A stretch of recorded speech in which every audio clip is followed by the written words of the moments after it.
Call to order the April 30th meeting of the Cary Town Council. At this time, I'm going to call on Councilmember Lori Bush, who is virtual, and make sure she can hear us. Lori, are you there? Can you hear us? Oh, no. One more time. Lori, are you there? Can you hear us? We can check with the IT and Yeah, we'll check and see where Lori's connection has gone wrong and make that happen. At this time, I'll recognize Councilmember Craig for our ceremonial opening. Hello, everyone. As we're wrapping up April, I just wanted to take a moment to recognize Autism Awareness Month. Whether you know it by the name of Autism Awareness, Autism Acceptance, different organizations say that in different ways. It's just important to know a little bit more about that. And it's kind of helping to promote a greater understanding of neurodiversity while shifting public perception from more of recognition toward actually being more inclusive. And about 1 in 31 children will be diagnosed with autism. So I had not made a public posting about autism awareness as I usually do in April. I wanted to make sure that I mentioned that. I won't take too much time, but I also wanted to say that May will be Historic Preservation Month, and we are doing a proclamation for that tonight, so I won't spend too much time on that. But there's just a lot of exciting things going on. We should be excited about them year-round, but taking special time tonight to recognize some of those. And everybody, if you could stand with us for the pledge. I pledge allegiance to the flag of the United States of America and to the republic for which it stands, one nation, under God, indivisible, with liberty and justice for all. First order of business is to adopt an agenda. We have received a request for an AAPI Heritage Month proclamation to be added to tonight's meeting, and so therefore I'd ask the council for a motion to adopt the amended agenda. motion to adopt? Second. Motion and a second. Discussion. All in favor, please say aye. Aye. Any opposed? Motion carries unanimously. We move into recognitions, reports, and presentations. And our first presentation is the Child Abuse Prevention Month proclamation, and I'm going to turn it over to Councilmember Carissa Johnson and for her to invite and meet honored guests tonight at the podium. Thank you.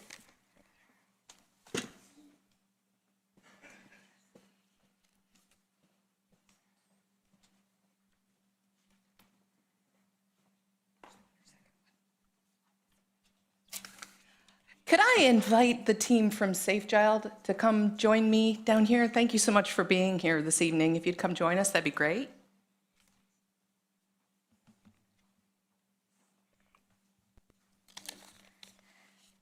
I've had the blessing and opportunity to get to know this team fairly well, introduced by another Cary citizen a couple of months ago, was able to go tour the facility, so I really appreciate you being here.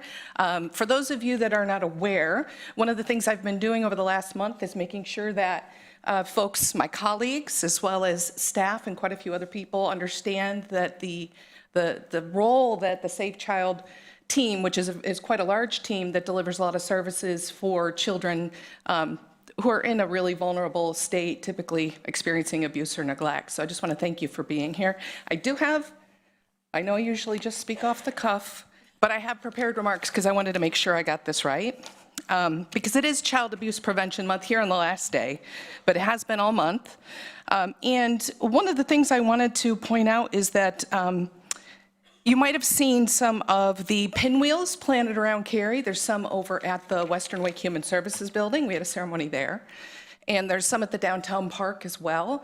We did that with Safe Child, several other groups that work to protect children, as well as our police department was there in attendance. And I'm not gonna bother with my remarks, as you probably figured out very quickly. One of the reasons why pinwheels are used for child abuse awareness, Child Abuse Prevention Awareness Month, is because they represent the way that childhood should be experienced, right? Carefree. And one of the important things about that pinwheel, you notice it's blue. Blue is the color of Child Abuse Prevention Month. It represents that thing we don't want to think about, those black and blue marks. But also that silver in those pinwheels when you see them, that silver, it represents the innocence and the potential in every single child. They're beautiful innocence. So I just wanted to point that out. So maybe next year, we'll have hundreds of people planting pinwheels in April. And that would be absolutely wonderful. And I get choked up every year. I will share an anecdote. Last year during my address for Child Abuse Prevention Month, I got choked up. And somebody who's on the board at Safe Child said, I know who to talk to. So they invited me out for a tour and really got me very familiar with the work that they do. And it was really instrumental because we have an opportunity here in Cary to really support the work. And I'd like to work with this team to challenge some of the other municipalities served by Safe Child to do the same and join Cary. So I do have a proclamation here. I do want to read this. It's in, thankfully, very big font. Thank you, Jenny. So we are designating April 2026 as Child Abuse Prevention Month here in Cary, North Carolina. Whereas Cary is dedicated to enhancing child well-being by preventing child abuse and ensuring safe, stable, and nurturing environments where every child can thrive. And whereas preventing child abuse is a shared community responsibility requiring strong partnerships among agencies and a collective commitment to safeguarding vulnerable children. And whereas we recognize and thank the dedicated professionals, educators, social workers, law enforcement, and community organizations who work every day in Cary to protect children and support families. And whereas volunteers can support children who have experienced abuse by advocating for them in court through the Guardian Ad Litem program. And whereas we urge Cary residents to contribute to creating healthy environments for children, working towards a brighter future. And now, therefore, I, Carissa Cohn-Johnson, on behalf of the Cary Mayor and the entire council, do hereby proclaim April 2026 Child Abuse Prevention Month in Cary and encourage all residents to observe this month of awareness and action. Even though it's the last day, you still can do something to pitch in. Proclaim this 30th day of April 2026. Thank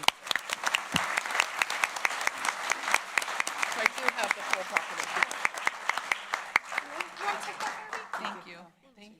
And I want to introduce the Executive Director, Rebecca Paredes. Paredes.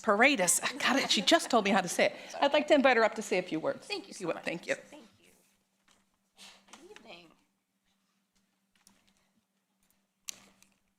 brought my glasses because I knew I would need them.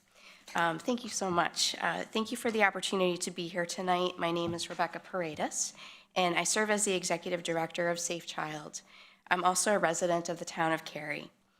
I want to start by thanking this community for the Child Abuse Prevention Month ceremony that we recently had and took place in downtown Cary, and for the way that you continue to highlight and prioritize this work. It truly matters. Safe Child exists to protect children, support families, and pursue justice, so that every child in our community has the opportunity to grow up safe and supported. Through our Children's Advocacy Center, we coordinate a multidisciplinary response when abuse is suspected.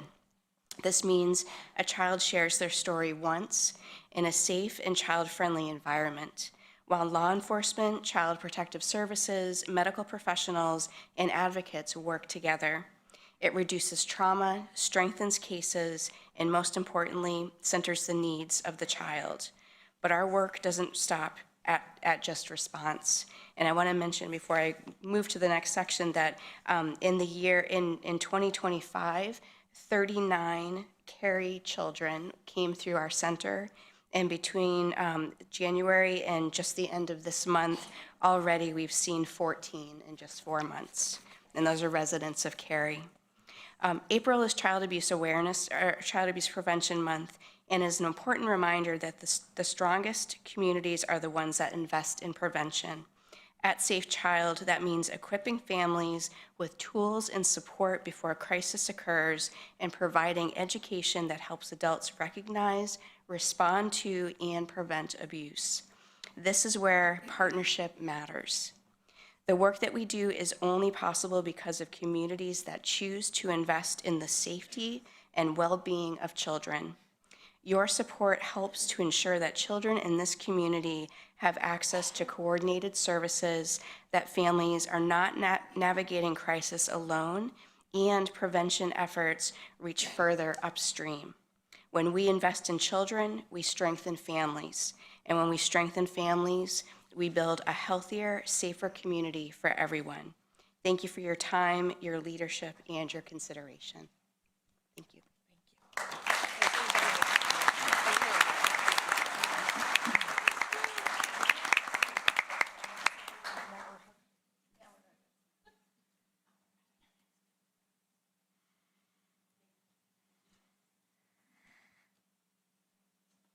Our second presentation is for the AAPI Heritage Month proclamation, and I'll turn it over to Councilmember Sarika Bonsall to invite and meet her honored guests tonight at the podium for the presentation.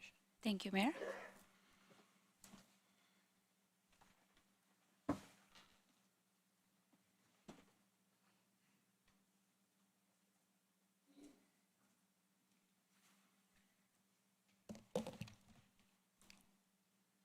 It is my honor and privilege to be standing here in front of you as the first Indian American to be elected in town of Cary and first Indian American woman to be elected in Wake County. And today I stand here to read the proclamation for AAPI Heritage Month, which is Asian American Pacific Islander Heritage Month in Cary. And it is also my honor to serve on this great board with another Asian, a new council member, my fellow colleague, Bella Wong, if I can invite you to the podium to read this proclamation with me today. And if I can invite all the honorable guests from NCNC, AAPI organization, and Move NC to come here and stand with me while we read this proclamation so that we can give this to you. Thank you.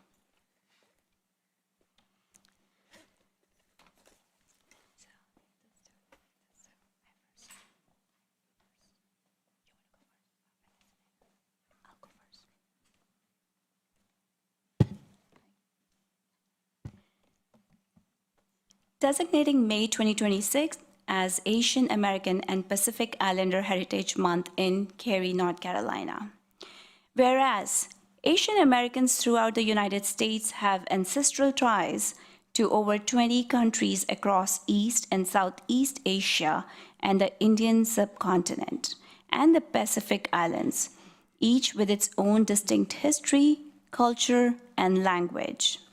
And whereas Asian Americans and Pacific Islanders have made impactful contributions across numerous areas of society, such as education, business, and science, playing a vital role in shaping Cary and North Carolina's diverse and rich history.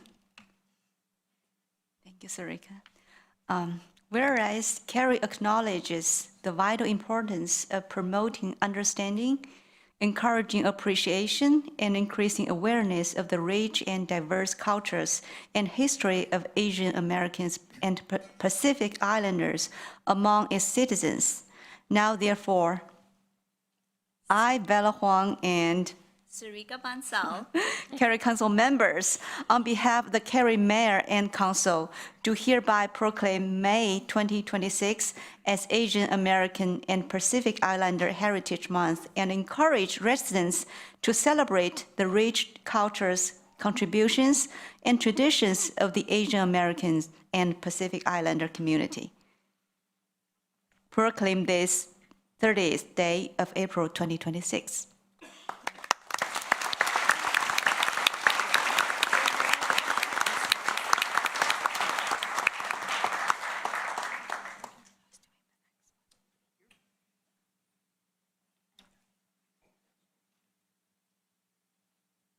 would you like to say a few words?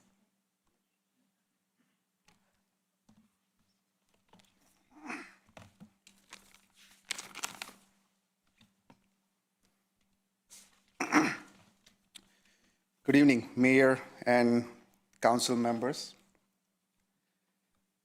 This proclamation recognizes our communities, but what truly defines a community is how it shows up every day.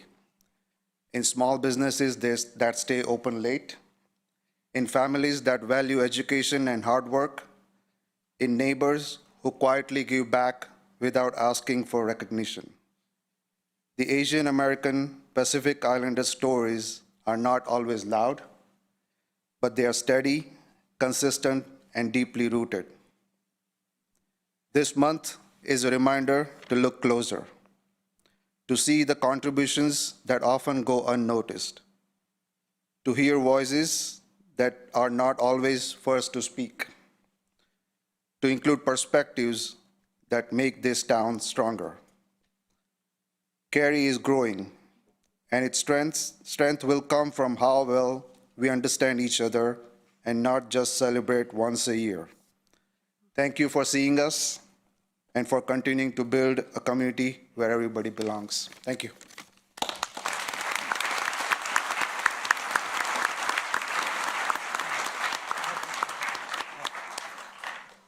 Thank you.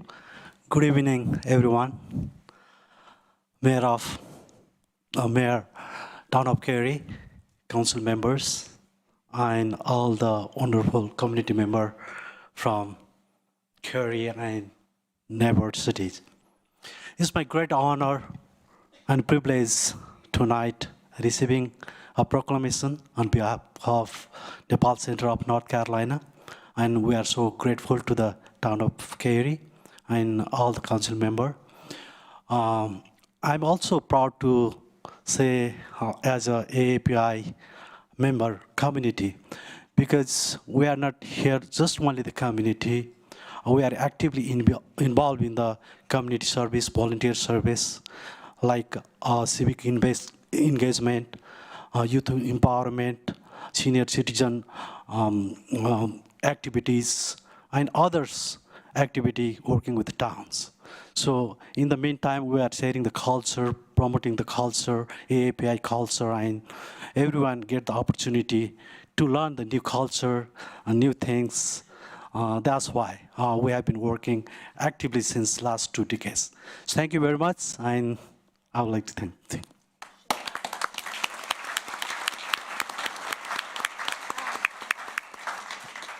Good evening, everyone. My name is Xinlai Li. Today I'm here to represent Move NC Foundation to receive this honor. So thank you, Mr. Mayor and Sarika Bonso and Bella Juan and the entire council as well. Thank you very much. It's a very privilege to be here to receive this honor. We are, as a nonprofit organization, Move and See, is committed to building strong communities in Asian Americans and allies in North Carolina. And without going into much details, in celebration of AAPI, ANHPI Heritage Month, next month, we are organizing a AAPI career fair that'll be held in right here in Cary Senior Center. And for more information and registration, please go to moveandseefoundation.org, and please go check out and get registered. Thank you.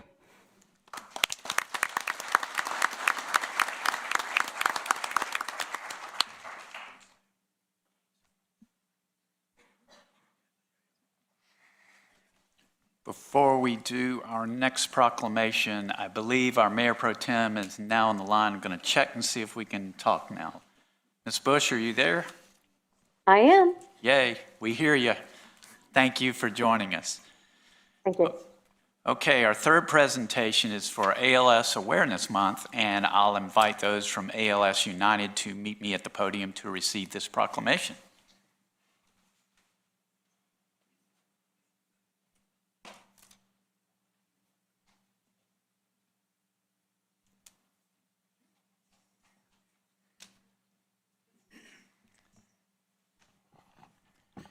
Welcome. Thank you for being here. As all of us know, ALS is devastating, and to have a group, ALS United, to help fight this horrible disease is very, very important. At the least, it gives us hope, and hope goes a long way. So I want to thank you, first of all, for everything you're doing. And this month is ALS Awareness Month, and in honor of that, or in recognition of that, I want to read a proclamation. Designating May 2026 as ALS Awareness Month in Cary, North Carolina. Whereas ALS, known by many as Lou Gehrig's disease, is a progressive, fatal, neurodegenerative disease in which a person's brain connection with muscles slowly takes away their ability to walk, talk, eat, and eventually breathe. And whereas thousands of new ALS cases are reported every year, and estimates show that every 90 minutes, someone is diagnosed with ALS and someone passes away from ALS. And whereas clinical trials play a pivotal role in evaluating new treatments, enhancing quality of life, and fostering assistive technologies for those living with ALS. And whereas the ALS Association is committed to accelerating the pace of discovery, fueled by the hope that one day ALS will be a livable disease for everyone, everywhere, until a cure can be found. And whereas ALS Month provides an opportunity to increase public awareness of the dire circumstances of people living with ALS, acknowledge the terrible impacts of this disease has on those individuals and their families, and support research to eradicate this disease. Now, therefore, I, Harold Weinbrecht Jr., on behalf of the entire Cary Town Council, do hereby proclaim May 2026 as ALS Awareness Month, and I encourage everyone to join in supporting ALS research and standing in solidarity with those affected by this relentless disease, proclaimed this 30th day of April 2026.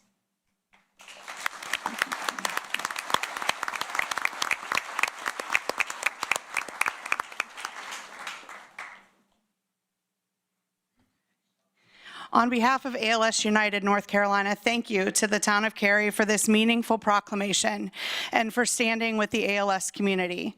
ALS is a devastating disease that impacts not just individuals, but entire families. Today's recognition helps shine a light on the disease that is often misunderstood, and it reminds those living with ALS that they are not alone. Here in Cary and across North Carolina, we are proud to support families through access to care, equipment, and resources. And we are grateful for partners like Stahls Medical and Adaptive Vans, who improve mobility, independence, and quality of life for those we serve. To the families and individuals affected by ALS, we see you, we support you, and we are fighting alongside you every day. And to everyone here, thank you for helping to raise awareness, for showing up, and for being part of the movement, because truly together we can end ALS. Thank you.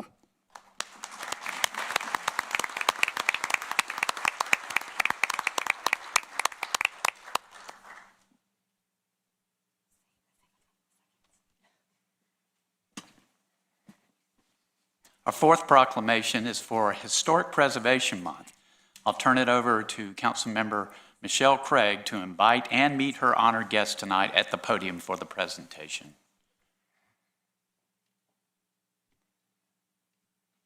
Does she have to go? Do you know if Catherine's still here? So as the mayor said, May is Historic Preservation Month, and I am here with the chair of the Friends of Paige Walker, which is Cary's Historical Society. The chair of the Historic Preservation Commission was with us earlier, but she had multiple commitments, so she had to slip out. But we're super excited that you could be here to represent those two groups, and I will read the proclamation now.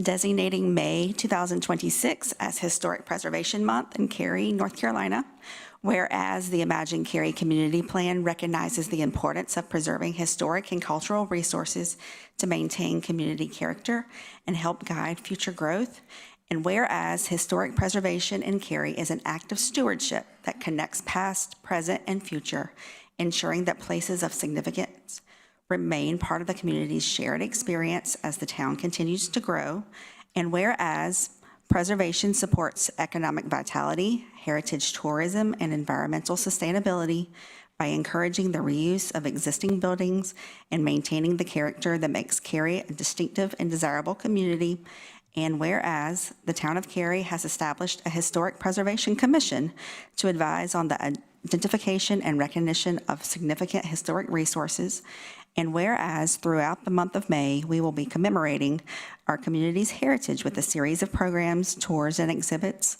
and whereas as the nation approaches the 250th anniversary of the Declaration of Independence, this year's Preservation Month highlights places that reflect its promise that all people are created equal and the efforts to preserve them. Now, therefore, I, Michelle Craig, Cary Council Member, on behalf of the Cary Mayor and Council, do hereby proclaim the month of May 2026 as Historic Preservation Month in Cary and encourage residents to recognize and celebrate its role in the community, proclaimed this 30th day of April 2026.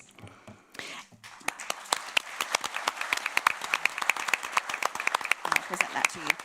I did also want to let everyone know that they can look on the website to find out the events that will be coming up in May. And also there will be a Cary Matters episode that will be, that you can see online in the next week or so, or within a few days maybe. And we'll allow you, if, I know we probably didn't. Totally unaware, but sure. Just talk like Carissa does. Just on behalf of the Friends, I'd like to say thank you very much for this very nice proclamation and honor, and appreciate the past, future support from the town council and the mayor on historic preservation in Cary. Thank you very much. Thank you.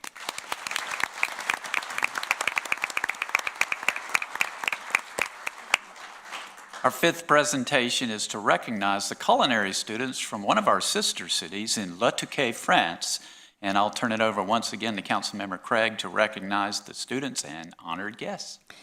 So it's an extra honor to present twice. I'll go ahead and have our honored guests come up while I'm saying a little bit more. I am the council liaison for both Historic Preservation Commission, the Friends of Paige Walker, which we were just recognizing, and also Cary Sister Cities. So to have so much recognition all in one night is such an honor.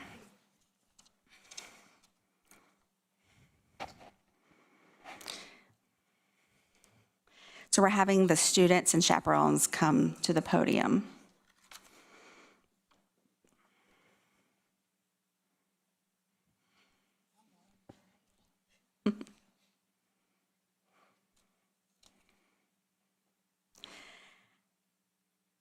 The Cary Sister Cities program promotes people-to-people diplomacy, the foundation of the Sister City movement. We currently have 5 sister cities around the globe, including Le Touquet, France. Cary and Le Touquet have been sister cities since 1991 and have shared a culinary arts student exchange program since 1992. And I know our mayor has hosted for them in previous years. Annually, this program fosters the development of culinary art skills through hands-on educational and cultural experiences with Le Touquet students visiting Cary. Well, thank you so much for being here, and we met with them earlier today, so I'm probably being a little less formal than typical. We hope you're enjoying your experiences here. I know I'm about to read the different locations that you're working in, but we really appreciate so much. It's always exciting every year to have you come and visit with us, and so we do hope you're enjoying your time here.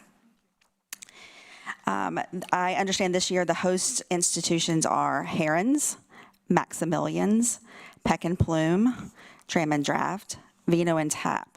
We appreciate all the support that these organizations and the host families and Cary Sister Cities French Committee have provided to make this program a success. And I will also step away from my notes for a minute and just say that, I've only been on council for about 2.5 years, but my understanding is that it's only been recently that we've had enough wonderful, vibrant locations in Cary to be able to host all of our students. In the past, they've had to go outside of Cary. Is that true? So it's really a big deal that we have this many locations where they can come and learn here. It always blows my mind that students from France are coming to the United States to learn about these things, because I always thought that I would want to go there instead. But it really is an honor to have you here. Thank you so much. And yes, come on up. Good evening, everyone. My name is Thibaut. To start, I would like to thank you all for the warm welcome you gave us when we arrived in the United States. We were welcomed by kind and warm-hearted families here. I want to tell you who we are and what we do. We all come from a college located in Le Touquet, Paris-Plage, in north of France, which is Le Lycée Hôtelier du Touquet. And we are studying hospitality and culinary arts to become future chef or sommelier or receptionist, for example. And me, I would like to become sommelier in future and to own my own gourmet restaurant. This year we had to do 2 internships. The first one was this one in Cary for 1 month at the Amstead for me, and we have second one to do in France during 3 months this summer. So this year we studied all the different aspects of these professions, so that next year we can focus on the one we like the best. And moreover, we are studying to manage team and to become entrepreneurs in the future, with classes of management, business management, and finance classes. Finally, thank you for listening and welcoming us so warmly in Cary.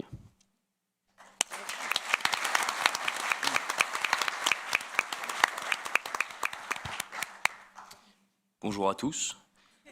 Good afternoon, everyone. My name is Alexandre, and I had the pleasure of staying at Brenda and Jerry Schaefer's lodge with my best friend Carl, who is there.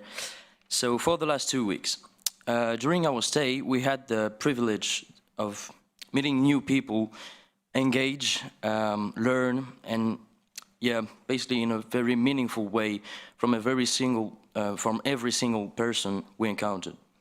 From the vibrant atmosphere of downtown Cary to the scenic North Carolina countryside, where we went fishing, We have been deeply impressed by the beauty of the state and the warmth of its citizens. Working at Maximilian's alongside with Margie and her team has been a rich and fulfilling experience, both professionally and personally. I would like to express my sincere gratitude to everyone who made these last 2 weeks so unforgettable. In particular, I wanted to thank Brenda and Jerry Schaefer, our wonderful host family, for their incredible hospitality, Chef Margie and Sous Chef Colt for their immense patience, dedication, and kindness. Thank you.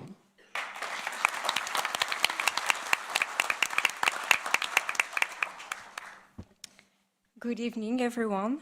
Today, I would like to speak on behalf of all of us to express our sincere gratitude to everyone who made this incredible opportunity possible, our host families, the Chamber of Commerce, the Sister Cary City Partnership, the great President Pamela, Ken and Karen, and our teachers who gave their all to create an unforgettable experience. We are all deeply grateful for the time and effort you dedicated to organize this day and the many activities that allowed us to discover the beautiful city of Cary, like the police department visit, the Museum of Science, Tanger Mall, the visit to downtown Cary Park. We would also like to thank you in advance for the beach house weekend, where we will all be gathered to enjoy the last moments of this wonderful trip. Personally, working with the staff at Drum and Draft and Vino and Tap has been one of the greatest experiences I ever had. They were so welcoming and truly happy to have us as part of their team.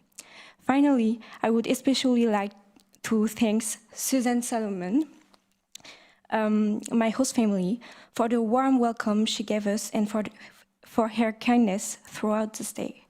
Thank you all so much for making this journey so special and unforgettable.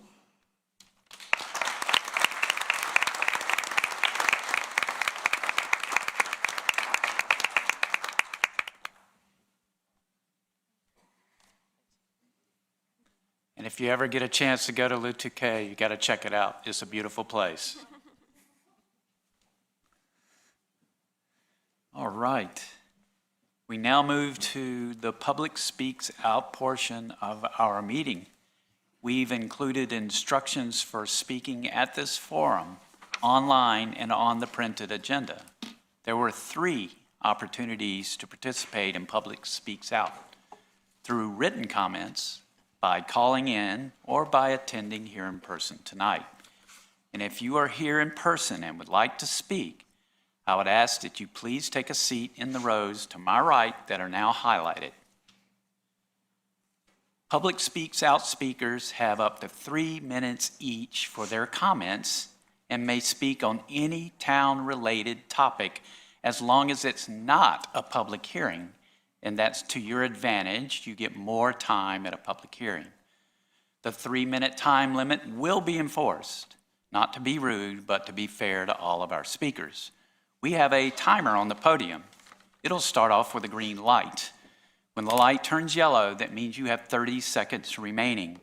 When it starts flashing red, that's the moment I will interrupt you. Again, not trying to be rude, but trying to be fair to all of our speakers. I would ask that speakers be respectful in their comments and direct those comments to the entire council, not to an individual. I thank everyone in the audience tonight for understanding that this is a business meeting, and I ask that you please respect that. Do not applaud, do not make remarks from your seats, use props or anything else that may distract from this meeting. So now is the time for Public Speaks Out. And first, I want to call on the town clerk to read any written comments and call on any registered speakers. We've received 4 written comments. These have been emailed to council prior to the meeting, provided to council upon arrival, and attached to the online agenda. We have no registered speakers. Okay. If you are here this evening and would like to speak at Public Speaks Out, not a public hearing, but Public Speaks Out, now is your opportunity, and I would invite you forward.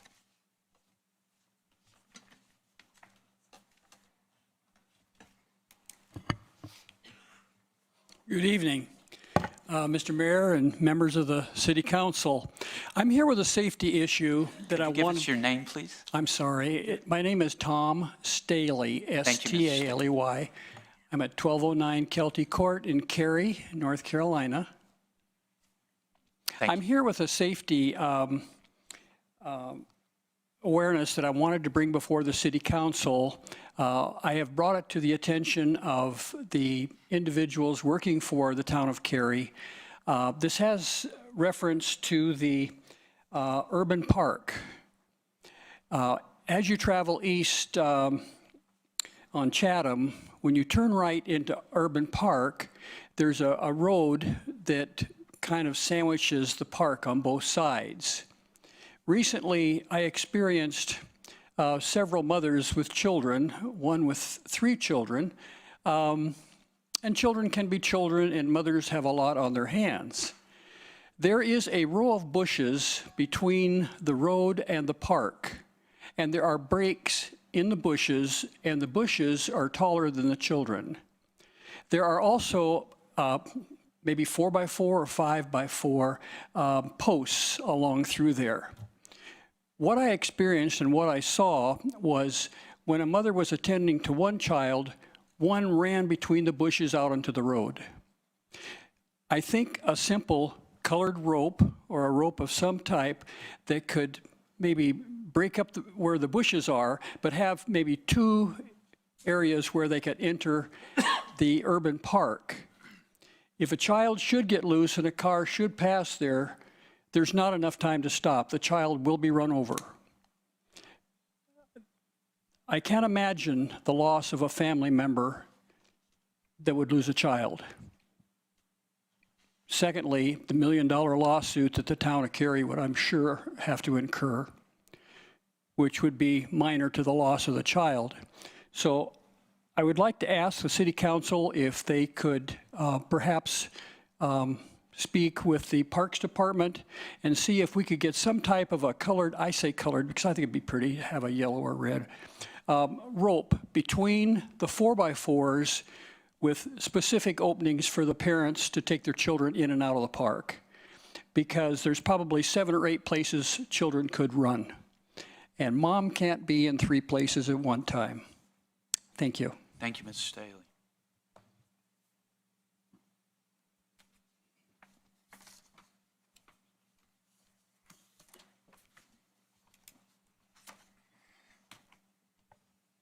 Good evening, Mayor, members of Council. Jason Barron with the Morningstar Law Group. I'm joining you this evening on behalf of MP South Hills. They are the owners of the vast majority of the property that would be subjected to the municipal service district that is on you all's consent agenda for this evening. For starters, I want to say we look forward on behalf of MP South Hills to working with the town through that process. That is a self-imposed real estate tax that ultimately would be reinvested in making South Hills redevelopment something that we can all be proud of. In that regard, I do want to share the owner's continued bullish outlook on what South Hills will become. It was a wonderful process to go through with the town during that zoning process for multiple years. As you've probably heard in the news, there's some exciting things already in the works for what will be the future of South Hills. And so just wanted to tell you all, thank you again for working with us, and we continue to look forward to working with you to make South Hills something that we will all look back on and say, wow, I can't believe we all got to be a part of that. Thank you. Thank you, Ms. Barron.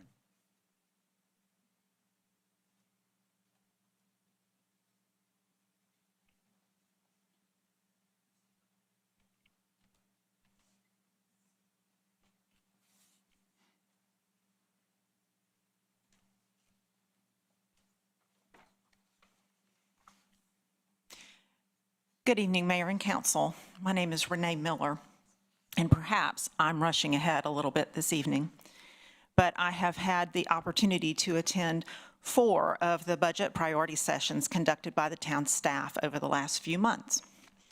I have been able to give feedback in 2 of those sessions and to observe 2 additional sessions.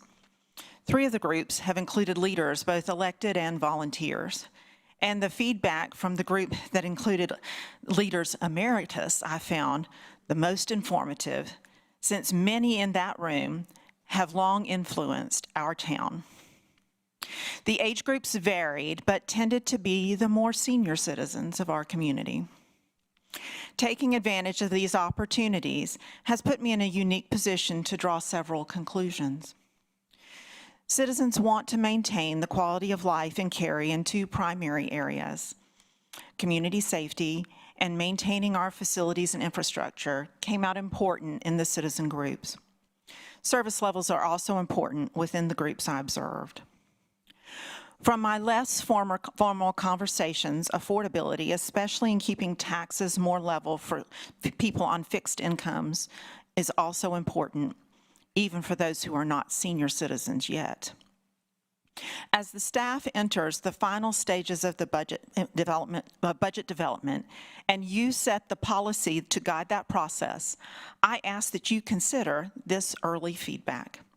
I'll see you all for the budget rollout at the Council Quarterly on May 14th. Thank you. Anyone else for public speaks out? Seeing no one, we'll move to our next item, which is the consent agenda. For the benefit of people watching our meeting via streaming, I'll take a moment to review the consent agenda items. Please keep in mind that one vote approves all of these items. On the consent agenda, we have appropriation of funds for purchase of property, 2026 opioid litigation settlements, petition for South Hills Municipal Service District, Capital Area Metropolitan Planning Organization, CAMPO, budget amendment. Would council members like any of these items pulled for discussion? If not, I would entertain a motion to approve the consent agenda. Motion to approve. Second. There's a motion and a second. Discussion. All in favor, please say aye. Aye. Any opposed? Motion carries unanimously. We now move to public hearings. Same rules apply for public hearings that apply for public speaks out, with one exception. Speakers now have 5 minutes each for their comments. Our first public hearing is 2026-2027 Community Development Block Grant, or CDBG, Annual Action Plan Funding Recommendation List and Citizen Participation Plan. Planning Director Heather Wheelahan will introduce the item, and council may take action. Ms. Wheelahan. Thank you, Mayor. And good evening, Mayor and Council. I'm thrilled to be here tonight with you to introduce the draft 2026-2027 CDBG Annual Action Plan. And I'm even more thrilled to be here tonight to introduce Housing Programs Manager Mary Letterly. Mary has been with us for over 5 years now, first as an intern and then full-time helping manage our housing programs. Mary's UNC business degree, her heart for service, and passion for this work make her an incredible asset to us and our housing programs initiatives. Mary. Thank you, Heather. And good evening, Mayor and Council. Like my little stand here. I'm excited to present Cary's 2026-2027 Annual Action Plan and CDBG Citizen Participation Plan. Tonight is a public hearing, and Council may also take action on the draft plans. Cary's work in housing is rooted in the vision established in the Imagine Cary Community Plan and the 2021 Cary Housing Plan, which you fully integrated into the 2024 update to Imagine Cary. Cary envisions our housing as high quality and sustainable, with diverse choices to meet our residents' needs. Ultimately, we envision housing in Cary to further the opportunity for all residents to enjoy the high quality of life our community has to offer. To support this vision, Cary invests a blend of local and federal funds in a variety of housing initiatives. The draft plan for consideration this year includes proposed allocations of Cary general funds, Federal Community Development Block Grant, or CDBG funds, and federal community project funding, also known as Congressional Earmark Funds. To receive CDBG funds, the U.S. Department of Housing and Urban Development, or HUD, requires that communities establish a consolidated plan identifying housing and community development needs over the next 5 years. Within each of those 5 years, an annual action plan allocates funds to initiatives furthering established goals. Additionally, HUD requires that communities maintain a citizen participation plan to outline CDBG public engagement opportunities.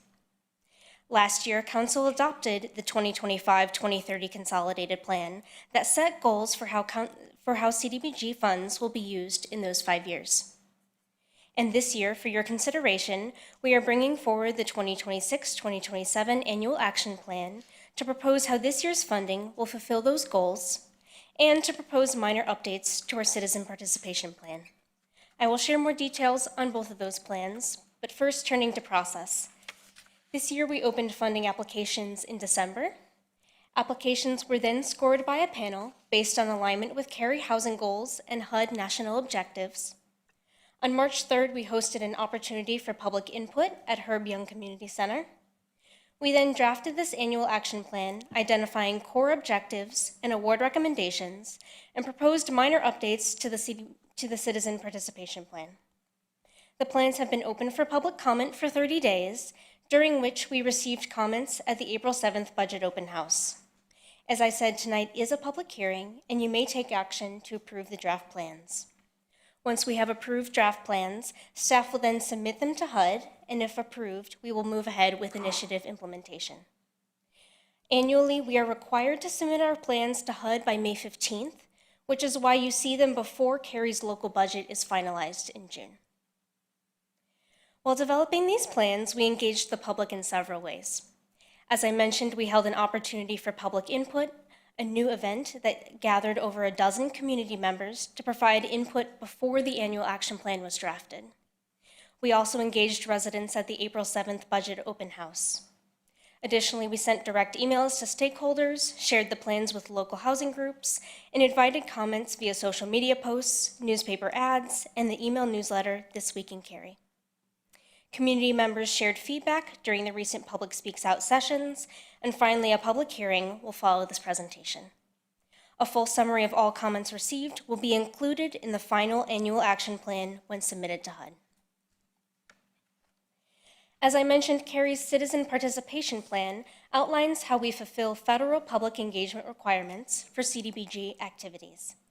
Our current participation plan, approved in 2020, needed minor updates to clarify the timing of public hearings, public notices, and better explain the purposes of CDBG plans.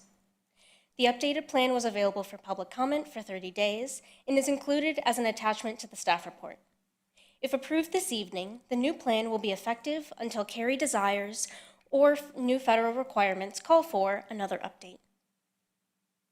We've discussed our community vision and required processes. Now I'll share how the draft annual action plan seeks to fulfill Cary's housing goals. In Cary, we engage in partnerships to work across the entire housing continuum in these 4 high-impact strategy areas: new housing opportunities, housing rehabilitation and affordability preservation, housing stability and affordable living support, and nonprofit capacity building. When cultivating partners and evaluating funding rewards, we prioritize initiatives that align with these high-impact areas. This year, we received 7 applications for a total of over $6 million. We are recommending awards for 6 of them, totaling over $4.5 million for work across the entire housing continuum. These funds will create new affordable housing, rehabilitate existing housing, support people experiencing housing instability, and support our partner organizations carrying out this work. As we have said, partnerships are critical to the housing work we support in our community, and this year we propose funding for these organizations' initiatives in Cary. We don't operate a housing authority and we are not developers, so we know we couldn't make the same impact without the expertise of these incredible partners. I also wanted to mention that our awards are multi-year, which means that we have 5 more partner organizations who received awards in previous fiscal years who will continue to further our housing goals in this next fiscal year. These 5 initiatives are not up for your consideration tonight, but we still wanted to highlight the great work that they're doing.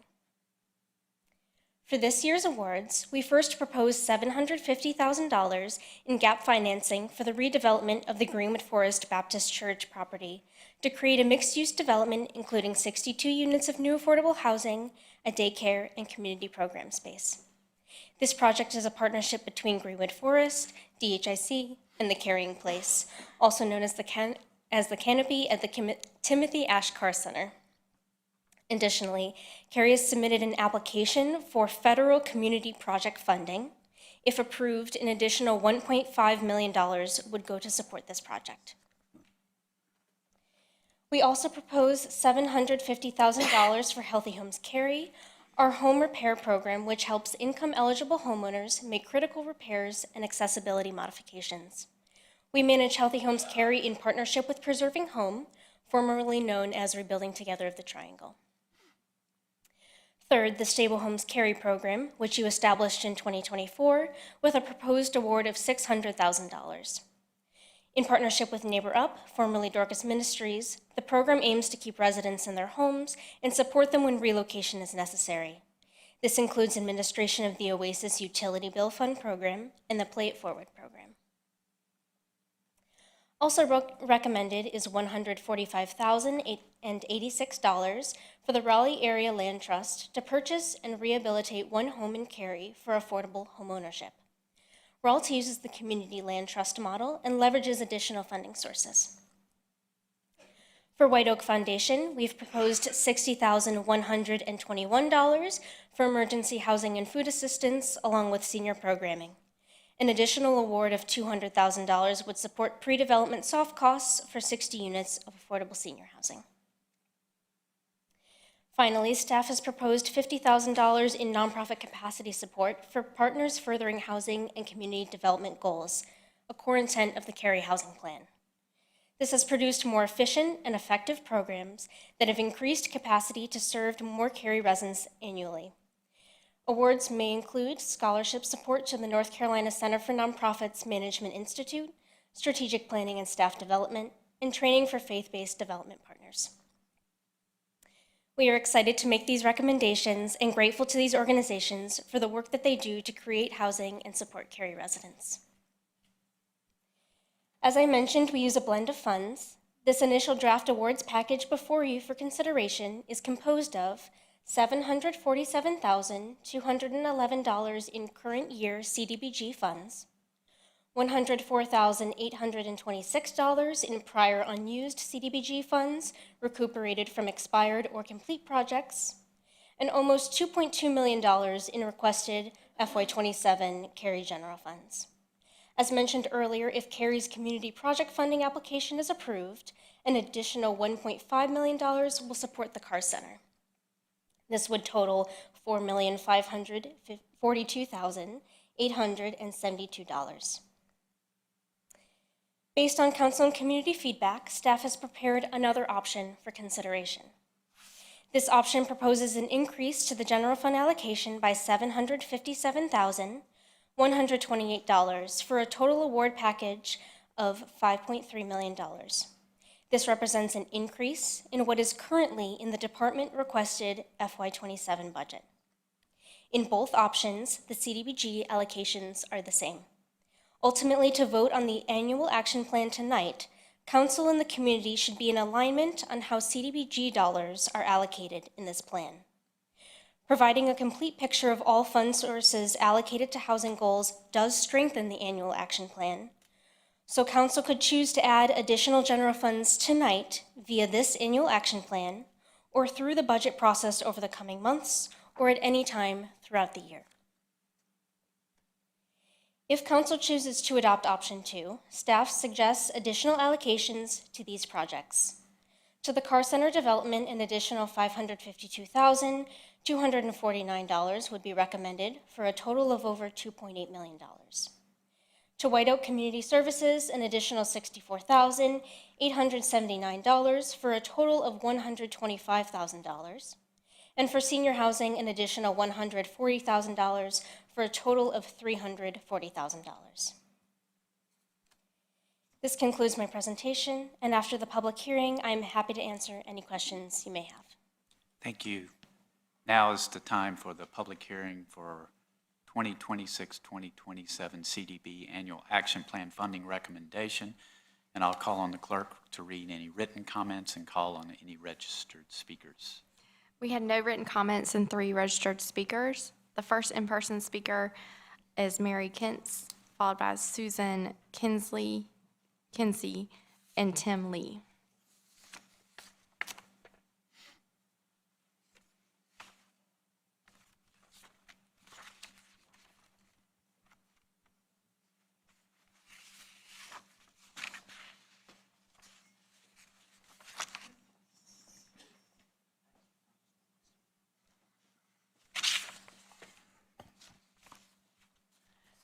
Good evening. My name is Mary Kintz, and I come to you representing the One Wake strategy team, especially the organizations in Cary, including St. Paul's Episcopal Church, my employer, and my faith community. A few weeks ago, I reminded One Wake members at an internal assembly that the O, N, and E in our name stands for something: Organizing Neighbors for Empowerment. If we want to see a different outcome in our county, we have to work together to achieve it. We can't be passive and blame others if we stop paying attention. I am here tonight with members of One Wake from Cary and across the county, seated up there. The people of One Wake are committed to being the voice of neighbors who will not go away when it comes to a commitment to affordable housing. One Wake is in discussions with officials in Raleigh, Zebulon, and Garner, as well as with Dr. Taylor, the superintendent of Wake County Schools, advocating for long-term investments in affordable housing to anyone who will let us speak. We are losing affordable ground. City and county planners are sounding alarms. Now is a critical moment to commit resources intentionally, or we will lose ground that cannot be regained. If we're going to be more than sorry when residents are displaced because real estate remains a profitable investment, we have to rally as citizens to do something different. Cary's development plan for affordability that increases funding new housing opportunities, housing preservation, and housing stability support is wonderful. But remember, the need will outpace the funding if we do not maintain the budget numbers that have gotten us this far. My fellow strategy team member, and she's here this evening, the Reverend Dr. Rose Cornelius, the former development director of what is now Neighbor Up, refers to the last 5 years in Cary as a time of miracles. She and I have been here for decades, and we recall a time when affordability and development were not on the same page in any Cary document. I have to say that option 2 that has just been presented really makes my heart jump. That is a move in the right direction. That is why we are here. We remember when we pressed for a commitment of at least a penny per $100 of tax revenue. That number looks a little more in that neighborhood, so we're grateful to see that. Of course, that's the bottom limit for us. We recognize that we have incredibly talented staffers here, visible projects underway, and council members elected on pledges to support affordable housing. We are making great progress.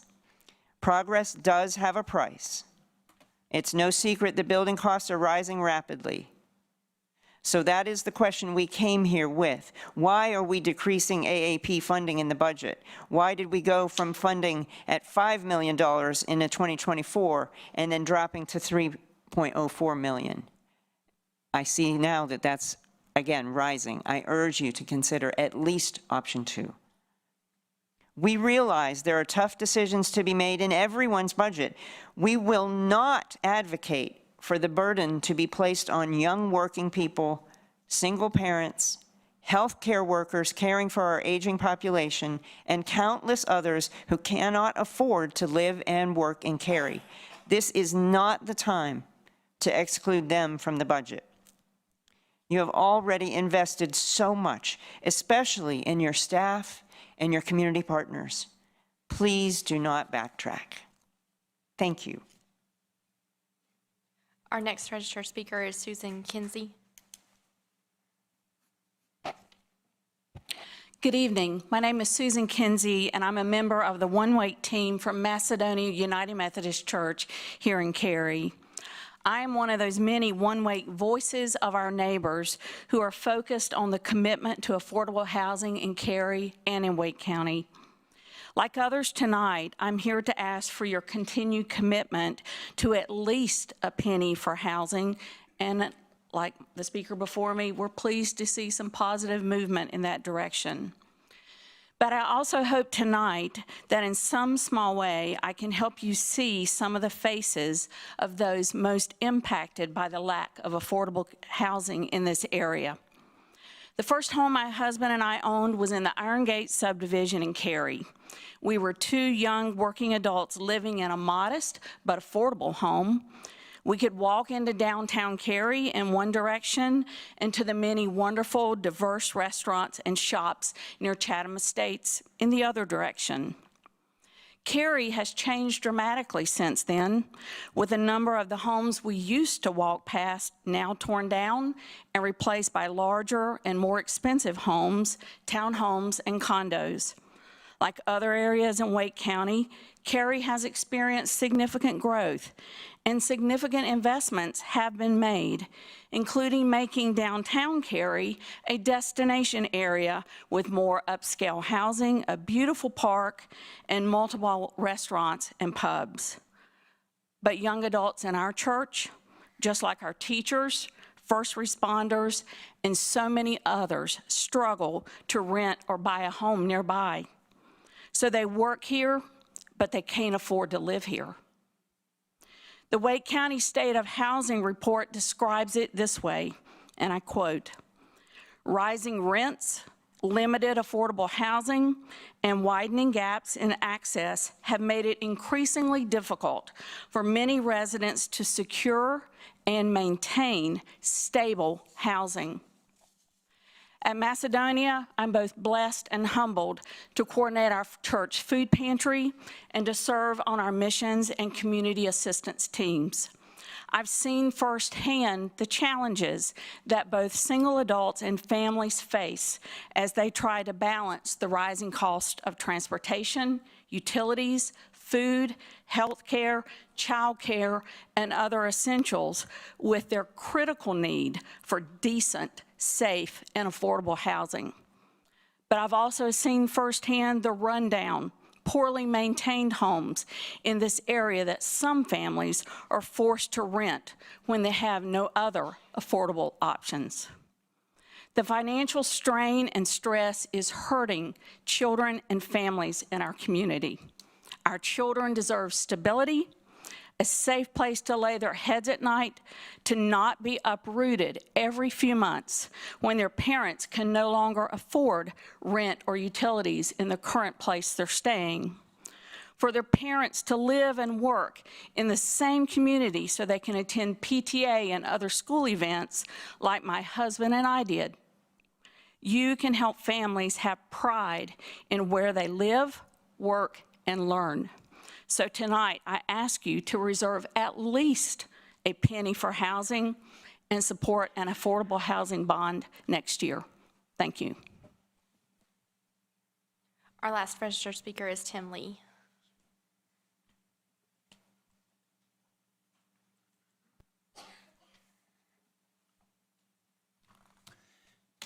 Good evening, Mayor, council members, town staff. My name's Tim Lee. I'm a 10-year resident in Cary. I'm a member of Good Shepherd United Church of Christ here in Cary, and Good Shepherd is an active member institution of One Wake. For more than 8 years, One Wake has advocated for more affordable housing in Cary and Raleigh. One Wake has mobilized thousands of residents across the county to win substantial commitments and investments in affordable housing. Cary's Housing Fund has generated more than $21 million to date. Thank you. However, the approved budget in 2026 was $3.6 million in dedicated housing funding for key initiatives in that fiscal year. However, the 2026-2027 annual action plan recommended $2.19 million, but it looks like the number went up. Thank you. That's great. But many will say that's not enough funding. One Wake and a coalition of community and religious groups in Cary are asking the town to reserve a penny for housing, a penny per dollar of property tax revenue for affordable housing, and put affordable housing bond on the ballot next year. A penny from each dollar of the property tax revenue will equate to more than $5 million. Recently, Athena Thomason Bliss, the associate pastor of Christ the King Lutheran Church in Cary, stated at a public meeting over in the park, "We need teachers, first responders, janitors, Richard's restaurant staff, medical personnel, and so many more to live here and where they work." I'll close with a personal story about the lack of affordable housing in Cary. A few years ago, former council member Jennifer Robinson conducted a District A meeting in the Cary Fire Station 5 on Howe House Road. I attended her meeting, and we met some of the station's firemen. In her presence, I asked each one, "Do you live in Cary?" "No, we can't afford to live in Cary." Thank you. That's all the registered speakers. If you're in the audience who'd like to speak at this public hearing, now's your opportunity, and I would invite the next speaker forward.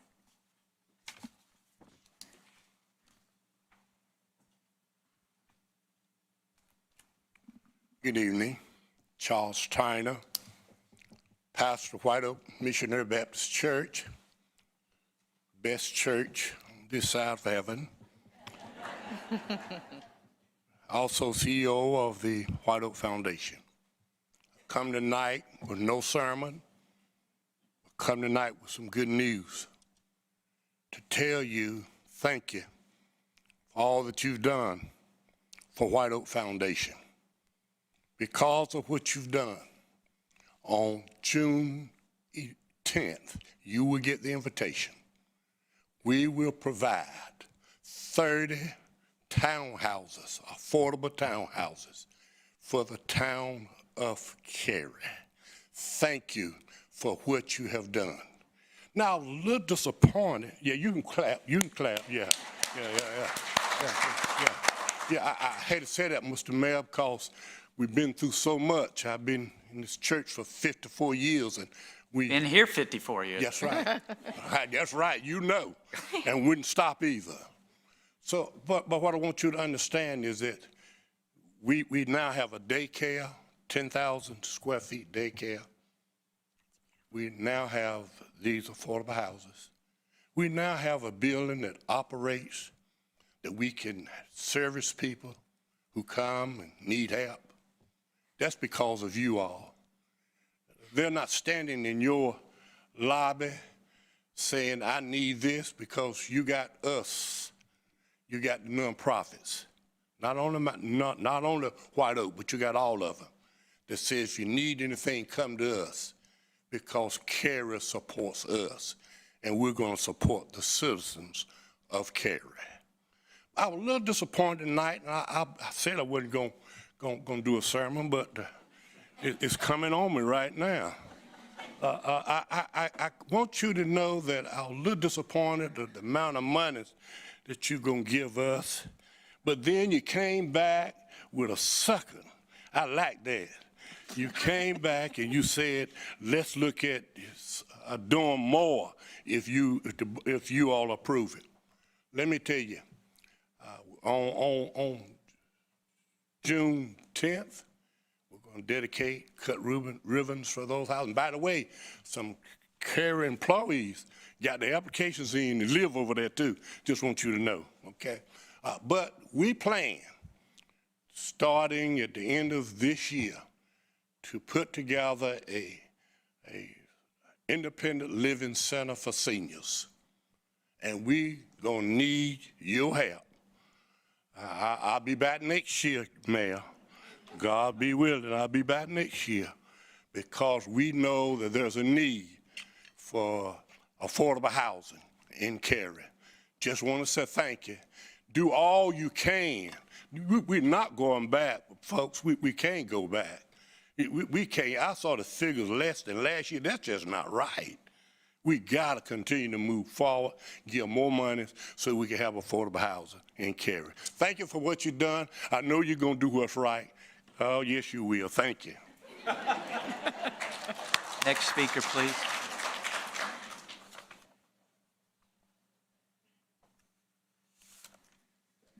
Pastor Tyner, it's my honor to follow you in comment and in mission and vision tonight. Once this man said to me, Take a seat, Lauren. I've been here for 40 years. Good evening. From Greenwood Forest Baptist Church, the future home of the Timothy Ash Carr Center, I'm Reverend Lauren Hayes, the senior pastor of the church. I want to say thank you for all that the town of Cary has done to make this community dream of affordable childcare and affordable housing possible. We could not have gotten to where we are without your guidance and your support. I'm looking back on purpose because all these staff people back here too. This council is one of the most supportive of affordable housing progress in the Triangle, and we as a community are grateful for past, present, and future support.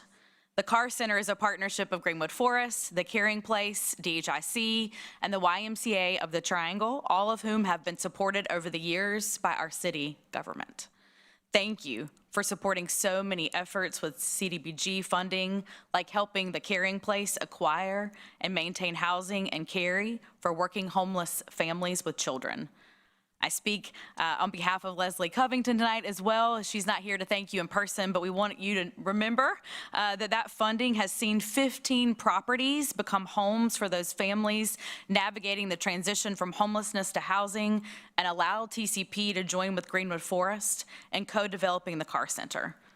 I'm proud to be part of a community that is trying to make space for everyone, including those who are instrumental in making our town function: workers, teachers, firefighters, and public servants. Thank you again for all that you do, and our prayers are with you in this complicated budget cycle. We know you'll make the best decisions to help everyone thrive, and if you won't, I guess me and Pastor Tyner will be back here next year. Thank you. Thank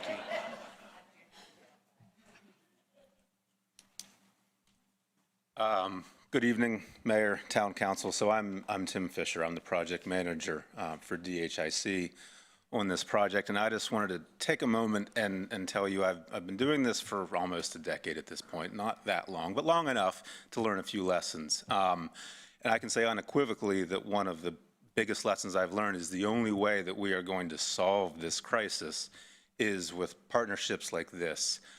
With decisions like this made in rooms like this tonight. That is the only way that we are going to really make a dent in this issue. And I applaud the town. Heather and Mary, the entire staff, planning department have been instrumental in getting us to where we are now.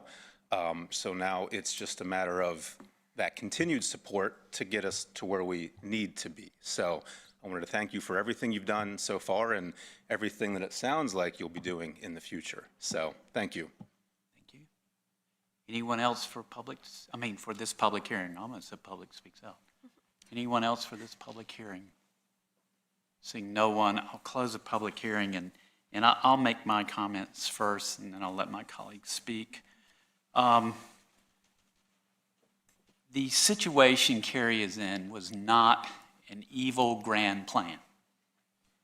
It was a plan to create one of the most desirable places on earth, a place where people want to live, work, and play, and be the best it could possibly be in the nation. And we're pretty successful. Last year, we had 40 national recognitions. Well, what that does, it drives demand up. Everybody wants to be here. And if you know economics, when you create demand, you jack up the price. So that's where Cary is. We created one of the most desirable places on earth, and we're paying for it. It costs a lot of money to live here. So how do we attack that? That's where we are today. How do we figure out how to attack this? I love the partnerships. I think that is the biggest bang for the buck. The White Oak Foundation, the Carr Center, and others, they're fantastic. That's the way to go. That's the biggest bang for the buck, in my opinion. But that supports the future residents. I am currently worried about the existing residents. The existing residents, it will not improve unless they move or unless we bring that demand down and make Cary what is less than what it is today. And I'm not the guy to do that. I don't want to do that. So when we are considering these options as a council, what's going through my head is option one will support our partnerships. Option two will meet a goal from this group that advocates for affordable housing. However, who pays for that? The existing residents do. It'll be more tax dollars. That's what I struggle with, because that affordable housing costs somebody somewhere. And that's what we've been told by staff, and we had this discussion. It will cost more tax dollars to do more, and that's where we are. So as we consider that, that's what I'm thinking up here. So having said that, I would love to hear what my colleagues say. Do you want to go first? Sure. I'm more than happy to chime in here, and I apologize. I'm a little under the weather. I've got a migraine, so I'm not my usual chipper self. Usually this topic would get me pretty fired up, and I'm fired up in my head. I'm just having a little trouble expressing it. But what I wanted to share, I think anybody who paid any attention at all to any of my 2 elections knows that affordable housing was the primary reason that I ran for office. I bought a condo in Cary in 1999 for $73,000. I bought a single-family home in the downtown core of Cary in 2007 for $128,000. My story today is impossible. My story today not being something that somebody else who works really hard and can achieve breaks my heart.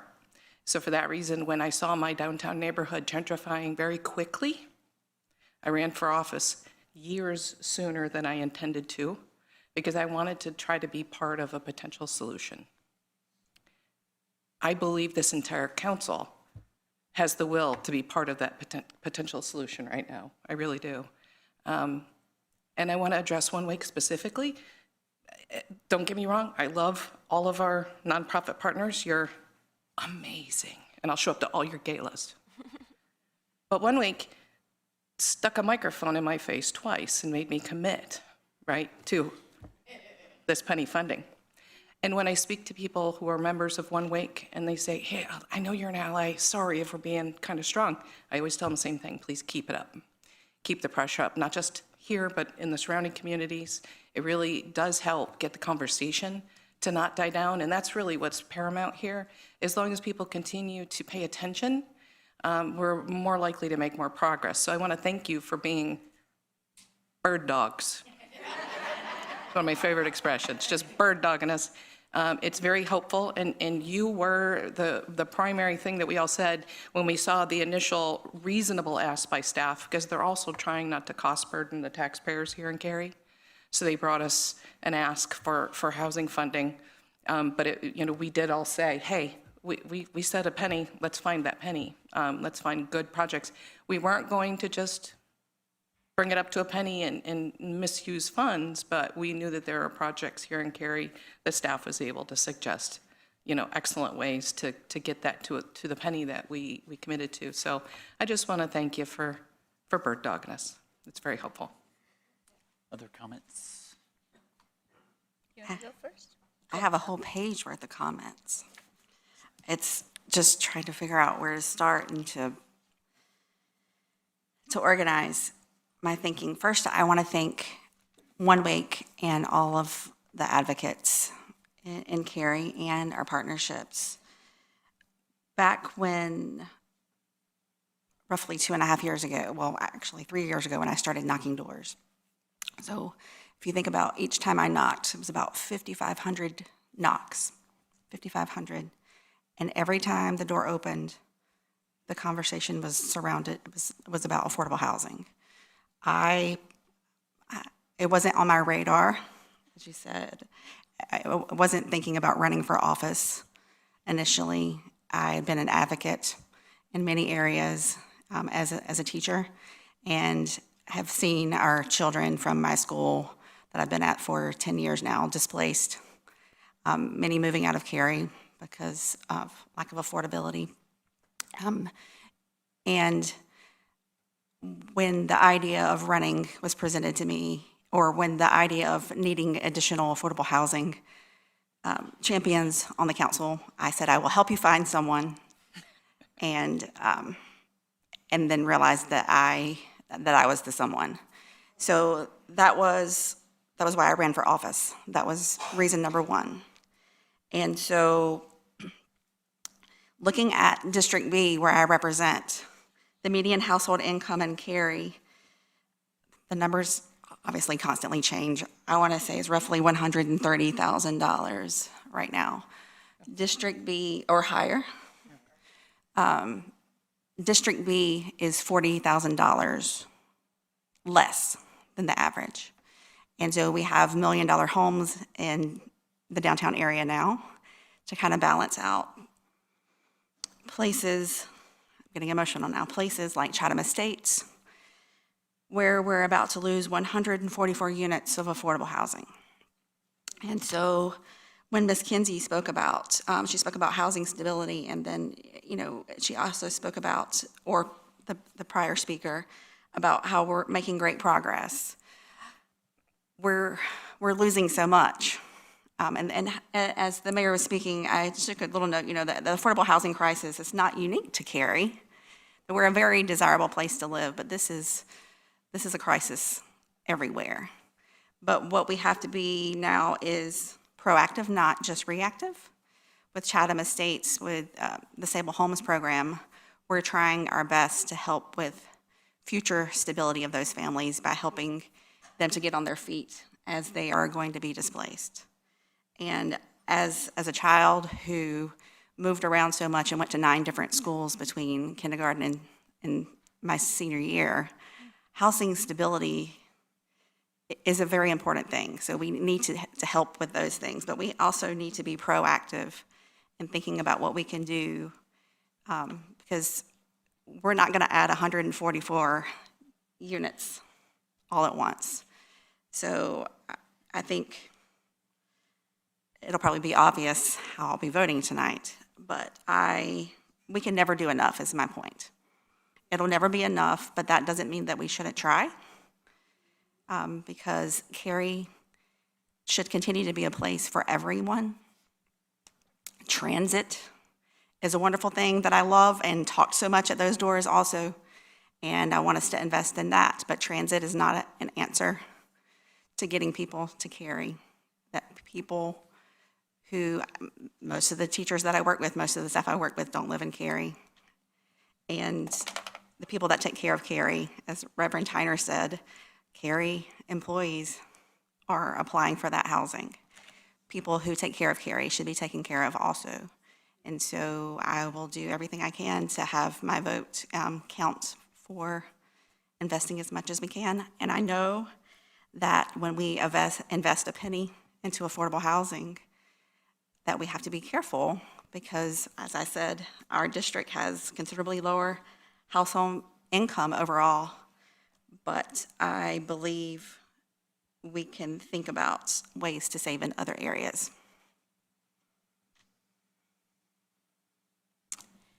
So I will also share a little bit about myself with everyone. I'm an immigrant, came to this country when I was 17 years old, came here for my education, for better life. I chose to make this country my home, and I love this country. I love Cary. And I have been in situations where I had to walk miles and miles just to save $5. So every dollar is important, and I come from that background that we save for future, and we spend a little, and make sure that we are planning further. And I feel, just with my upbringing and my values, I feel like Cary needs to be a place for all, but we have to be very careful about how we spend our money today, so that in next decade we can plan things better for people who live here. And that's a very important concept. I responded to a comment today on Nextdoor when somebody was very, very upset, at least from the comment, it felt like that the town council doesn't care. I hate raising taxes, but I want town council to do more. And I actually made a comment that, you cannot put both the things in the same sentence. You know, if there is a commitment for affordable housing from the council, it has to come from somewhere. It has to come from our pockets who live in Cary. And we all have to understand when we raise taxes, you know, the council is doing its best to give the money to the organizations that hold merit. Like White Oak Foundation, I want to give an example because they're in my district and they're doing an amazing job. Reverend Tyner actually invited me to meet him. He walked me through every project. And I could not believe the world that they have created in their backyard. It's so amazing. And the townhomes, while they were under construction, I have seen those things myself come up. And that's a dream, an American dream for some family, probably. In Western Cary, which is the most expensive, probably, district in town of Cary. So, you know, I feel like all of us together, we are committed to affordable housing. And that's why we saw the progress that we have had in past 3 years. And I think all of us are torn in our hearts because we want to do the right thing, but we also have to worry about what exists and how do we make sure that, you know, we are providing support to people who maybe they may not be able to afford the tax increase in next wave. So what do we do? And it's a decision that we all have to make. I appreciate your advocacy. I appreciate you coming out because every time when we hear from residents, it really empowers us to make decisions that are going to hopefully benefit most of the residents in town of Cary.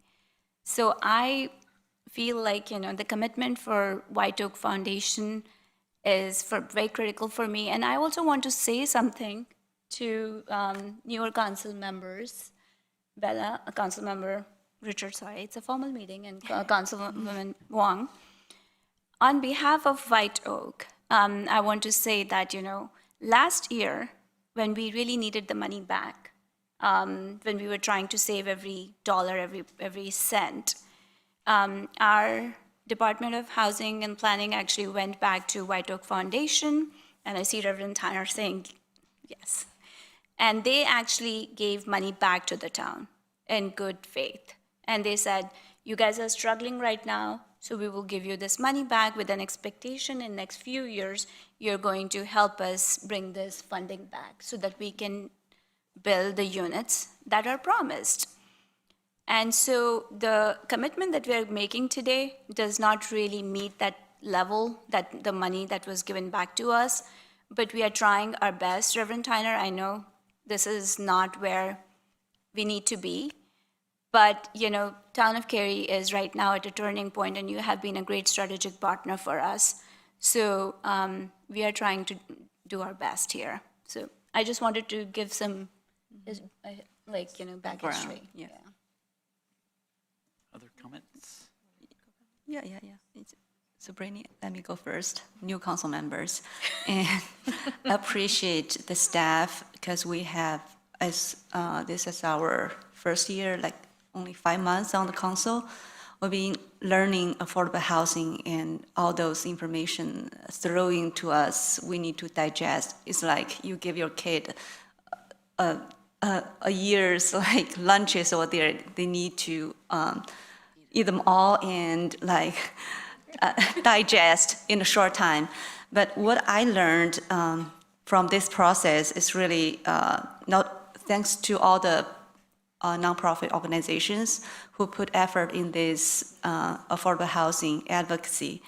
And I see our staff really make a difference because what we see before, the number was much less, and we were so supportive of affordable housing, so they make this happen, a penny of $100 on tax dollars. So I'm a small business owner. When I see this, I'm thinking about the ecosystem of our town. It's not only the people, it's also the business.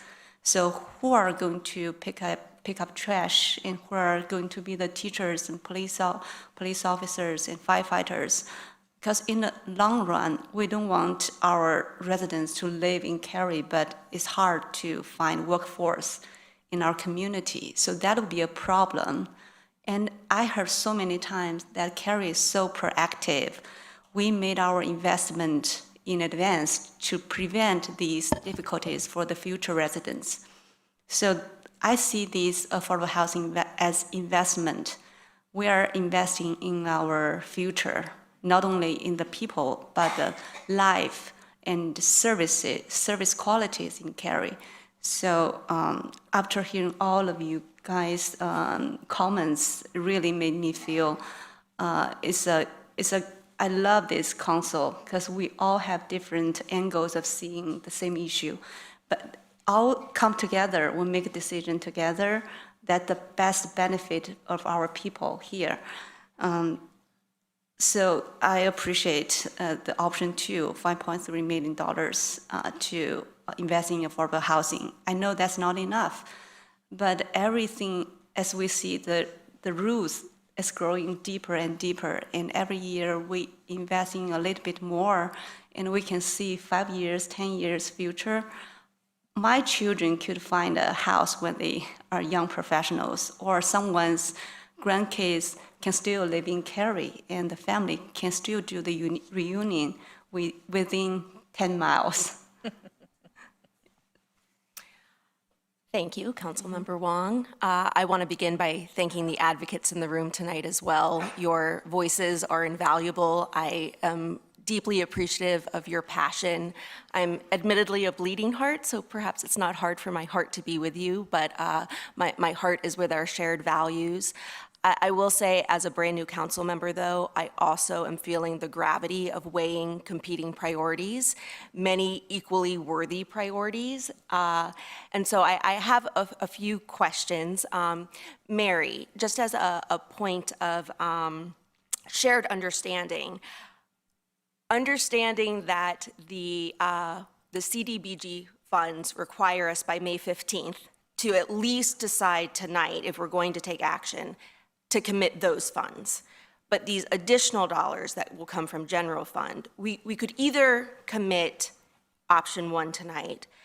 If we were to commit option 1, that does not prevent us in our budget conversations from still reaching 5.3 or really, for that matter, any funding level as we continue our budget conversations, and that deadline is not coming until the end of June. Do I understand that correctly? That is correct, yes. Okay. Because I would ask my more tenured council members to genuinely help me tonight with a really difficult decision, feeling the tension perhaps between my own idealism and pragmatism of how we do make these really tough choices with competing priorities. And I'm going to put you on the spot with your migraine, Councilmember Cohen-Johnson, because I've heard you speak so eloquently and articulate so well the tension between essentially not wanting to shift the burden of affordable housing to our cost-burdened housing residents in the form of taxes. And so if I could put you on the spot to have you share your thinking Absolutely. in how we reconcile those two. Yeah, and I think that's exactly the point that Mayor Weinbach was making as well. So for me, this is, when we're talking about competing priorities, in my head, it really is a little bit of a sort of it's a game of what is the paramount priority, right? And when I think of humans, just in general, doesn't matter what kind of human it is, everybody needs a safe, secure home. Everybody needs water. Everybody needs food. And, none of us need Hulu or Netflix, right? So it's that hierarchy of basic needs. Housing is so solidly in that space. Also, I've read a lot of books. Reading a lot of books, will get you a lot more questions than answers a lot of times. But one of the things that I understand across a lot of different challenges we see in society, whether it's child abuse, which I was just discussing earlier, or any of the other challenges that a lot of these nonprofits in the room address, secure housing, usable housing, safe housing is really, really above almost everything else besides food and water. So I look at it in that way. So to me, I would be exceptionally comfortable cutting some services to shift that funding to affordable housing to avoid increasing taxes as much as humanly possible. I only speak for myself. Nobody get mad at my colleagues. I only speak for myself in that, but I'm very comfortable to be on the spot there because I think that's one of the things that, when you vote for someone like me who tends to, well, not speak very eloquently, but I love the way you put that. I appreciate that, but who tends to just say exactly what I'm thinking. That truly is what I'm thinking. So I have been pestering staff to give me some ideas of what we can cut. There's going to be a lot of people that are unhappy if we make cuts too. So that it really is this sort of balancing act, so to speak. But I also feel, I ran on this twice. I ran on affordable housing. Michelle did. A lot of us talked about affordable housing very extensively in our campaigns. And we were elected by not insignificant margins. So I think there's also, I think we've been given an assignment by the residents. So that's how I reconcile it in my head. I don't really struggle with it if I'm being completely transparent about it. It's this particular decision to prioritize affordable housing, I think, is exactly why I was elected. Thank you. I appreciate that. As a new council member, I take it the responsibility very seriously for constituents to understand my thinking as we approach these difficult decisions. And so, I want to be entirely transparent. I'm leaning towards option one, which I know is disappointing folks in the room tonight, because 4.5 is not enough money, but neither is 5.3. And so this might come down to the wire for me and how we wind up voting if we take action, but I want the folks in the room, people listening, all of the residents to know that is not an indication of the priority I think affordable housing has. It is more so that we have the opportunity to continue to have these tough budget conversations in totality up until June. And so for me, we can begin here, which I would also encourage us to think of option one as a really strong investment in affordable housing too, or as well. I think both of these options are an investment. Both of them are a start. Neither of them are going to address the need entirely. But as we continue our budget conversations, I think there's other lenses you can use that are also ways of addressing affordability in Cary and addressing community needs that are not only reflected in these dollars. We've talked a lot about public safety. At our retreat, community safety was our top priority, and we know that our public safety departments, particularly our police department, is going to need an investment of additional resources. And no, that might not be the conventional notion of affordability, but that's part of keeping vulnerable neighbors safe and keeping Cary somewhere that we all want to live, keeping it the desirable community that the mayor talked about. And so I'm just, again, weighing those competing priorities, which I know for some folks might telegraph values, and that's not my intent, because I feel values aligned with the impassioned speakers we heard tonight. I think, though, I might want to take the opportunity when we're looking at the dollars we invest to continue the conversation after this evening. Any other comments? Mayor, may I Please. make a comment? I am so sorry. I forgot you were there, Lori. You came out of the air. Sorry. I will say nobody's ever said that before.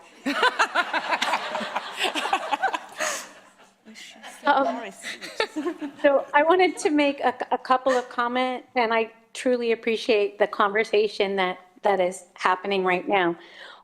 I have a couple of things I just wanted to put out there for folks listening. Last year, when we approved the CDBG consolidated plan, we recommended over $3.6 million in funding for all of these amazing housing initiatives.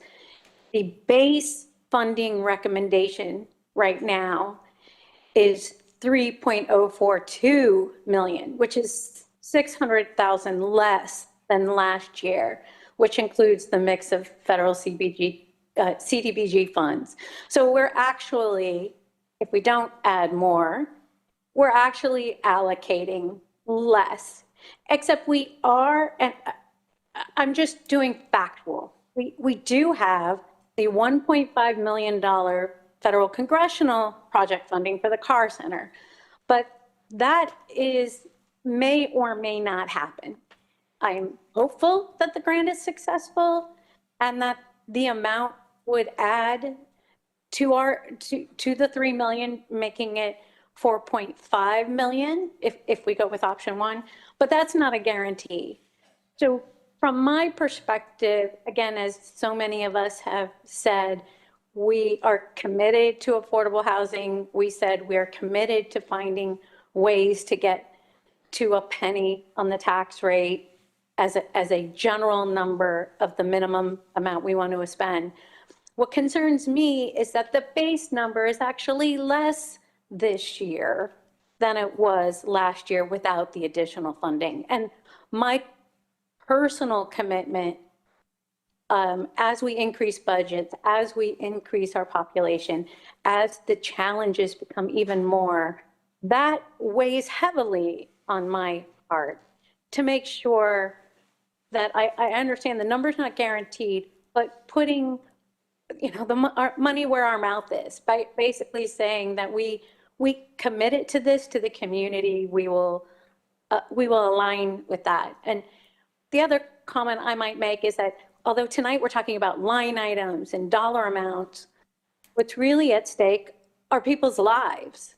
I'm very moved by everyone's story, and especially moved by Councilmember Cone Johnson's story, because it aligns with my own story as the daughter of a single mother who grew up in subsidized housing. The issue is not abstract for me. It is my life story. And I'm so touched that we give this real world experience, because that reality hits me hard, that today my mother and I would not be able to afford to live in Cary. As the firefighters that the gentleman spoke about, these are people who save our lives every day, who teach our children, who serve us meals, who help us cross the street. I don't see numbers. I see families like mine getting the stability and the chance that we were given. So I believe investing in housing it's not a luxury. It is that Maslow's hierarchy of needs that Councilmember Cone Johnson was talking about. It's a promise that a town like Cary still has room for families, or as Reverend Lawrence said, making space for people to be a part of Cary. And I also wanted to call out and sincerely thank our staff. When they first brought forward the staff report, you didn't just plug in our federal allocation and call it done. You built this really thoughtful and ambitious strategy that really preserves existing homes, creates new, deeply affordable units, keeps people from falling into homelessness. You leveraged our partners. You've reached out to new partners and other funders. That really took vision and persistence and a lot of, I'm sure, very quiet but hard work. And I also wanted to thank all the, I'm sorry I'm not there to be with you, but I want to thank everyone who came to speak tonight and throughout this entire process, the neighbors who shared painful personal stories, the advocates, the faith community. You really, you had to sometimes rearrange work schedules or find childcare or honestly push through the discomfort of talking about housing insecurity in public. So for me, I am so thrilled that staff put in the option 2. They responded to our plea in the work session that, hey, what would you do if you could have more money? What else could you create if you had more money? Who else could we help? And honestly, even at the scale of the penny, the need in Cary is much bigger than what we can do through our annual budget. And I hope that the folks who are in the room also come back when we want to do a housing bond. You've asked us, you've pleaded with us, you've emailed, you've spoken at hearings, but don't let this be the last time. Celebrate and help us do more as we make these hard decisions, and talk to your neighbors and help explain that, you know, when we allocate money, we're doing it for everyone. We're doing it for our entire community. And I really love that Reverend Lauren said a community, we want to be a community that makes space for everyone. So I'm very supportive of option 2. I know I can't vote because I'm not in the room with you, but I appreciate that and I also appreciate Councilmember Richards' question. Can't we just add it later? And I think that's a really good question. But when we align this CDBG discussion with our budget, we're giving our partners predictability, right? We're telling HUD that we plan on adding more. This is important to us, which hopefully also shows for that $1.5 million that we want, that we're putting our own, you know, we're putting our own money in the pot too. So please help us get that 1.5 million, because we're investing a lot. So if it were me and I were there to vote, I would say I'd like to commit to it up front. And thank you for the opportunity to weigh in. Thank you. Anything else? Are we ready for a motion? Can I add one thing? Sure. The way I support option 2 is I feel even it's not a huge difference, but it's still like over 700,000. But if you invest, like Councilmember Kong Johnson, she invested in her single family in 20 years ago. Yep. Yeah, that's 128,000. Like we invest in 2026, like the 700,000 could be in 10 years could add a zero. Like if you invest in next year, it just like you invest in your like retirement bond, the investment account. Invest early, you get much more in the future. So that's why I would love to try our best to invest more. Even it's 2026 now, but still not too late to invest. Okay. So are we ready for a motion? I will also say one more thing. Okay. To address what Councilmember Richards was saying, I recall sitting here in previous years being just absolutely terrified, might be strong, but that's what it felt like, thinking, okay, I need to make a public commitment right now to something, and we haven't fully decided the budget. I remember, even though I was fully committed to affordable housing, thinking that's a really scary thing because we haven't worked it all out yet. But there's something really weird in my brain that happens when I plan, everything has to be perfect, and all of a sudden I say, whatever, and go with my heart. And so that's how I kind of got through it in previous years. But I know as a council member, I've already made mistakes, and I know that there will be times where I will continue to make mistakes. And something like this could end up being a mistake.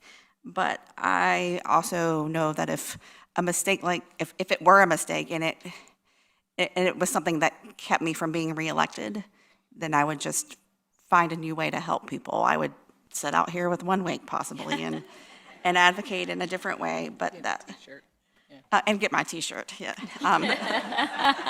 But it's years of thinking it through, so I understand what it's like to sit there, and I really appreciate your question also.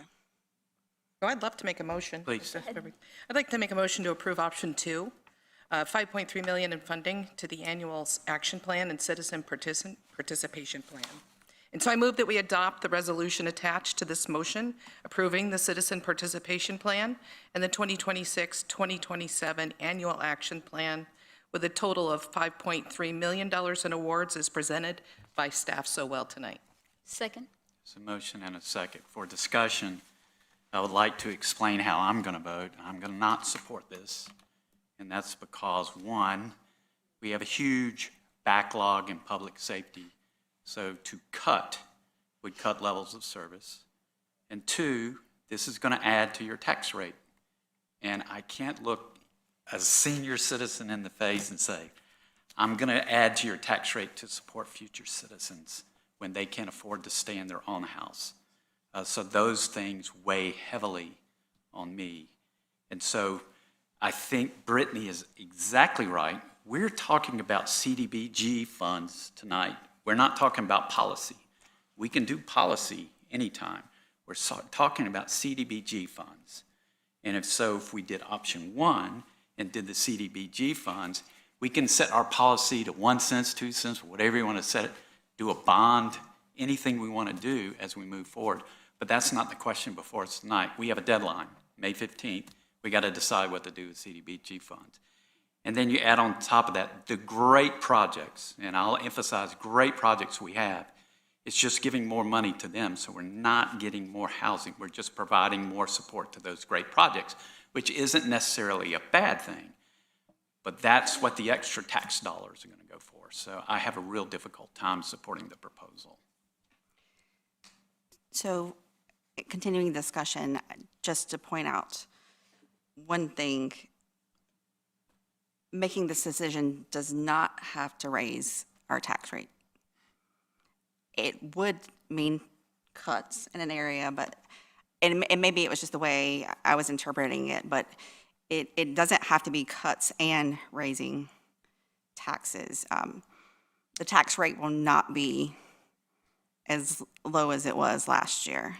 I don't see that. I mean, we could choose for it to be, but I don't see that being that way. But it doesn't have to be affordable housing that raises the tax rates. We can continue those discussions and figure out other ways to keep a tax rate within an area that's agreed upon. And I have to agree with that, and Mayor Pro Tem Bush mentioned this, and Mayor, not saying that you're not right, you're absolutely right in saying that, the burden kind of shifts if we increase the tax, or if we decide to increase the tax because of this reason, on the people who are on fixed income or otherwise, low income. But,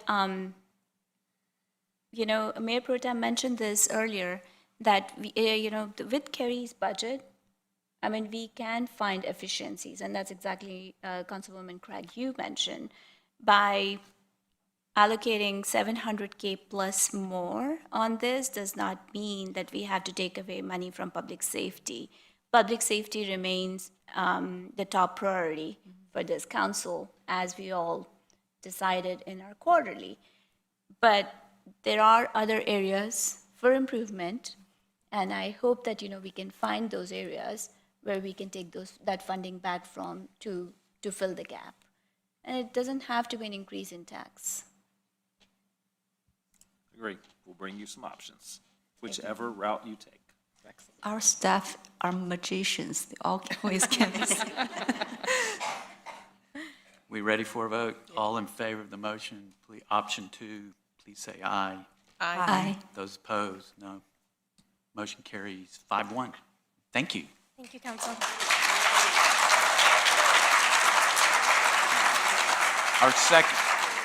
Our second public hearing is 25 REZ 12 Trenton Road Residential Rezoning. Planning Manager Aaron Puckett will introduce this item.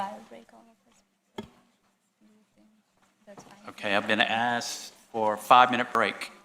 We will return at 8:31. I could.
Council meeting at this time, and we are at the second rezoning. That's 25 REZ 12 Trenton Road Residential Rezoning. Planning Manager Aaron Puckett will introduce the item. Council will not take action on this rezoning tonight. It will be referred to our Planning and Zoning Board for their review and recommendation and will return to us at a future date. Ms. Puckett. Request to rezone approximately 21.7 acres located at 101 Roscoe Trail.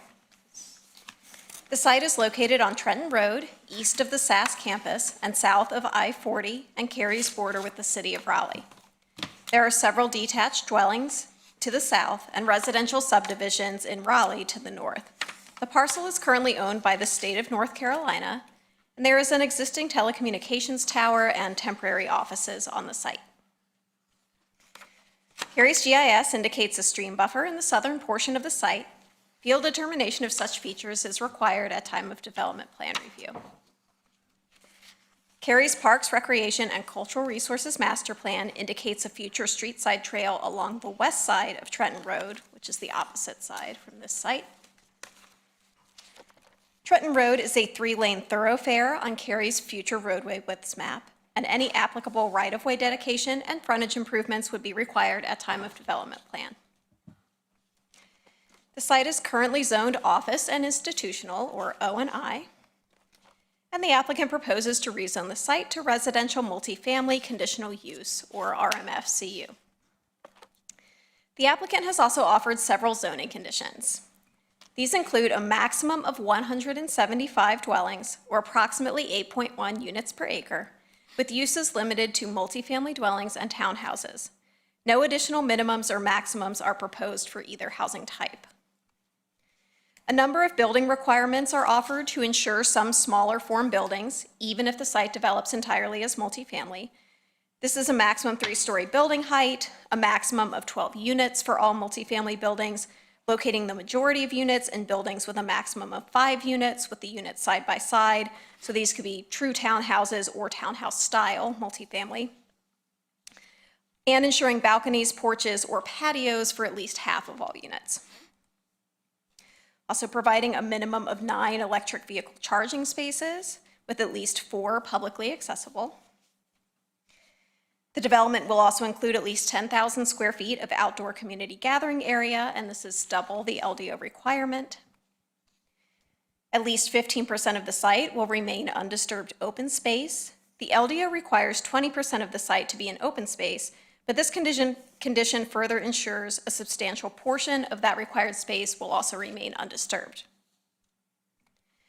5% of units will be available to households at 80% of the area median income, or AMI, for a period of 30 years. These could be either multifamily or townhouse units, but it is not specified by the condition. A number of transportation improvements are offered, including site access improvements, which are typically required at time of development plan, some minor safety upgrades at the Trenton Road and Trinity Road intersection, and construction of a 12-foot wide street side trail along the site frontage, which is an increase to the sidewalk that would be required today. A preliminary analysis against the Imagine Cary Community Plan finds that policies in the Live, Work, Enrich, Shape, and Move chapters apply. The proposed rezoning could contribute to housing choice by the provision of multifamily dwellings and/or townhouses. However, the proposal does not guarantee a mix of housing types. It is possible the site could be solely developed with multifamily units, for example. Similarly, the Live chapter supports the greatest mix of housing types in mixed-use centers, including employment mixed-use campuses. The proposal could more strongly meet this policy if a commitment to a minimum number of townhouses was offered. The proposal does also offer at least 5% of the units affordable at 80% AMI for a period of 30 years. As currently proposed, there's no certainty as to whether affordable units will be multifamily or townhouses. But this may modestly address the policy related to affordable housing. Provision of multifamily units or townhouses can also help address the needs of Cary's workforce, as noted in the work chapter. Commitments to open space may help speak to the preservation of the natural environment and tree canopy, while a modest commitment to 9 EV charging spaces minimally addresses the sustainable energy policy of the Enrich chapter. Regarding the SHAPE chapter, the proposal adds residential uses to an employment mixed-use campus that is largely comprised of employment uses within the SAS campus today and would redevelop an underutilized state-owned property. The use does appear to create a reasonable use transition to nearby office uses, but does also propose locating residential uses along the highway. In evaluating the MOVE chapter policies, I want to note some differences between what we typically see in a traffic study and a new section that was included in this study. The LDO requires that intersections within 1/2 mile of the site are studied specifically for vehicular impacts. In this case, 1 mile was studied as the project was originally scoped for a much higher density. This is the first of several forthcoming projects you will see where the traffic study included multimodal improvements within the study area. While not specifically required by the LDO today, this voluntary inclusion ensures MOVE policies can be fully evaluated. In the context of this project, the multimodal analysis is especially important given the lack of multimodal facilities and connectivity in this area, especially on the south side of I-40. The multimodal and safety recommendations of the traffic study included improvements at the intersection of Trinity Road and Trenton Road, which is a triangular alignment consisting of 4 unsignalized intersections. Recommendations included making signage more visible by trimming vegetation, replacing signs, and installing reflective curved chevrons. This intersection would also benefit from additional street lighting and ultimately from a redesign of the intersection, such as with a roundabout. The applicant has not committed to the redesign or installation of off-site lighting, but has committed to minor improvements related to signage and the reflective curved chevrons. The intersection of Trinity Road and Brandywine Road is recommended for a lighting and sight distance study, but this has not been offered. The traffic study further recommends a 12-foot wide shared use path or street side trail along the site frontage, an increase to the 5-foot wide sidewalk otherwise required by the LDO, but consistent with forthcoming guidance from the bike plan and the MOVE chapter updates. There is an existing shared use path on the north side of I-40 and a future street side trail planned for the west side of Trenton Road on the south side of I-40. The study recommends additional signage and striping with appropriate transitions across the I-40 bridge to help close an existing gap in the multimodal network at this location. The traffic study also recommends a crosswalk at SAS Campus Drive with an appropriate pedestrian crossing warning device, such as a rectangular rapid flashing beacon or RRFB, to facilitate access to the shared use path and to allow multimodal access between the proposed residential development and nearby employment uses. The applicant has offered construction of the shared use path along their frontage, but not to the recommended extension of a connection to the north with appropriate signage and pavement markings. Similarly, they've offered a crosswalk, but have not specifically committed to an RRFB or a similar device. Cumulatively, the proposed multimodal and safety improvements modestly address related MOVE policies, particularly the shared use path improvement along the site frontage and the associated crosswalk, although a stronger commitment to connecting the trail to nearby facilities, along with a clear commitment to an RRFB or similar device to better ensure pedestrian safety, would more clearly meet these policies. Multifamily units are supported in employment mixed-use campuses on Cary's future growth framework map, with townhouses supported as an incidental use. Additional considerations include ample landscape and green space, a well-connected street and pedestrian network, and the integration of residential uses into the campus.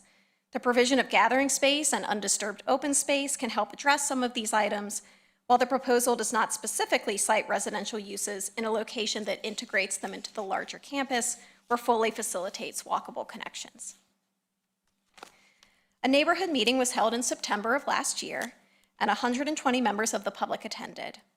Questions and comments included concerns with traffic, particularly with increased event traffic from the Lenovo Center, and safety concerns at the triangular Trinity Road, Trenton Road intersection. Additional concerns were expressed regarding the use and density, potential drainage impacts, and impacts during construction of the site. Staff has continued to receive calls and emails following the neighborhood meeting from both Cary and Raleigh residents, most of which have simply been questions about the timing of the public hearing and the rezoning process, but some have expressed similar concerns about the use and the traffic and safety impacts of the development. Staff mailed notification of the public hearing to property owners within 800 feet of the site, which exceeds the state's and Cary's LDO requirements, and signs were posted on the subject property. This concludes my presentation. Ryan Blair is here to provide the applicant's comments, and following the hearing, I'm available for questions. Thank you, Ms. Puckett.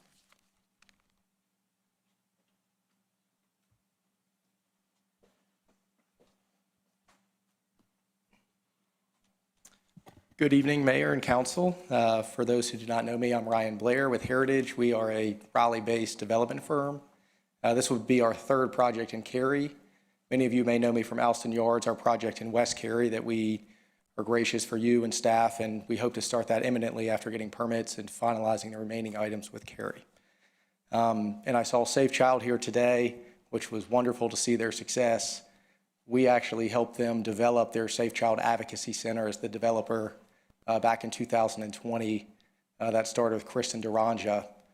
Phenomenal facility, state-of-the-art, helping the entire Wake County community with child abuse. So we do not only do private development, we also do a lot of charitable related items. Our goal here is simple, and it's to deliver housing in an area of need in the form of townhomes and low-density flats. Low density can be questioned by citizens, but when I say low density, it follows Cary's comprehensive plan, the true definition of 4 units per level, 3 levels max. We have this product in a development in Charleston, South Carolina, which is very unique to Cary, where we put 1-bedroom units on the corners.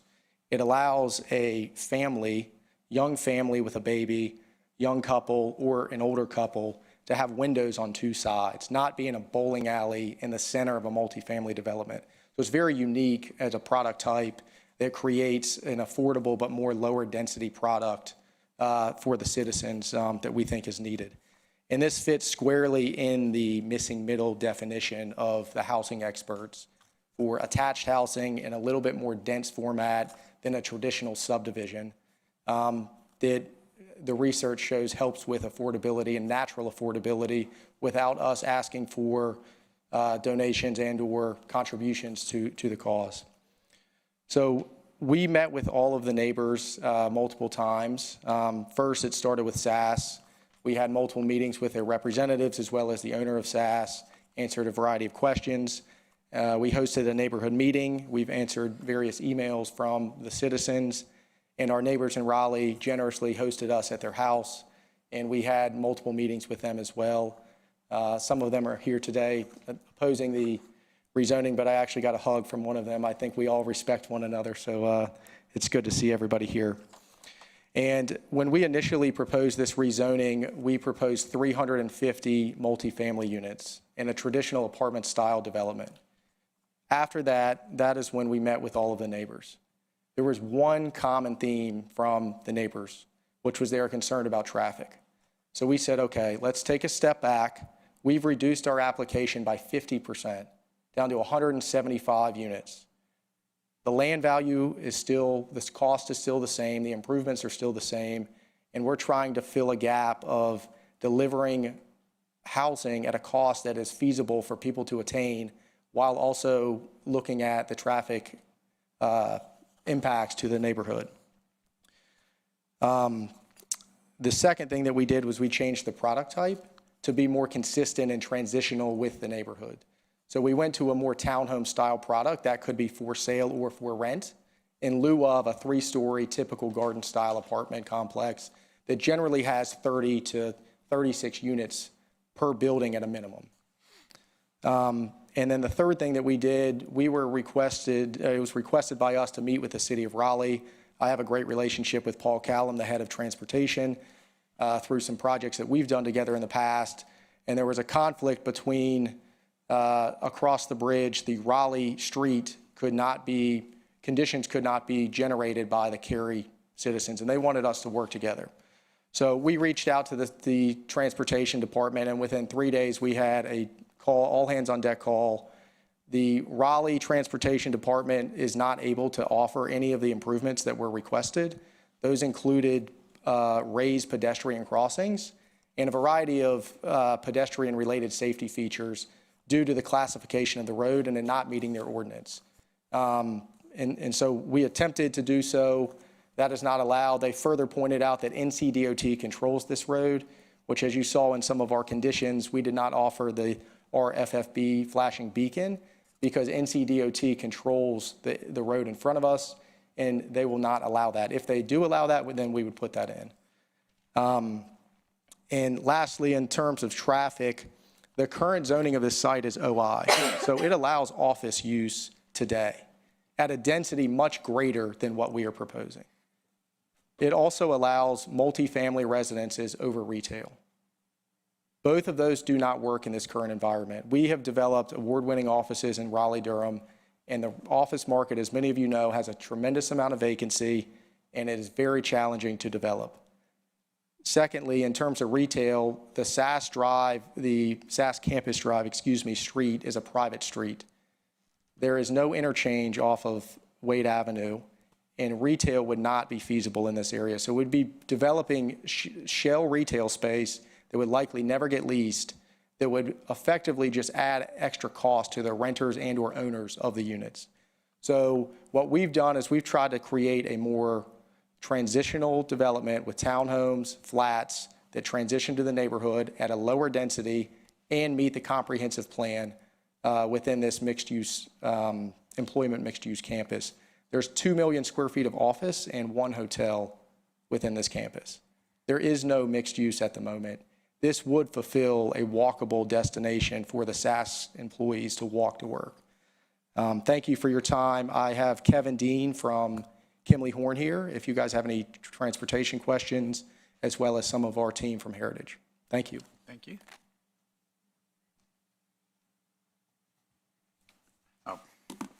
So now it's time for the public hearing, and I'll call on the clerk to read any written comments, call on any registered speakers. Yes, we had 8 written comments and 10 registered speakers. The written comments were emailed to council prior to the meeting, provided to council upon arrival, and attached to the online agenda for accessibility. Our first registered speaker is Dan McWhorter.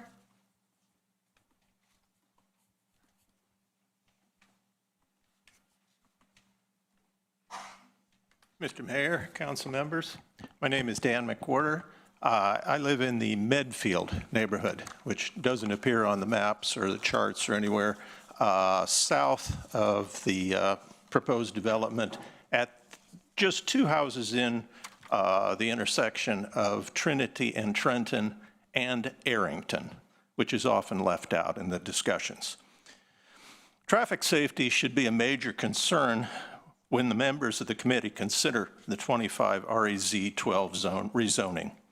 According to data from the North Carolina State University Institute for Transportation Research and Education, their 2018 Triangle Household Travel Survey, as well as the United States Department of Transportation Bureau of Transportation Statistics report on average weekday household person trips in this census tract, also from 2017, Triangle households average between 5 and 8 automobile trips per day, depending on the household size.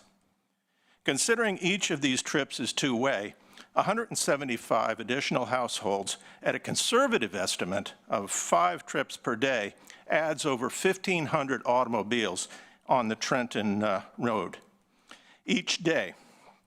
As the shortest route to Cary, North Carolina State University, Central and South Raleigh, 440 and 40 is through this already dangerous confluence of Trenton, Trinity, and Arrington. The traffic impact there would be significant. The recently increased number of households along Trinity Road on the Raleigh side of Wade Park, Trinity Brownstones, Trinity Ridge Apartments, the park at Trinity, have already increased the traffic through the intersection that I'm speaking of. They have also increased cut-through traffic between Trinity Road and Reedy Creek Road in Cary through the Medfield neighborhood. As noted in figure ES-1 of the Trenton Road multifamily development traffic analysis referred to earlier of September 12, 2025, I quote, "Design options should be explored to improve the unconventional system of 4 intersections based on traffic operations, safety, multimodal transportation, traffic calming, and long planning considerations. Until improvements are made to the unconventional system of the 4 intersections at Trenton, Trinity, and Arrington, locally known as the Triangle of Death because of the frequent accidents in that area, we ask for a moratorium on any development along the Trenton Road corridor." Thank you. Thank you. Our next registered speaker is Marg Pertini.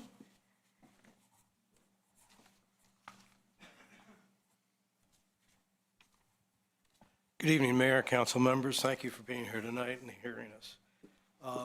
My name is Mark Paterni. I live on Roller Mill Court. I back up to Trenton Road up in Raleigh.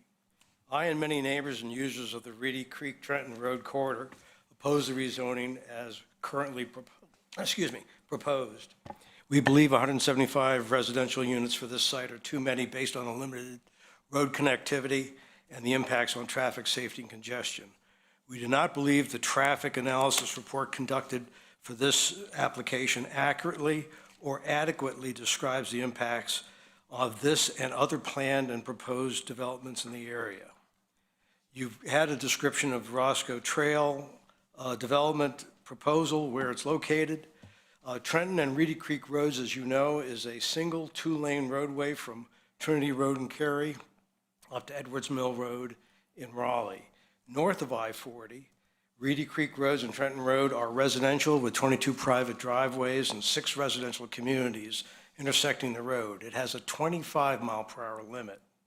South of I-40, Trenton Road is primarily open roadway bordered by 3 residences, the large private SAS campus, NC State University Research Farm, and it has a 35-mile-per-hour speed limit. We believe there's an unaddressed inherent conflict between Cary's plans for Trenton Road as a 3-lane thoroughfare with its 35-mile-per-hour limit and Raleigh's 2-lane residential roadway with the 25-mile-per-hour limit. Reading the TAR, it remains quite unclear how the impacts of the various approved and proposed developments are factored into the levels of service, and we don't trust the levels of service that have been described. It appears that the Lenovo Center expansion, though mentioned, did not impact the analysis. Perhaps that's due to the LDO's exclusion of special events.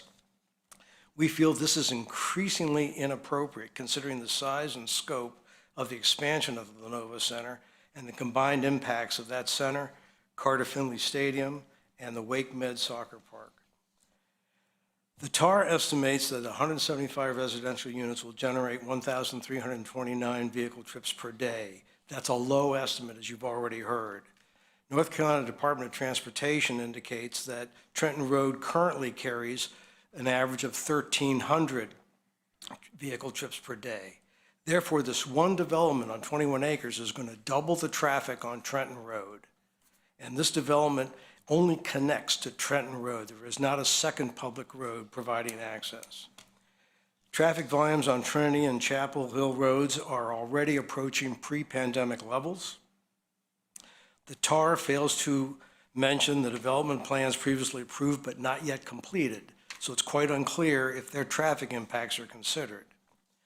Due to the timing of the projects, the TAR ignores traffic increases that will be associated with improvements to Trinity Road at the East Chatham Street Railroad crossing. It also fails to mention Raleigh's new development under construction at Corporate Center Drive and Trinity Road for 225 apartments. Medfield, as you've heard, is a large, older neighborhood of single-family homes which extends from Trinity Road to Reedy Creek Road and provides easy access to I-40 at Harrison Avenue. The streets don't have sidewalks. Its residents range from new families with children to older legacy owners. The TAR examines the impacts of traffic on various Medfield intersections with Trinity Road, but never examines the issue of pass-through traffic, which is going to increase as traffic on Trinity and Chapel Hill Road increases. The intersection of Brandywine Road and Trinity Road is of longstanding concern. You heard there was a recommendation for a light study, but it's also projected to fail in the level of service levels in the evening rush hour. There are no plans to address this. Regarding that unconventional intersection, you've already heard from staff that there are recommendations for improvements which the applicant so far has declined to address. The TAR projects that 90% of the traffic is going to go south from this development.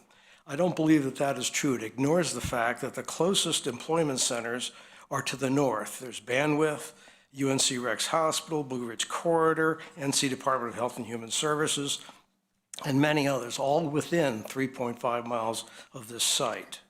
Again, the TAR did not address any impacts north of the site.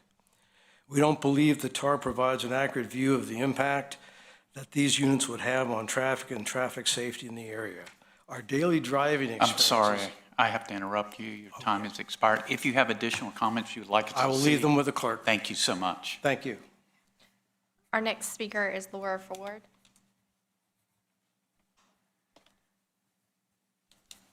Thank you, Mayor. Thank you, council people. My name's Laura Ford. I live in the upper left, right-hand corner of that lovely map up there. Across the street, I have Schenck Forest, beautiful research forest for NC State, and I have the wonderful opportunity to drive this road every day. And it's a bottleneck, and it's a nightmare. So I'm going to speak for everybody. That road is filled out, 350 residents in the area signed. The undersigned are owners of detached single-family residences, either adjacent to or in close proximity to the proposed development of Roscoe Trail and or users of the Trenton Road, Reedy Creek Road corridor. We are opposed to the current proposal by HCAP presented to the town of Cary to rezone the property for conditional use and multifamily for 175 dwelling units. We understand that this property will be sold by the state of North Carolina and developed at some point. We oppose the current proposal for HCAP for the following reasons. Traffic and safety concerns, as have already been addressed. The current intersection at Trinity Road, very dangerous. It's graded as D, one level above, the current intersection at Trinity Road and Trenton Road. It's graded as D, one level above failing. It might not safely handle the increase in traffic.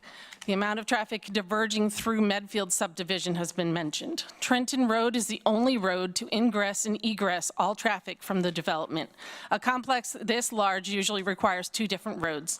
Trenton Road and Reedy Creek Road in Raleigh, designated as sensitive area residential streets with greenway, function as a single corridor between Trinity and Edwards Mill Roads.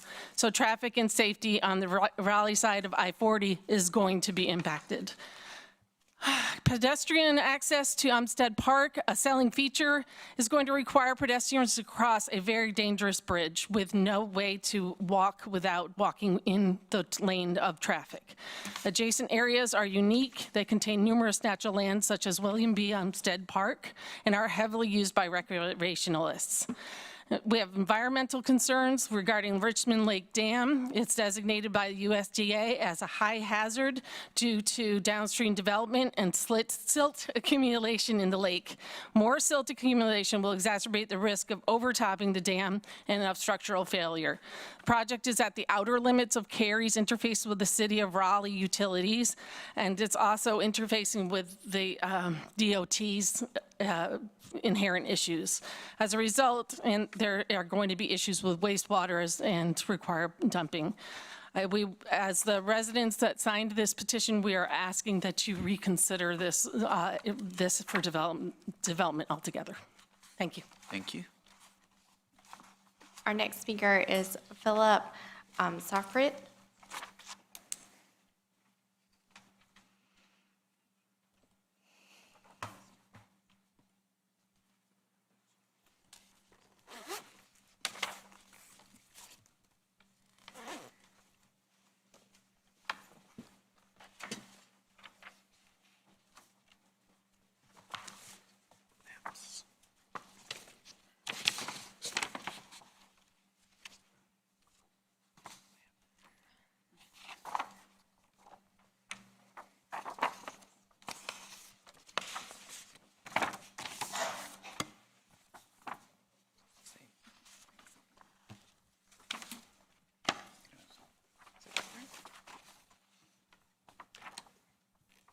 Good evening, Mayor and council members. My name is Philip Staford. I live in Trinity Farm subdivision, which is right off Trenton Road on the north side of Interstate 40. The proposed rezoning 25 REZ 12 is located on what many of the local residents refer to as the Reedy Creek Trenton corridor. If you look on the map that you have, it's the red dashed line is the corridor. For the residents along this corridor, there are only two ways in or out. The first intersection is the one that's been talked about at Trinity and Trenton and Cary. The other is the Reedy Creek Edwards Mill intersection. Other than that, there's no way to get out of this area other than go to one of those two intersections. So as you probably know, that corridor includes both Cary and Raleigh. And so the use of that area is intermixed. Both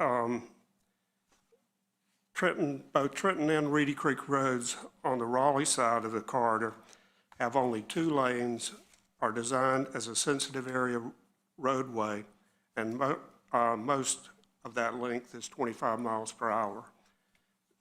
Reedy Creek even has a built-in paved undulating median to try to slow traffic in that area. The corridor is a unique, heavily wooded recreational area and contains William B. Umstead State Park, Carl Alwyn Schenck Memorial Forest, and the NCSU Equine Farm.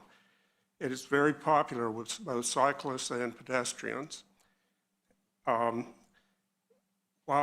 there are greenway paths on both Reedy Creek and Trenton Road, many of the cyclists still ride in the road, creating a safety issue and causing frustrated drivers to try to pass them on a double yellow line. As was previously mentioned, there are 190 existing single-family homes along this corridor. This, if built out, this development would nearly double the residential traffic by creating another 175. So it's a massive change in one development. I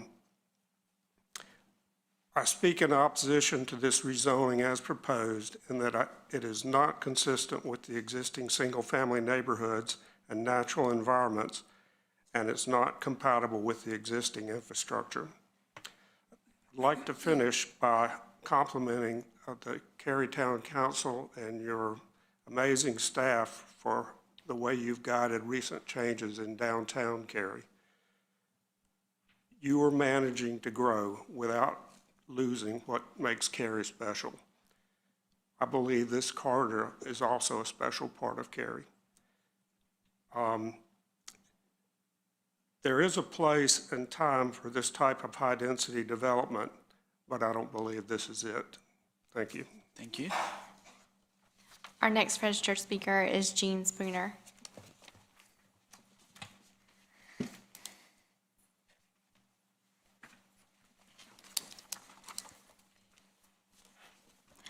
Dr. Jean Spooner, I'm chair of the Umstead Coalition. I speak to you today as the official friends group for William B. Umstead State Park. We are dedicated to preserving the natural integrity of William B. Umstead State Park and the Richland Corridor and its surrounding space, open space, excuse me.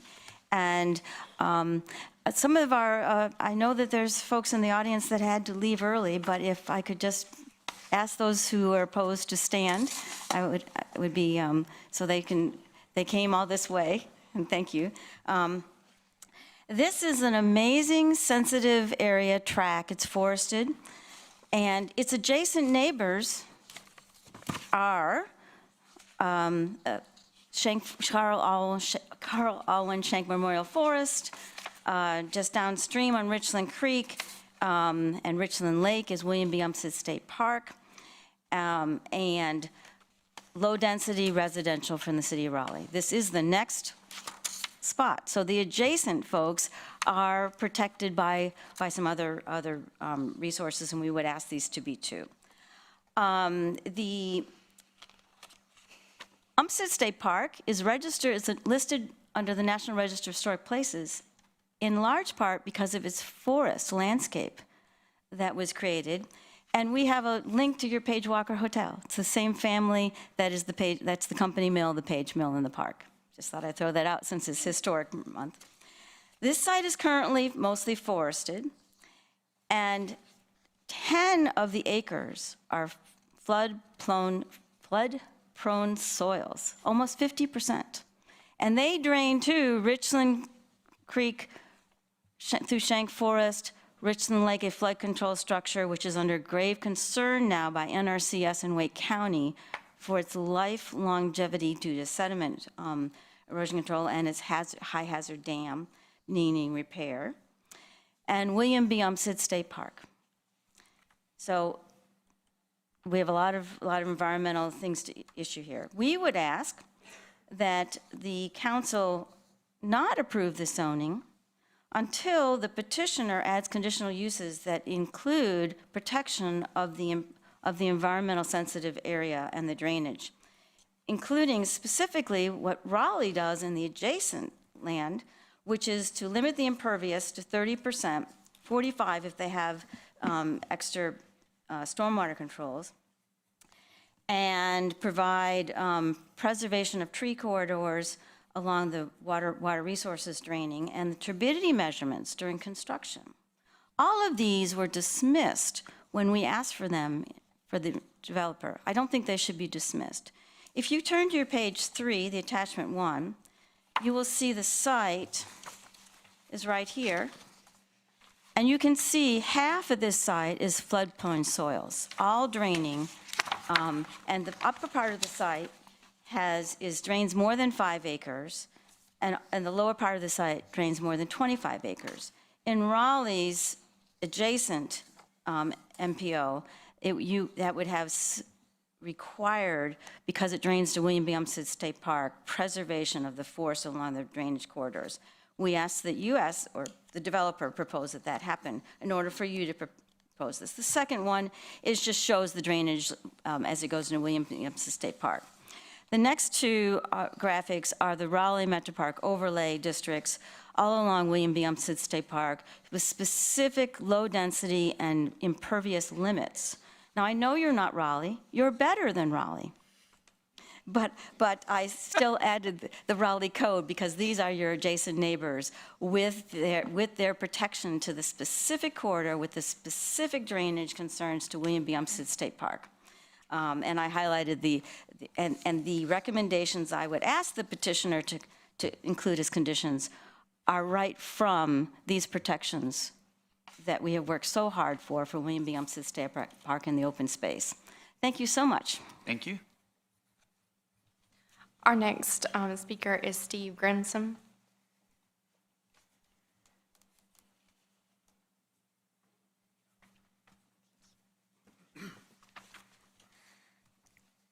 Good evening, everyone. My name is Steve Grissom, and our family owns the land parcel adjacent to the south side of the subject property. I've lived here on Trenton Road since 1979. This was prior to the time that I-40 was built along that section. I-40 was completed in the mid-'80s, and at that time, the area south and west of I-40 fell under Cary ETJ, which we are today. ETJ, excuse me. And my parcel in the subject land is now zoned office and institutional. As you've heard from others, Trenton Road is a 2-lane road used by many pedestrians and cyclists to access the Umstead State Park and Shank Forest trails. The proposed multifamily development would almost double the number of residential units and traffic in this corridor, and for this reason, I'm opposed to the rezoning. Multifamily zoning is out of character for this area, which is mostly predominantly single-family homes all along Trenton Road and Trinity Road west of I-40 and south all the way to Chapel Hill Road. Zoning in this entire corridor is predominantly R40, R20, and O&I. The more appropriate zoning for the subject property, I think, would be single-family zoning or retain the O&I, and I'm neutral between those two, but not the high-density multifamily as proposed. About 20 years ago, now that's a long time, there was a request by Beazer Homes to rezone the approximate 12 acres that our family owns to multifamily housing. After the initial public hearing, the request was withdrawn, primarily due to environmental issues, which Dr. Spooner talked about, and traffic safety concerns. The increased traffic from the number of residential units would have further stressed an inadequate Trenton Road infrastructure. Trenton Road is still the same two-lane road today, with no dedicated pedestrian or cyclist path on the south end. And at that time, years ago, the SAS campus drives accessing Trenton were not even in place. Most of the neighborhoods to the north of Trenton were not yet built, and the entertainment venues and residential units on the Raleigh side of I-40 were not as extensive. Yes, this denial of multifamily rezoning was years ago, but what has really changed about the road infrastructure to address safety concerns to pedestrians or cyclists? If anything, it's more stress on the system now. Others have talked about the dangerous intersection at Trinity and Trenton. I want to bring up an incident 4 weeks ago. I came across an accident that had happened moments before. Cyclists preparing to make a left turn to access Trinity was rear-ended by a car which broke the bike in half, throwing the cyclist into the windshield, shattering. Eventually, she rolled from the hood of the car onto the pavement. So she was knocked unconscious, and her face was quite scarred up. Fortunately, there were no broken bones. But this is just the recent accident I came across. Like my neighbors, I've witnessed many near misses and accidents. And I think this is what you have when you have increasing traffic along a two-lane road with no dedicated pathway for pedestrians and cyclists trying to access the park areas. And I think additional traffic from the proposed development will only increase the risk. And because of these safety risks and that the development as multifamily is totally out of character with the area, I'm opposed to this rezoning request. Thank you for listening to the concerns from my neighborhood. I encourage those of you who haven't already visited this area to come out and look at it, but just watch out for the cyclists and the wildlife when you're doing it. Okay. Thank you very much. Our next registered speaker is Charles Rowe. And good evening.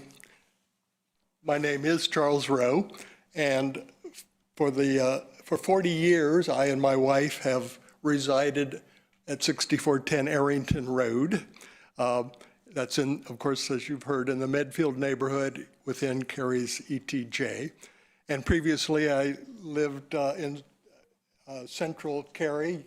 I was reminded by the earlier discussions, our home that we bought in the mid-1970s with 1/4 acres and 3 bedrooms, a lovely home in downtown Cary, cost me $34,000. The Arrington and the other residents of neighborhoods adjacent to Trinity Road, as you've heard before, will be adversely affected by the proposed doubling of the number of residential units on Trenton Road. Our street and Trinity Road resident, it's already dangerous, as you've heard about the triangular intersection with Trenton Road, Arrington, and Trinity, and currently exceed their traffic volume capacity, accentuated in the morning and late afternoon surges of vehicular traffic, and additionally the special events at the Lenovo Center and the State Fairgrounds. So it's already challenging for residents all along Trinity Road to access that busy roadway. And this traffic situation will be magnified, as you've heard, by this proposed development, but also when the SAS corporate campus office buildings return to full occupancy. Since the pandemic and turn to remote off-site work for most SAS employees, the incoming and outgoing vehicular traffic by the SAS workforce on Trenton and Trinity Road has dramatically decreased. The aerial photo that you saw earlier showed thousands of empty parking spaces in what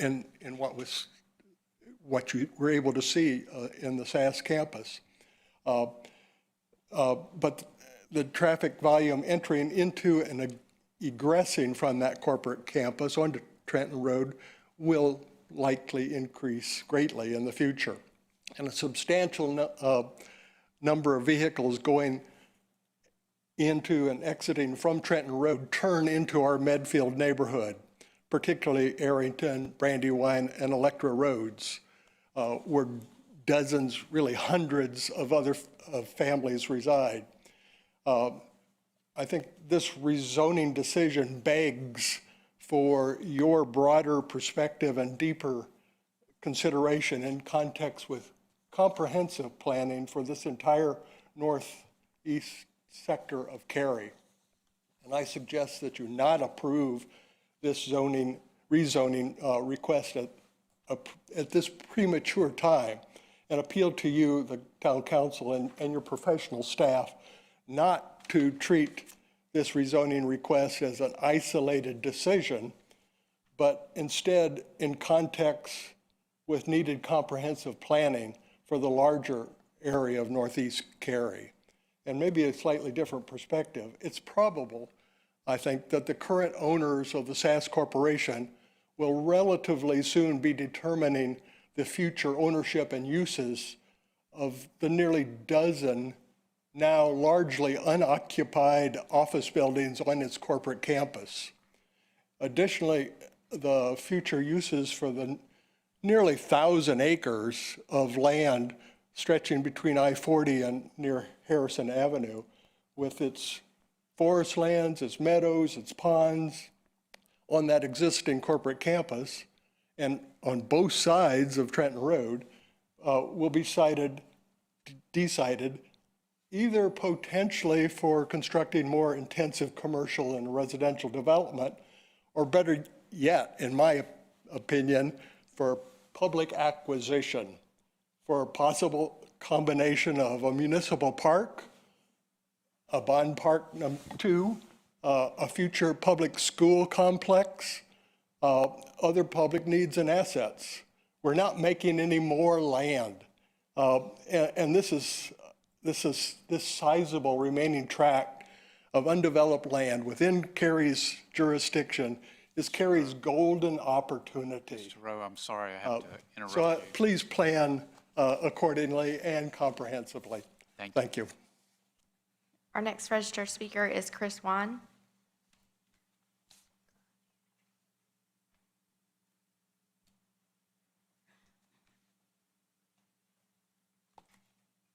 Mr. Mayor and council members,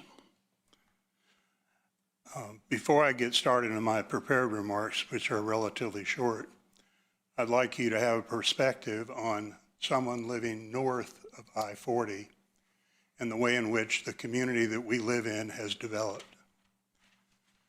Very fortunately, in the Raleigh area of this part adjacent to Umstead Park, there are limitations on the type of development that can occur. And it is largely single-family residences. There's been a variety of developments over the years. I moved into my home in 1990 in the second of the developments that were then on the north side, all well within a short distance of this proposed development. And when I was living there, Mr. Grissom his family's been there for 82 years. I experienced a dirt road, a 65-mile-per-hour speed limit on Trenton Road, and an unlimited limit, as far as I could tell, in our neighborhoods. But the nicest thing about the way in which our neighborhoods were developed, the first two, was that they had a way of building homes at that time that preserved the tree canopy. The developer sold a lot. The buyer would take the responsibility of removing those trees they wanted removed. Why does this matter?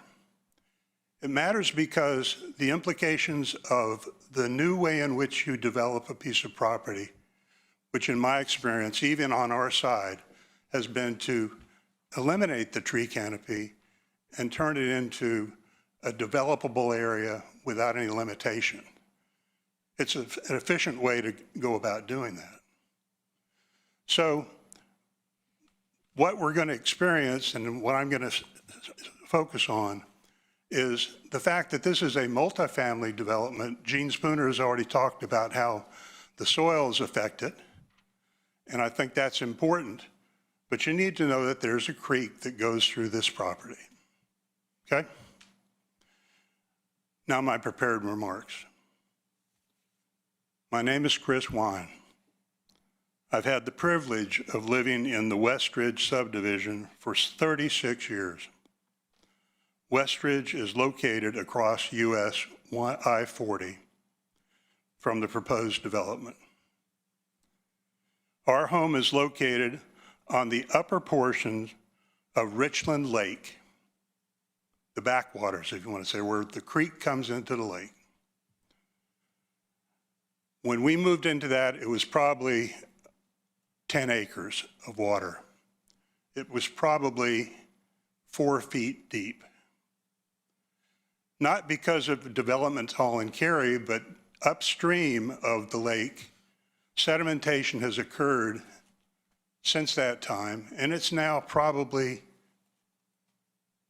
3 acres of open water, 6 inches deep. Okay? Richland Lake was created when a series of 10 dams were built by the Natural Resources Conservation Service, a division of the United States Department of Agriculture, in order to protect Crabtree Valley Mall and other downstream developments from flooding in the 1970s. You're very familiar with this. Crabtree Lake is a part of that same development. The dam was intended to serve this function for 70 to 100 years. It has lasted now for 47 years.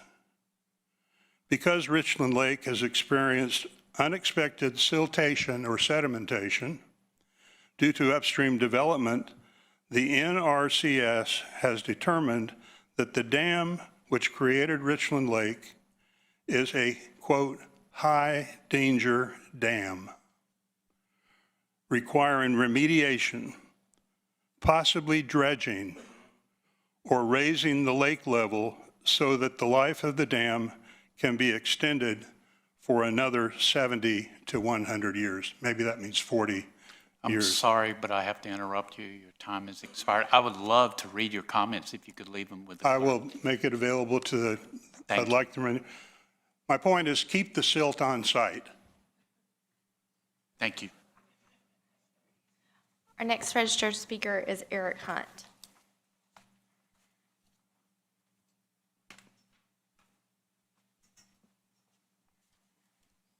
Good evening. As mentioned, my name is Eric Hunt. I'm a resident of Cary. I'm a resident of the Trinity Grove neighborhood up closer to Chapel Hill Road.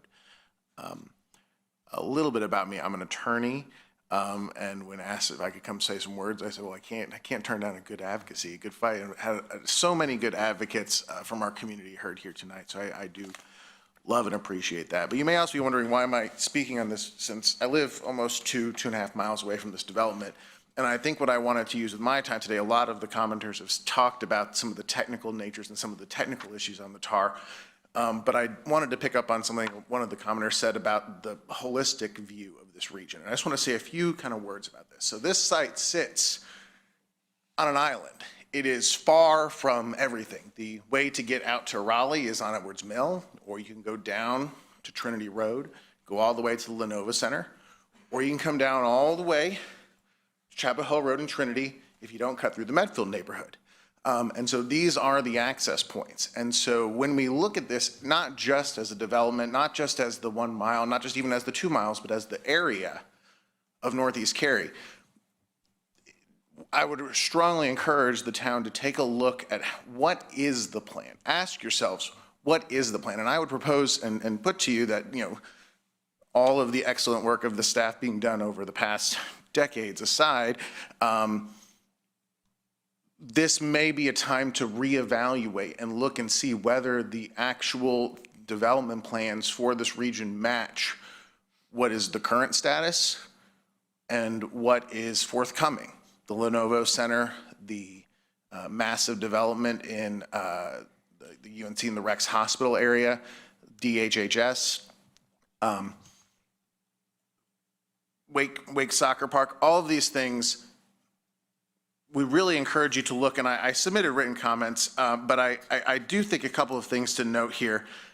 It is true, there is no pedestrian infrastructure here. So we're talking about a place where the planned greenway that is in the master plan sits on SAS land, which has apparently, I'm not aware of any imminent plans to develop the street side trail between Trinity Road and I-40 on our side. Now, if you look and compare that to what Raleigh has done on their side, I think that should raise some questions about how we're planning to address Trenton Road in the long term. The Trinity-Trenton connector has been talked about at length, and again, I'll say, just echoing some of the comments that the town staff has made, this is not something that exceeds. This is something where the developer has really met minimums, has done marginal improvements, committed to things like reflectors and not like redevelopment of an intersection. And I understand that the burdens of this development are going to fall on more than one party, and it's not appropriate for any particular developer to redesign the roads of an entire area. But the reality is that if you want hundreds, thousands of more units to exist in Northeast Cary, the entire corridor is going to eventually need infrastructure redevelopment. And so the question would be, how, holistically, how will that be achieved? I also would like just to think about some of the blind spots, and this was alluded to in the TAR. I don't want to get into the technical parts, but just think about your experiences, and people who drive through East Cary around rush hour, think about your experiences.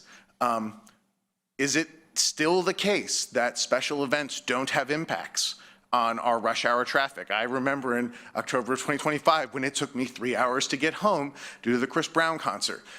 Many events, not every event, but many events intersect, and so there's a layering of both the, you've got low performing intersections on top of event traffic, on top of commuters, on top of return to home. And so this question, are these factors really being addressed in the assumptions that have been made over the past 5 to 10 years in the traffic studies?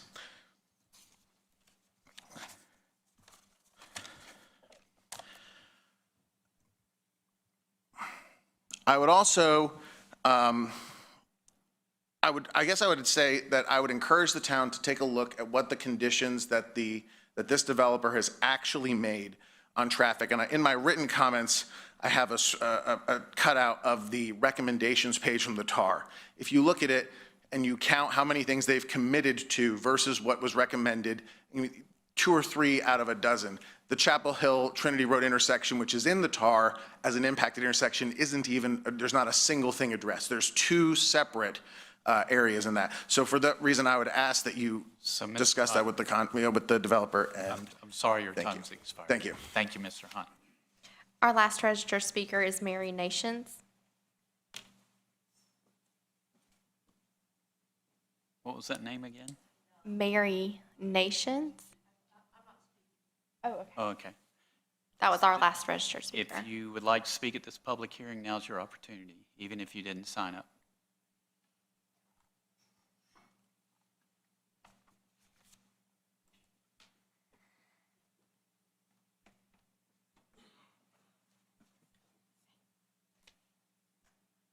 Hello, my name is Ron Hamner, and I live in the corridor. And I'm going to keep it quick because you've heard enough reasons to realize this is the wrong development for the area. But a couple different things. First off, I'd like to ask a question for the developer. Originally, I believe you guys quoted as saying, at the Trinity and Trinity intersection, you will agree to all the signage and visibility charges recommended in the TAR. One of those things was to address the skew of that intersection. It's terrible. It was recommended to be changed to a 90-degree skew. And I think that was conveniently left out of any mention of their improvements. So I was curious as to what they were going to do about that. Second of all, I see this thing which says 5% of units are affordable at 80% of the AMI. Affordable is usually referred to terms of 60% or below of the AMI. At 80% of AMI in Cary, that's $110,000. Is that really affordable? Can you actually advertise that as being affordable? I don't think you can. The 12-foot shared use path, it's a road to nowhere. It's great, but it goes nowhere. It dead ends at a bridge that, as a 10,000-mile-a-year cyclist, I don't like to ride over. And that bridge is even on the review to be inspected in the next 10 years. It's narrow, it has no protection for any cyclist or walker, it's always covered in trash, and they expect people to walk across that to get to the advertised benefits of being near the park. So I don't think that's exactly true as a benefit of the area. But anyway, you've heard enough tonight to know it's not the right development. These are great developers, by the way. They're a local developer, and if you were to actually rezone to something that was appropriate for the area, I would welcome them. They are a great builder. They build a great product, but this is the wrong product. Finally, back to the traffic study. One thing that wasn't mentioned was the amount of speeding that was recorded, to the point now where even more officers are patrolling the area due to the higher levels of speed going through the corridor. And if you double the amount of cars in the area with a single development, it's only going to get worse. And to all my Medfield people, I'm sorry because I'm one of those people. The only access to the triangle through this new development is going to be 40 West, and no one's going to drive all the way out to Cary Park, to 54 to get there. You're going to cut through Medfield to get on at Harrison, because the difference between getting on exit 290 and 287 is up to 30 minutes. So every single person's going to be going through Medfield. And it's already tight in there, street parking, it's going to cause problems. So, Mr. Mayor, you said something earlier tonight. You said you didn't want to, see if I can get it right, you didn't want to take into the consideration of the future residents at the expense of those that already live here. I hope you stay true to that with this one. Thank you.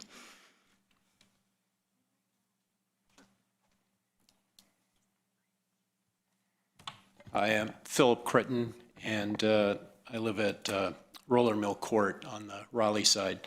Mayor and council, thank you. To me, this is not a housing issue. I support housing, and I have adult children that, they talk about the housing crisis. So to me, it's less about that, and it's really about public safety.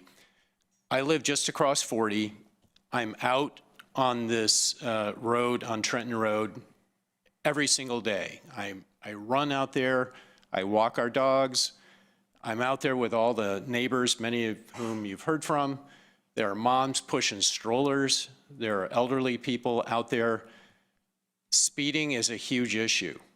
And I sometimes wave at the drivers who are cutting through. I mean, some may live in a neighborhood, but a lot seem to be, they sort of barrel over I-40 where it's 35, so they're probably already going 50, and then they hit the 25. Geez, it's so well marked. There are so many signs, got orange flags. People fly over that. For a while, there was a survey that the police did where they put out one of those little radar signs, and it was kind of amazing. Like, people actually kind of slowed down when they saw that they were hitting, 40 or 50. And when the police did the survey, they shared the results of that with us. Not surprisingly, the 25-mile-an-hour limit, I mean, yeah, some people drive 5 over or whatever. The average is way above that, and one driver was clocked at going 70. So, my wife and I, we joke, like, put some speed bumps out there. We heard that, apparently that's been discussed. It's such a simple solution. Don't have a problem with the housing, but it is unsafe already. So if you're going to double the traffic, you're going to make it doubly unsafe. It's a miracle, frankly, nobody's been killed. I mean, when I'm running, I ran this morning along that path. Cars, I'll be on the Greenway, and cars actually veer away a little bit, so they don't hit you with mirrors or whatever. Just to wrap up, I moved here from Atlanta. Atlanta is famous for its lack of planning, with all due respect to anybody from Atlanta. You know that the kind of the theory down there seems to be drop a development in on any little chunk of land. Worry about the traffic and the infrastructure later. When we came up here and moved, we spent a lot of time driving around Cary. My wife and I were astounded at how great the infrastructure was, the setup of the roads, the greenways, and all of that. What's being proposed here is really in contradiction to that amazing planning, and I hope that you'll defer this or deny it. Thank you. Thank you. Anyone else speak at this public hearing? Okay, we'll close this public hearing.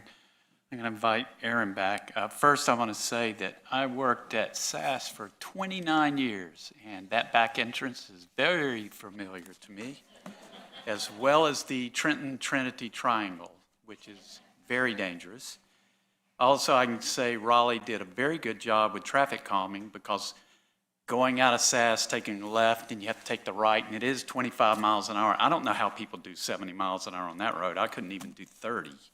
But it was very discouraging to go that way, and that was designed that way by the traffic engineers in Raleigh to keep you from cutting through to go where you wanted to go. I forgot where I'd want to go, but it was interesting to hear all the information from people that lived there when I experienced it for many, many years. I do have questions. Want to make sure that it is currently zoned O&I. That's right. And let's see. Oh, are there any NCDOT traffic plans to improve Trinity and Trenton? I don't believe there's anything explicitly in the timeline. I believe that specific intersection, Trinity and Trenton, is on a list for future study, but I don't believe there's a timeline associated with it. So I'm going to speak without data, so bear with me.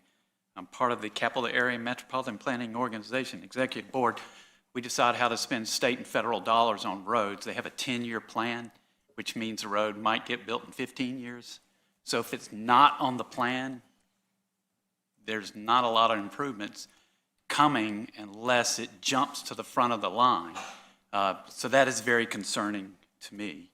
Now, I want to make my remarks, final remarks before I turn over to my colleagues from some of the things I heard, just to make sure everybody is clear.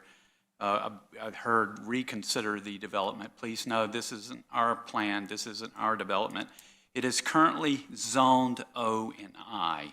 I heard a lot of people say turn this down. If this is turned down, they can build office without any council approval. They can go ahead and build, and that can make it much worse, just so you know that. And I'll get to why that's important in a little bit. And then the moratorium on development. All our authority comes from the legislature, and we don't have authority to put a moratorium on any type of development. So I want to make sure that's clear. The fact that they could build office without any council approval begs me to ask all parties, even though you seem miles apart, please continue to work together. Because if it's denied and they go, okay, I'll sell, or somebody else picks up the option, and office becomes in favor again, which doesn't look like it now, but you wouldn't have thought 5 years ago it'd go out of favor. Well, 10 years ago. It'd go out of favor. Keep that in mind. So it's in everybody's best interest to continue to work with each other, and I know that's a long shot, At least it sounds like it to me. There's a lot of ground to make up, to come close together, but I still think it's important for everybody to continue to work together. And I want you to understand the process. This is very early in the process. So after tonight's public hearing, it will go to an advisory board called the Planning and Zoning Board, and they will see if it meets our plan, our Cary Community Plan. You have a plan and you have a zoning. Both of those have to match before you can develop. And so right now, they do match for office. So if anything changes, those things have to change. Anyway, the Planning and Zoning Board is going to decide, hey, does that meet the plan and the intention, the Cary Community Plan, which there's lots of chapters which the staff talked about. After they make a recommendation, not a decision, not a binding decision, but a recommendation, it will come back to council and we will make a decision. That's months away, so there's plenty of time to talk and plenty of time to work together and hopefully come closer at least. Because again, if this goes down, then you're stuck with office and who knows where that's going. So those are the things that are going through my mind. One other thing for the developer, the 5% AMI, the speaker was exactly right. The average median income in Cary is $135,000, and it's increasing by 26% a year income is. So that number is going up rapidly. And so 80% of AMI really doesn't touch affordable housing.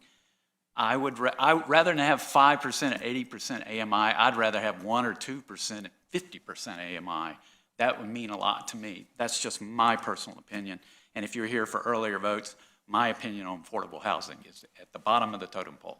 So I'll turn it over to my colleagues for their remarks. I think it's Michelle's district. Michelle. It is my district.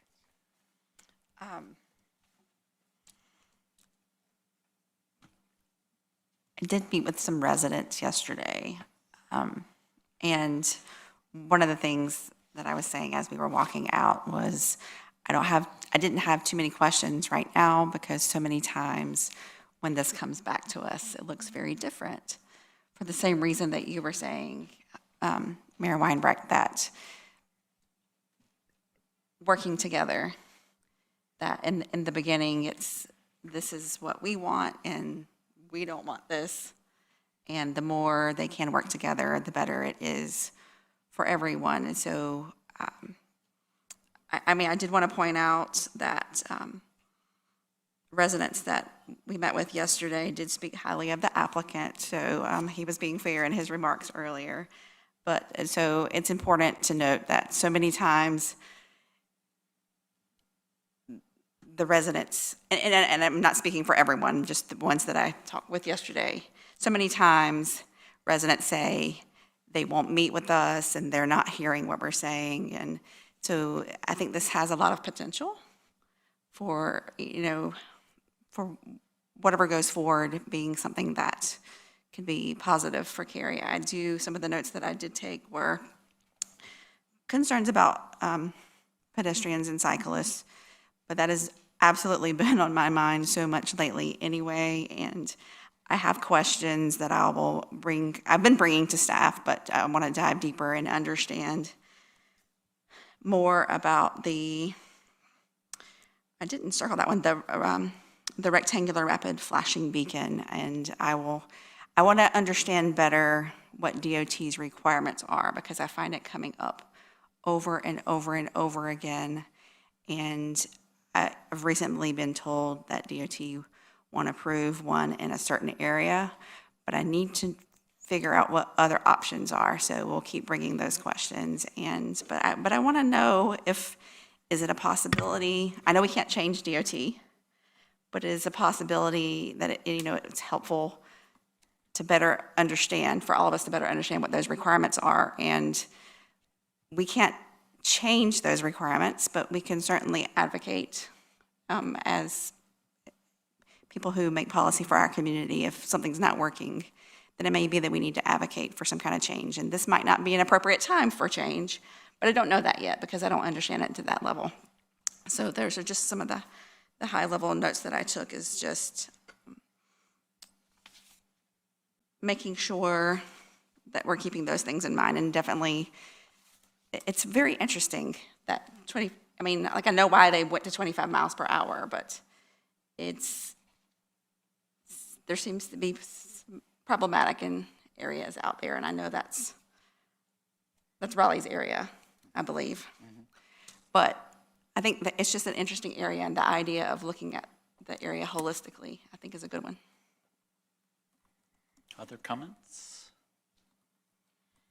I think I have to agree that, first of all, thank you so much for coming out today and to share how you feel about this development. Every time you bring forward your, what is it like to be in that living in that area with a new development coming, and how does that impact your life, is very helpful for us because we don't live there. And, we don't know what your day-to-day life looks like. So anything that you shared today is very valuable for us and hopefully for the applicant. I really love how the mutual respect was there. And, I'd agree with Councilwoman Craig. Not every applicant is very willing to meet the residents, but, I see a great rapport here, which probably could be instrumental in coming up with a plan that works for everyone. For us, we want residents to win, we want applicants to win, and we want Cary to win. One of the things that I have observed in my district, probably applies everywhere, are the infrastructure challenges with all the projects that come along. And then Cary becomes responsible to address those challenges. I think I agree that, we have to think holistically about those things, and how do we address those challenges proactively? We should look at that for every project, and this could be one of those. But thank you so much for coming out again. And, I've heard issues related to traffic, density, transition issues. I agree with the mayor that, this is an office use. So the only thing that the council probably will be approving is whether we agree that it could be residential use at this point. That's where I am. Other thoughts? I'll echo Councilmember Bonsal's gratitude that you came out tonight because your unique perspective in your neighborhood is so valuable, and you've stayed with us through what is proving to be a late evening and a full agenda, so thank you for your patience. I think what the mayor pointed out is always really important, that it's easy to focus on what council could be approving without thinking about what could be built if the request is denied. And my colleagues have said similar sentiments. I think it is usually in every party's best interest to reach that compromise because I think we have the ability as council to shape this into something that could be much more desirable than if the application is denied and what could be built there today could be built. I've already admitted tonight that I'm a bleeding heart. Anybody who knows me knows that that heart bleeds in particularly for our tree canopy, our wildlife habitat, our green spaces. And this body recently was fairly skeptical of another proposal near Jordan Lake out of recognition that building near some of our most sensitive environmental areas requires additional scrutiny. And I think this proximity to Umstead Park probably requires that level of extra scrutiny as well. I appreciate Dr. Spooner being with us tonight and her advocacy for our green spaces and this area in particular. And so if I had a message for the applicant, it would be paying particular attention to those environmental concerns and strengthening that part of the proposal as much as possible. I second that. Is that it? No, I have, as per usual, I have questions, actually. And you probably can clarify these for me, Ms. Puckett. Medfield and the surrounding developments, are these roads with no curb and gutter and probably a little bit narrower? I would have to double check that. I know as you go south down Trenton, there are some neighborhoods that are within our jurisdiction, some are still in our ETJ. Right. So I would need to verify which do and don't have. I'm assuming no curb and gutter, and I'm assuming they're not terribly wide, and then we're creating cut-through traffic. That gives me pause. The other thing that I'd like verification or some kind of information about, is this road really rated a D? The road quality? You're The speaking Trenton of Road. the level of service for the traffic or the intersection? Yeah.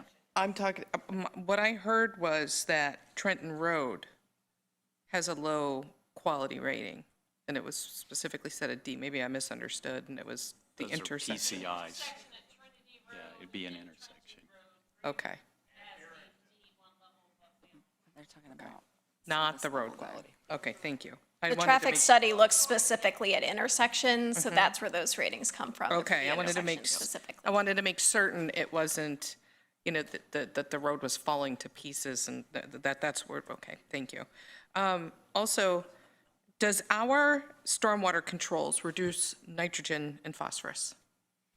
I would have to double check on that. If somebody could find that out for me, that's something I feel as though I should know, but I don't. I believe nitrogen is addressed during development plan review, but I would have to check on the details of that. I know we have grade A excellent stormwater requirements, but I don't know specifically if they're required to reduce runoff like nitrogen, phosphorus, and I'd also like to know specifically how turbidity is addressed, what the requirements are for turbidity. And while I'm at it, while I'm giving staff homework, if someone could teach me how to properly use the topography layer on our maps. I was here trying to look at it and failing miserably, so I'm going to request a little bit of tutoring there, because bless my heart, I tried.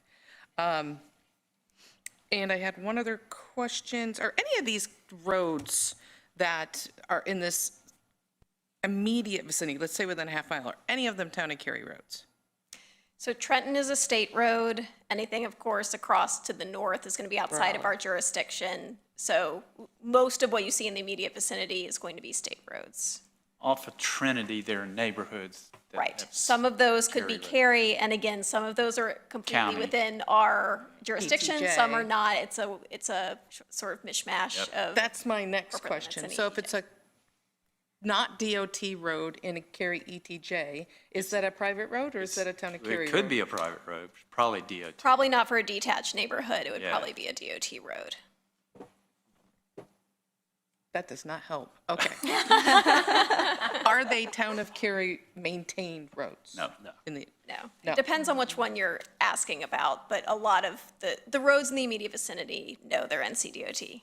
thank you, I appreciate that. I'm just trying to make sure I understood how that works in the ETJ too, because that is, You're asking all good questions. well, I've always got questions. We're learning too. You're giving me a lot of homework. I know. It's fun. Sorry, that was not my intention. Why does the TAR assume a significant number of trips will be south and not north? I would have to get more input from our transportation staff, but that's something, our traffic study is done by a third-party consultant. It's done by traffic engineers. They're looking at all of that. I'm assuming that's looking at the traffic flow, maybe could include the fact that the road to the north is 25 miles per hour and quite sinuous. Okay, that's. I see Russ's. Russ, you've got some familiarity to share? Seeing if We have some members of our transportation staff here tonight who can speak to this more. Thank you. And the applicant also has engineers here too, right? Yes, Yeah. that's what I heard. Someone's waving, yes. Good evening, Council and Mayor.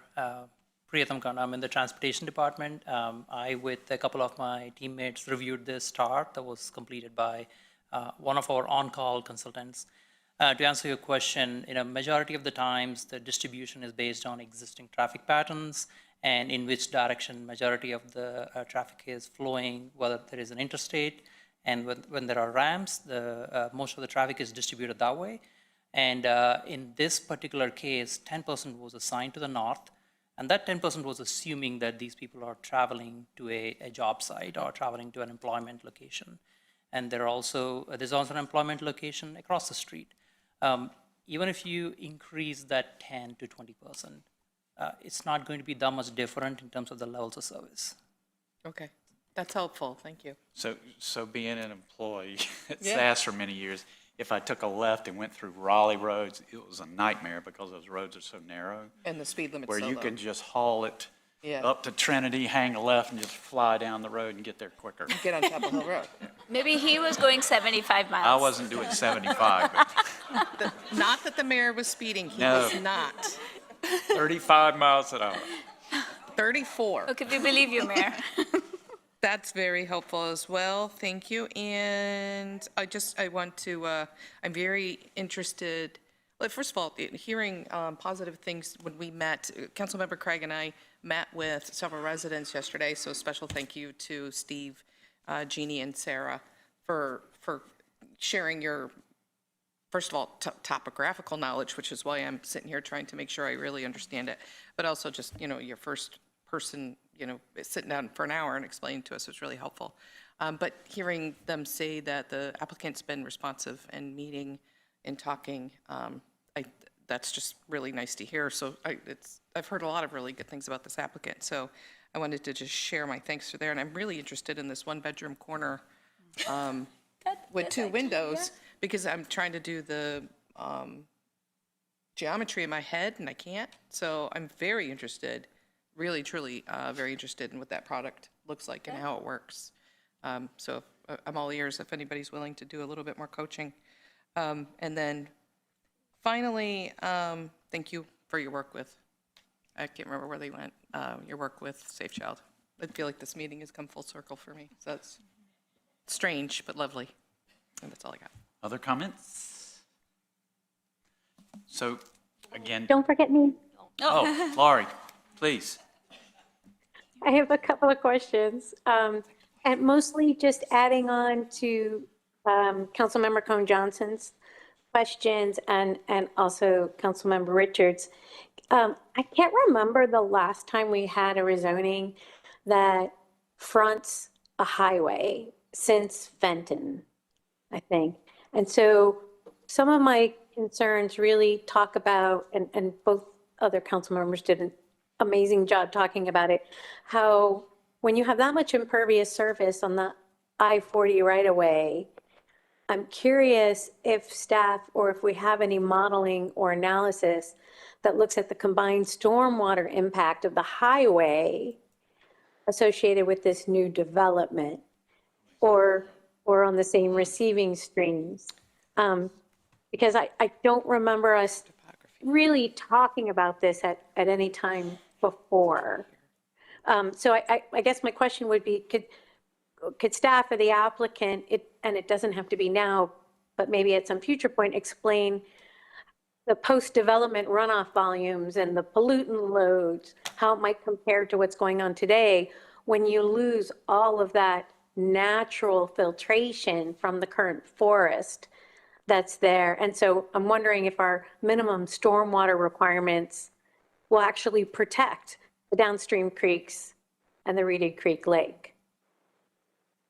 In other words, in other places, we've had great applicants, and it sounds like this is one, where they've added stormwater vaults or they've added additional measures or best management practices to help and protect the downstream. And that would be very interesting if staff and the applicant can get together. The only other question I would have is, assuming, I was looking at the future, I think it was the future land use map. I think the site currently shows employment mixed-use campus. Am I getting that right? That's correct. So what is an employment mixed-use campus? Is that an O&I? Is that office and institutional? So office and institutional zoning can fit very well within an employment mixed-use campus. Those areas do also support multifamily residential and can support some other incidental residential uses like townhouses.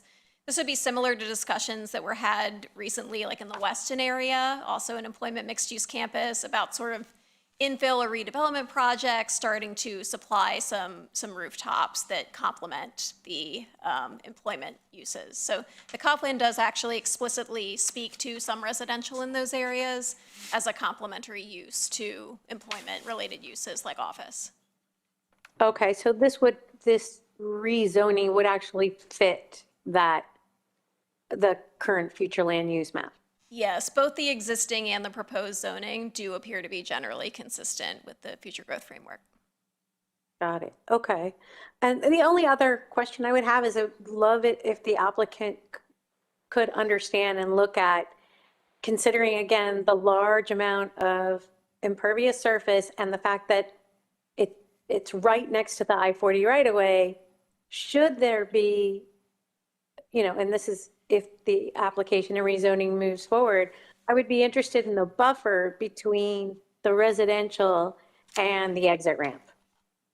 It looks quite close, so I'd be worried if there's analysis done on the noise or the air quality for future residents and what the design commitments might be, buffers, walls, right? We don't want to make it bad for a future resident.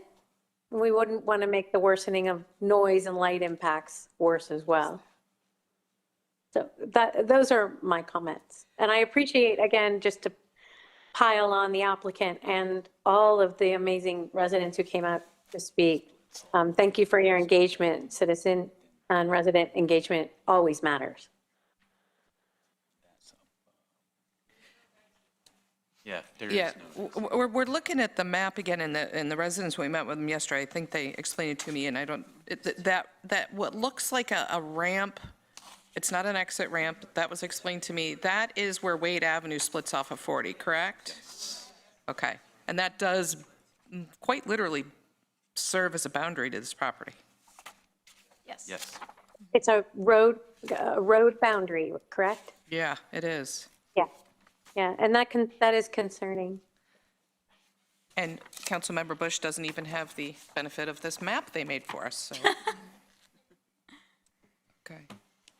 Anything else? So I'm sorry. We can take your comments later. So where we are is we have finished the public hearing, and we will go, this process will go to the Planning and Zoning Board for their review and recommendation. I would recommend that the developer reach out to the residents and set up a meeting. They're very responsible guys. I've met them, worked with them before.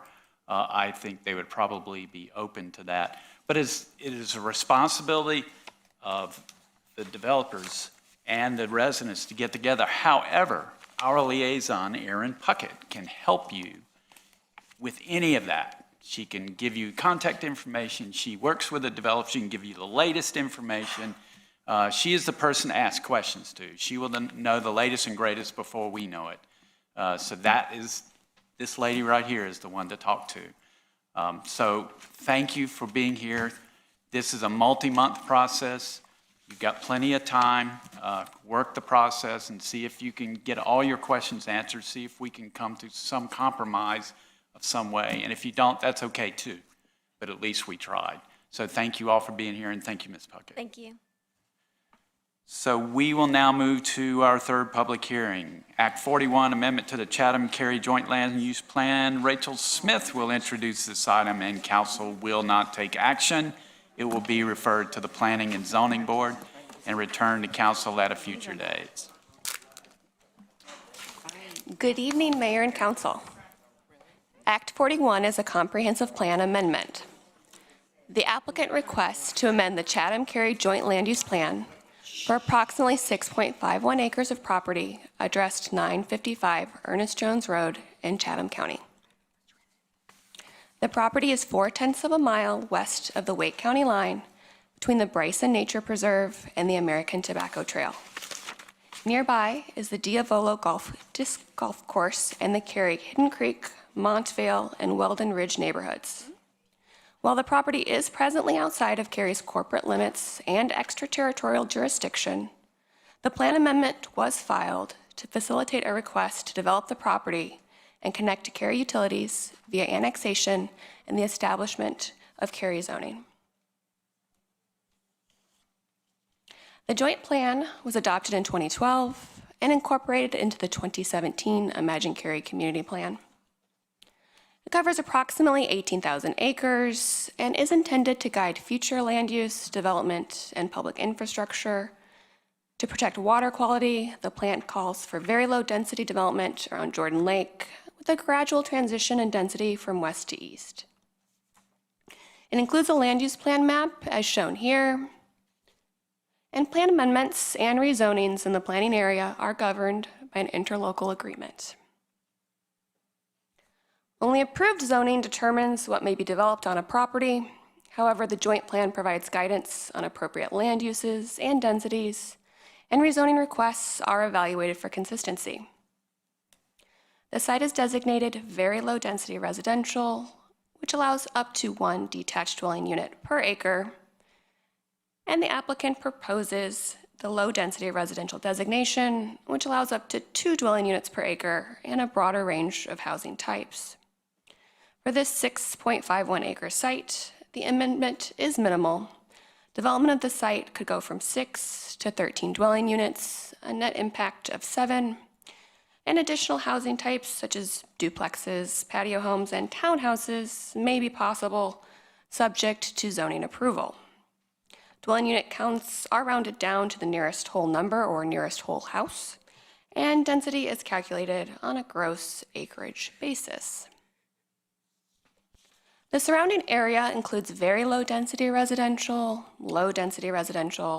and parks, open space, and golf course designations. Transitions between designations mostly follow identifiable features such as roads, streams, and open space. As shown in yellow, the 21.49 acre annexation and rezoning assemblage includes the amendment site and the parcel north of it. The applicant is seeking initial Cary zoning of residential 12 conditional use with the watershed protection overlay district for the Jordan Lake subdistrict to allow 27 detached dwellings, which is a density of 1.26 dwellings per acre. While the applicant was advised the rezoning could be conditioned so as not to exceed the maximum density for each land use area, they chose the plan amendment route.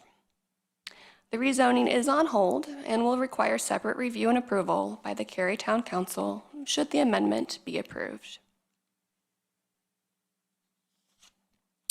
Cary and Chatham County staff are coordinating to follow the amendment process per the interlocal agreement. The applicant submitted a rezoning request to Cary in January, which was found not conforming with the plan due to the proposed density being too high for the very low density residential parcel. Plan amendment applications were then filed with both jurisdictions in March, and the Chatham County Board of Commissioners held their public hearing last week with no speakers other than the applicant and only limited technical questions. The commissioners then forwarded the request to their Planning and Zoning Board for a recommendation. It's a similar process. Following your public hearing this evening, you may forward the request to Cary's Planning and Zoning Board before it returns to you for a final action. And procedurally, Chatham County must act on the amendment before Cary can make its final determination. The LDO provides criteria by which comprehensive plan amendments are evaluated. In summary, does the amendment address changes in projections or assumptions, identify new issues, opportunities, or needs, address shifts in policy direction, or identify potential errors or omissions in the plan? In this case, the request is driven by a desire for additional development density. From staff's preliminary analysis, there may be some limited support for consideration based upon the criteria. The site is in an area with a mix of land use designations and amenities like the American Tobacco Trail and parkland, some of which has been added since plan adoption. Portions of the larger rezoning site are already designated low-density residential, and Ernest Jones Road could function as a logical transition between designations. At the same time, the joint land use plan emphasizes preservation of rural character, so the request should be weighed against the overall vision.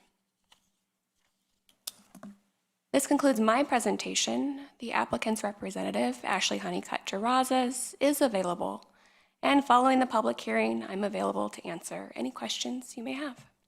Thank you.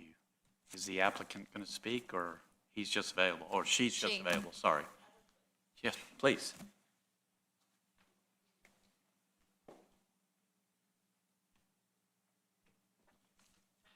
It's been a long evening. But I do want to give an overview of this request as well. Good evening, Mayor and Council members. My name is Ashley Honeycutt-Terrazas with Parker Poe, 301 Fayetteville Street in Raleigh.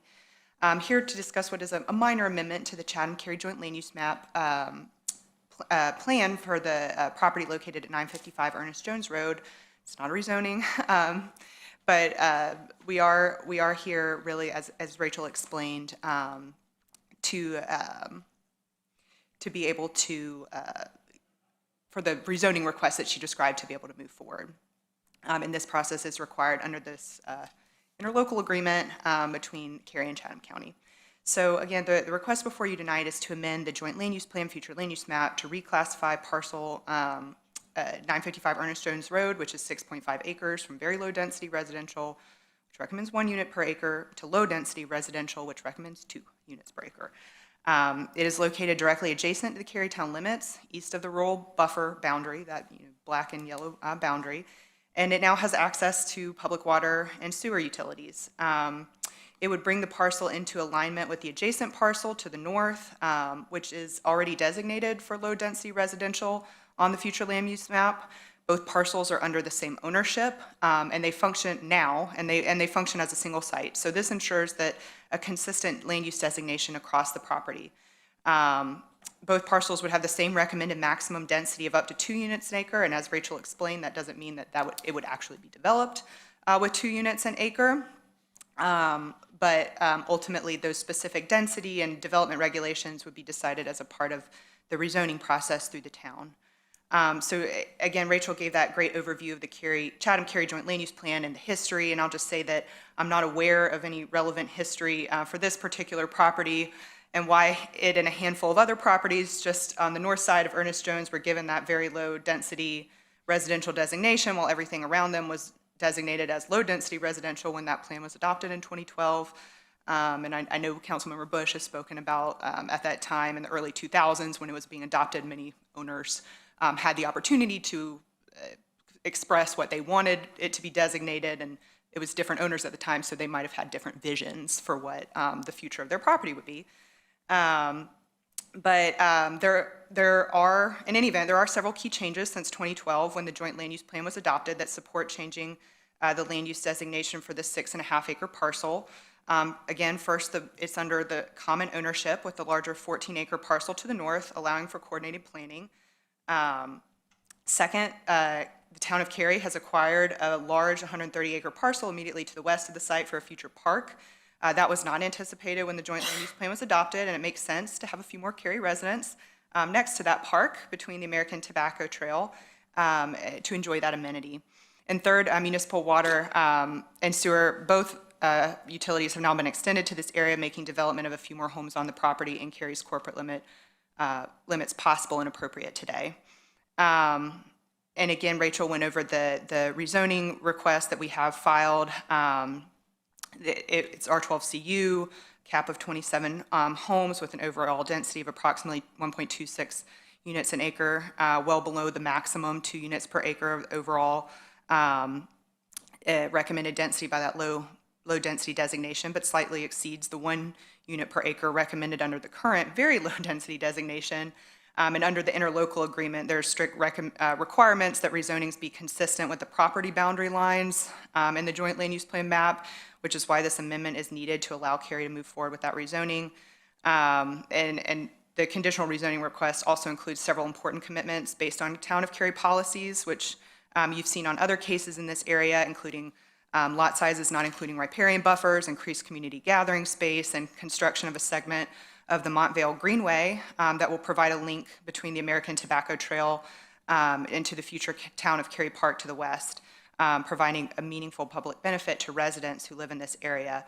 So as a result, the amendment is necessary to bring the land use plan into alignment with the proposed development and to allow the site to be planned comprehensively. It also enables a more thoughtful layout for this small subdivision, concentrating the lots on the southern portion of the site, closer to Ernest Jones Road and away from the more environmentally sensitive areas to the north, next to the public parkland, and the Greenway connection, which would be on the northern part where, the trees and the preserved space is. And also there's a buffer that's required, a wide buffer that's required next to the American Tobacco Trail, so the internal street has to kind of jog to the west, and you can see by the shape of the property, like it has to kind of curve like this. So we did talk to staff, and Rachel mentioned, if we were to have 1 unit per acre where this line was, and could there be partial lots in that area, it just got very complicated very quickly. And so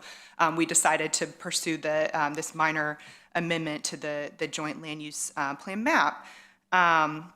So, ultimately changing the designation of this approximately 6.5 acre parcel to low density residential only increases the maximum recommended density by a handful of homes. It's not a drastic change from the current designation.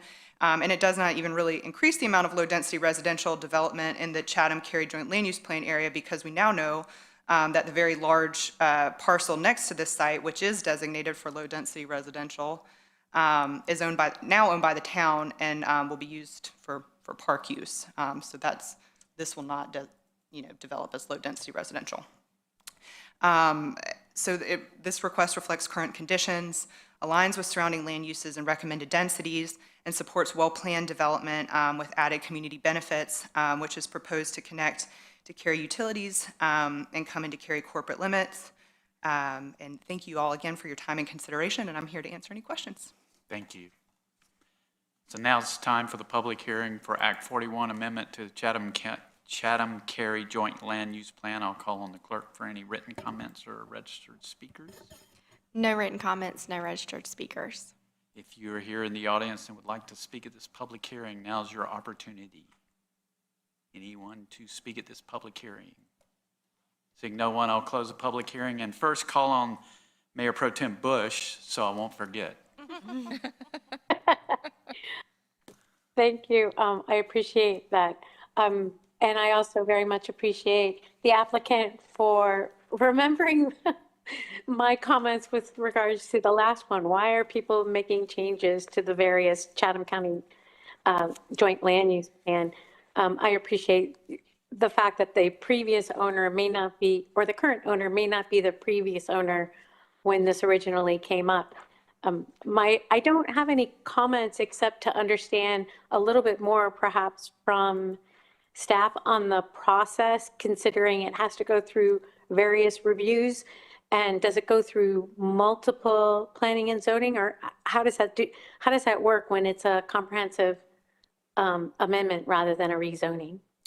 So the interlocal agreement that was jointly adopted by the county and by Cary specifies the process. It lays it out very well.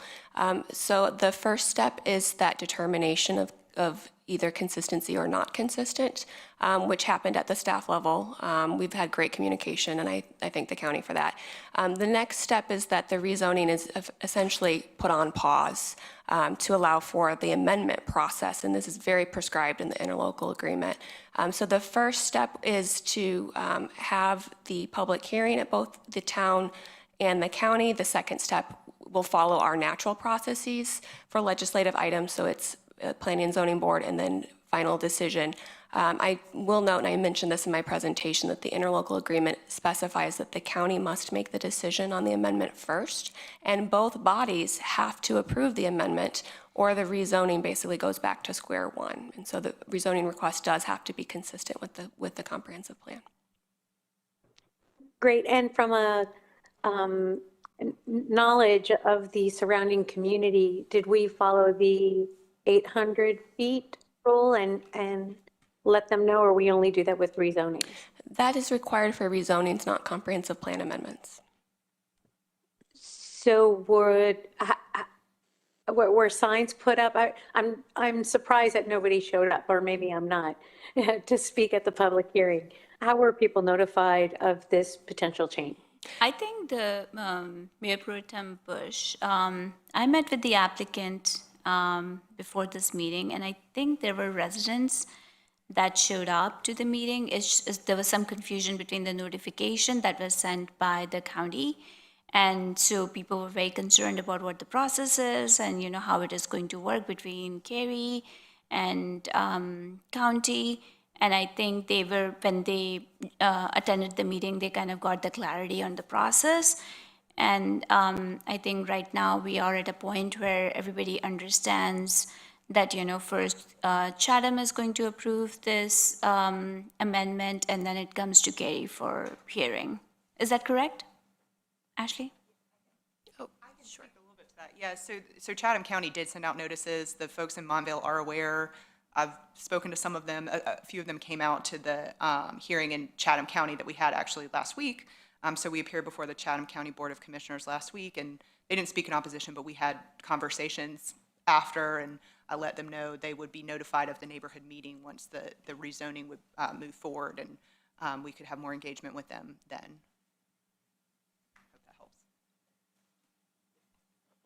Okay, so I didn't catch, thank you so much. I didn't catch that there were, obviously, this is our meeting, but we didn't have anyone show up at our meeting, but folks did show up at the Chatham County one. And so from here, after this amendment, it would go to the Planning and Zoning Board. Is that correct? Correct. Okay, all right, thank you for that. Then my question is drilling down a little bit more on that. Do you know the timing of the Chatham County Planning and Zoning Board or Planning Board? Does that happen before it goes to our planning board? I'm just curious because our planning board might get information. I don't know. So Chatham County generally sticks to a fairly prescribed schedule. They are anticipating to have the planning board hear this at their May 5th meeting. Oh, wow. That'll be before ours. Okay. Correct. Okay. That's all I had. Any other questions? I just want to say that I met with the representative before this meeting, and they were very clear. We walked through every single item, and looks like, you know, the plan is being discussed with the residents, and at some point, I hope they reach out to us if they have any questions or concerns. Okay, this will. I'm sorry. I just want to make one quick comment. I'm not trying to make this meeting longer, I swear. I have no inherent issue with this piece of land being, it seems like continuity makes a little bit of sense here. What I do want to go on record as saying is I do not believe that the low-density residential should go as far west as it does. As my colleague, Councilmember Richards pointed out earlier, it is, you know, the inlets or outlets, I don't know what exactly the right word is for it, but it's just too close to the lake where the LDR is 2 units per acre, that near the lake just doesn't feel like smart planning. And I believe we meet the criteria for changing the LDO. If I have some colleagues that agree with me, I do believe there's changes in visions, values, and policies perhaps. And I, you know, changes in projections or assumptions. I don't know exactly what the definition of that is there, but yeah, it gives me heartburn every time I see those fingers coming off of the lake, and the idea of having 2 units per acre developed all around those just seems like not a decision I'd like to point back and say I made that decision. So you're saying that, is this too close for that kind of amendment? Not this parcel in particular, but so the lake being here with the fingers, and this is all very low density, yeah. not very low. It should be very low density, and I feel like we've got it wrong there. And when the plan was done, I am sure the Chatham County Commissioners at the time would have agreed with you. Really? I don't know what they think today. I don't know what that board's like. So. I'd love to have Yeah. I'm not trying. Maybe I'm that's honest. something. I'm not trying to make this meeting take No, I forever, mean, but you might want to just contact them and see what they have to say, see what they think about that. They actually requested for a meeting. Yeah. We just have to kind of start working wonderful, on that. yeah. Yeah. Okay. Sorry to take your time with that. So this will go to our Planning and Zoning Board probably in a month or so before it comes back to us at a future date. Thank you. Thank you. Now go to our fourth public hearing, consideration of right-of-way closing West Chatham Street. Assistant Planning Director Rob Wilson. Haven't seen Mr. Wilson in a while. We'll introduce the hearing. Mr. Wilson. Good evening, Mayor and Council. The Ashworth Family Limited Partnership has requested that the council close a portion of right-of-way associated with West Chatham Street. The developer, Chatham Street Commercial, is redeveloping Ashworth Village, as shown here, an L-shaped 0.9 acre property with frontage on West Chatham Street and South Academy Street. The redevelopment site does not include the former Ashworth Drugstore at the corner of Chatham and Academy or the two adjacent retail spaces at 107 and 111 West Chatham Street. The proposed development plan for the site is currently under review by Cary's Development Review Committee. As shown in this aerial photograph, the site's West Chatham Street frontage has an irregular right-of-way boundary. The developer is requesting closure of approximately 163 square feet of right-of-way along the site's West Chatham Street frontage, as shown here in red. As part of the proposed development plan, the developer is also proposing to dedicate about 95 square feet of right-of-way, as shown in blue. The proposed area for closure, when combined with the proposed area for dedication in the development plan, would produce a consistently straight right-of-way boundary line that would run from this site's northeastern corner westward and align with the right-of-way boundary line in front of the adjacent property to the west at 127 West Chatham Street. This exhibit shows the right-of-way area proposed for closure and the right-of-way area proposed for dedication as an overlay on the proposed development plan, which includes a 3-story building with 2 stories of residential, that'd be 22 units, located over ground floor retail spaces and covered parking. Staff believes that this sliver of right-of-way is no longer needed, and eliminating it will benefit the public interest by achieving a more uniform boundary that will allow a continuous streetscape to be constructed by the developer. No adjacent owners will be deprived of access as a result of this action. Staff has followed state law for this process by calling this public hearing, providing notice of this hearing on Cary's website and in the newspaper, mailing notice to adjacent owners, and placing signs along the road right-of-way. Pending public comment, staff recommends that after the public hearing, the council authorize the mayor to execute the street closing order and direct staff to record the order at the Wake County Register of Deeds. This concludes staff's presentation. I'm happy to answer any questions that you have. Thank you, Mr. Wilson. So now's the public hearing for consideration of right-of-way closing on West Chatham Street, and I'll call on the clerk for any written comments or calling on any registered speakers. No written comments, no registered speakers. If you're in the audience and would like to speak at this public hearing, I would invite you forward at this time. Seeing no one, I'll close the public hearing and ask Mayor Pro Tem Bush if she has comments on this. No questions or comments, thank you. Anyone else with questions or comments? Or are you ready for a motion? Don't be shy. Michelle, you want to go? You can go. So we're just making a motion to close the right-of-way. A motion to adopt the street closing order for West Chatham Street. Motion to adopt the street closing order at Ashworth Village on West Chatham Street. Okay. Is there a second? I'll second it. Discussion? All in favor, please say aye. Aye. Any opposed? Motion carries unanimously. Thank you, Mr. Wilson.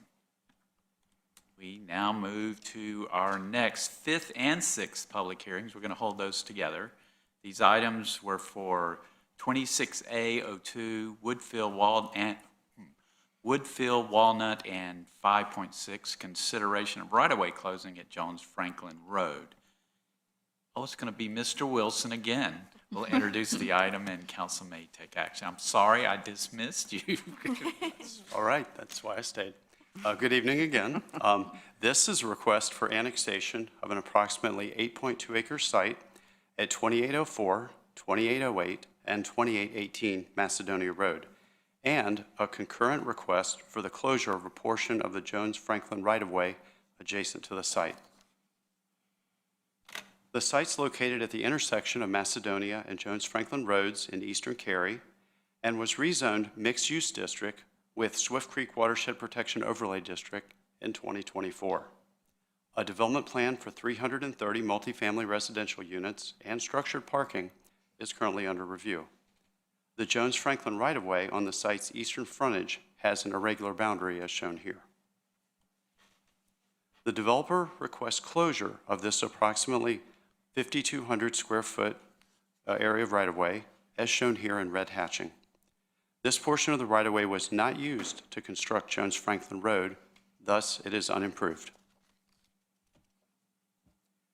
All but one parcel included in the development plan needs to be annexed prior to the development plan approval and to connect to Cary Utilities. Cary is co-applicant on the annexation request as approximately half of the right-of-way area to be closed, as shown here in blue, is outside of our corporate boundary. Altogether, the annexation site totals 8.19 acres. All town services are anticipated to be available to serve the site, and you may take action on the annexation following the public hearing. In terms of the right-of-way closure, it will benefit the public interest by eliminating unused right-of-way and by allowing the adjacent development to achieve a more uniform and attractive streetscape that will not deprive anyone of reasonable access. Staff has followed state law by calling this public hearing, providing notice of this hearing on Cary's website and in the newspaper, mailing notice to adjacent owners, and placing signs along the road right-of-way. Staff recommends holding the public hearing on both the annexation and right-of-way closure, then voting on the annexation followed by the right-of-way closure, which includes authorizing the mayor to execute the street closing order and directing staff to record the order at the Wake County Register of Deeds. This concludes staff's presentation. I'm happy to answer any questions that you may have. Thank you, Mr. Wilson. So now's the public hearing for two items: the annexation Woodfield Walnut and the consideration of right-of-way closing Jones-Franklin Road. And I'll call on the clerk for any written comments or call on any registered speakers. No written comments and no registered speakers. If you're in the audience and would like to speak at this public hearing, I would invite you forward at this time. Anyone to speak at this public hearing? Seeing no one, I'll close the public hearing and call on Mayor Pro Tem Bush for any comments or questions. No comments or questions. Oh, I'll open it up to our council members. Any comments or questions? If we're ready for a motion, we're going to take the annexation first. I move that we approve the annexation petition for 26-A-02. There's a motion. Is there a second? Second. Second. Discussion. All in favor, please say aye. Aye. Any opposed? Motion carries unanimously. And now the right-of-way closing. I make a motion to close right away on Jones-Franklin Road. Okay, there's a motion. Is there a second? Second. There's motion and second. Discussion. All in favor, please say aye. Aye. Any opposed? Motion carries unanimously. And now we move to, I'm sorry? Thank you. I'll leave now. Faster. Thank you, Mr. Wilson. Now that he's done, they're turning the lights off. We now move to our last public hearing. Bike Plan, Act 37, Imagine Cary Community Plan, Engage, Move, Chapter Updates, and Act 38, Land Development Ordinance Amendments. Transportation Director Cassie Schumacher-Georgopoulos will introduce the item. Council will not take action on this amendment. It will go to our Planning and Zoning Board. Ms. Schumacher-Georgopoulos. That's hard to say at this time of night. Well, my watch told me I should go to bed within the next 20 minutes, so maybe good luck. I'll find my voice again here. Well, good evening, Mayor and council members. Tonight, I'm here to introduce the updates to the Engage and Move chapters of the Imagine Cary Community Plan, along with amendments to the Land Development Ordinance related to the Parks, Recreation, and Cultural Resources System Plan and the Cary Bike Plan. And just a reminder, we reviewed both of these plans during your work session on Tuesday night. So tonight, I'm really going to focus on the amendments portion. The process for completing these amendments is to hold the public hearing, which we're doing tonight, Following the public hearing, the council may recommend the amendments to the Planning and Zoning Board for review, and the Planning and Zoning Board may recommend it back to council for final action and adoption. We anticipate going to Planning and Zoning and coming back to council this summer. Through this act amendment process, council will be asked to take action on the Cary Bike Plan, on Act 37 and Act 38, but you are not being asked to take action tonight. So we'll kick off with Act 37, the Comprehensive Plan Amendment, which is being driven by the System Plan and the Cary Bike Plan, and incorporating them into the Move and Engage chapters of the Imagine Cary Plan. The Imagine Cary Community Plan was adopted in 2017 and updated in 2024, and it is Cary's comprehensive plan created by the community.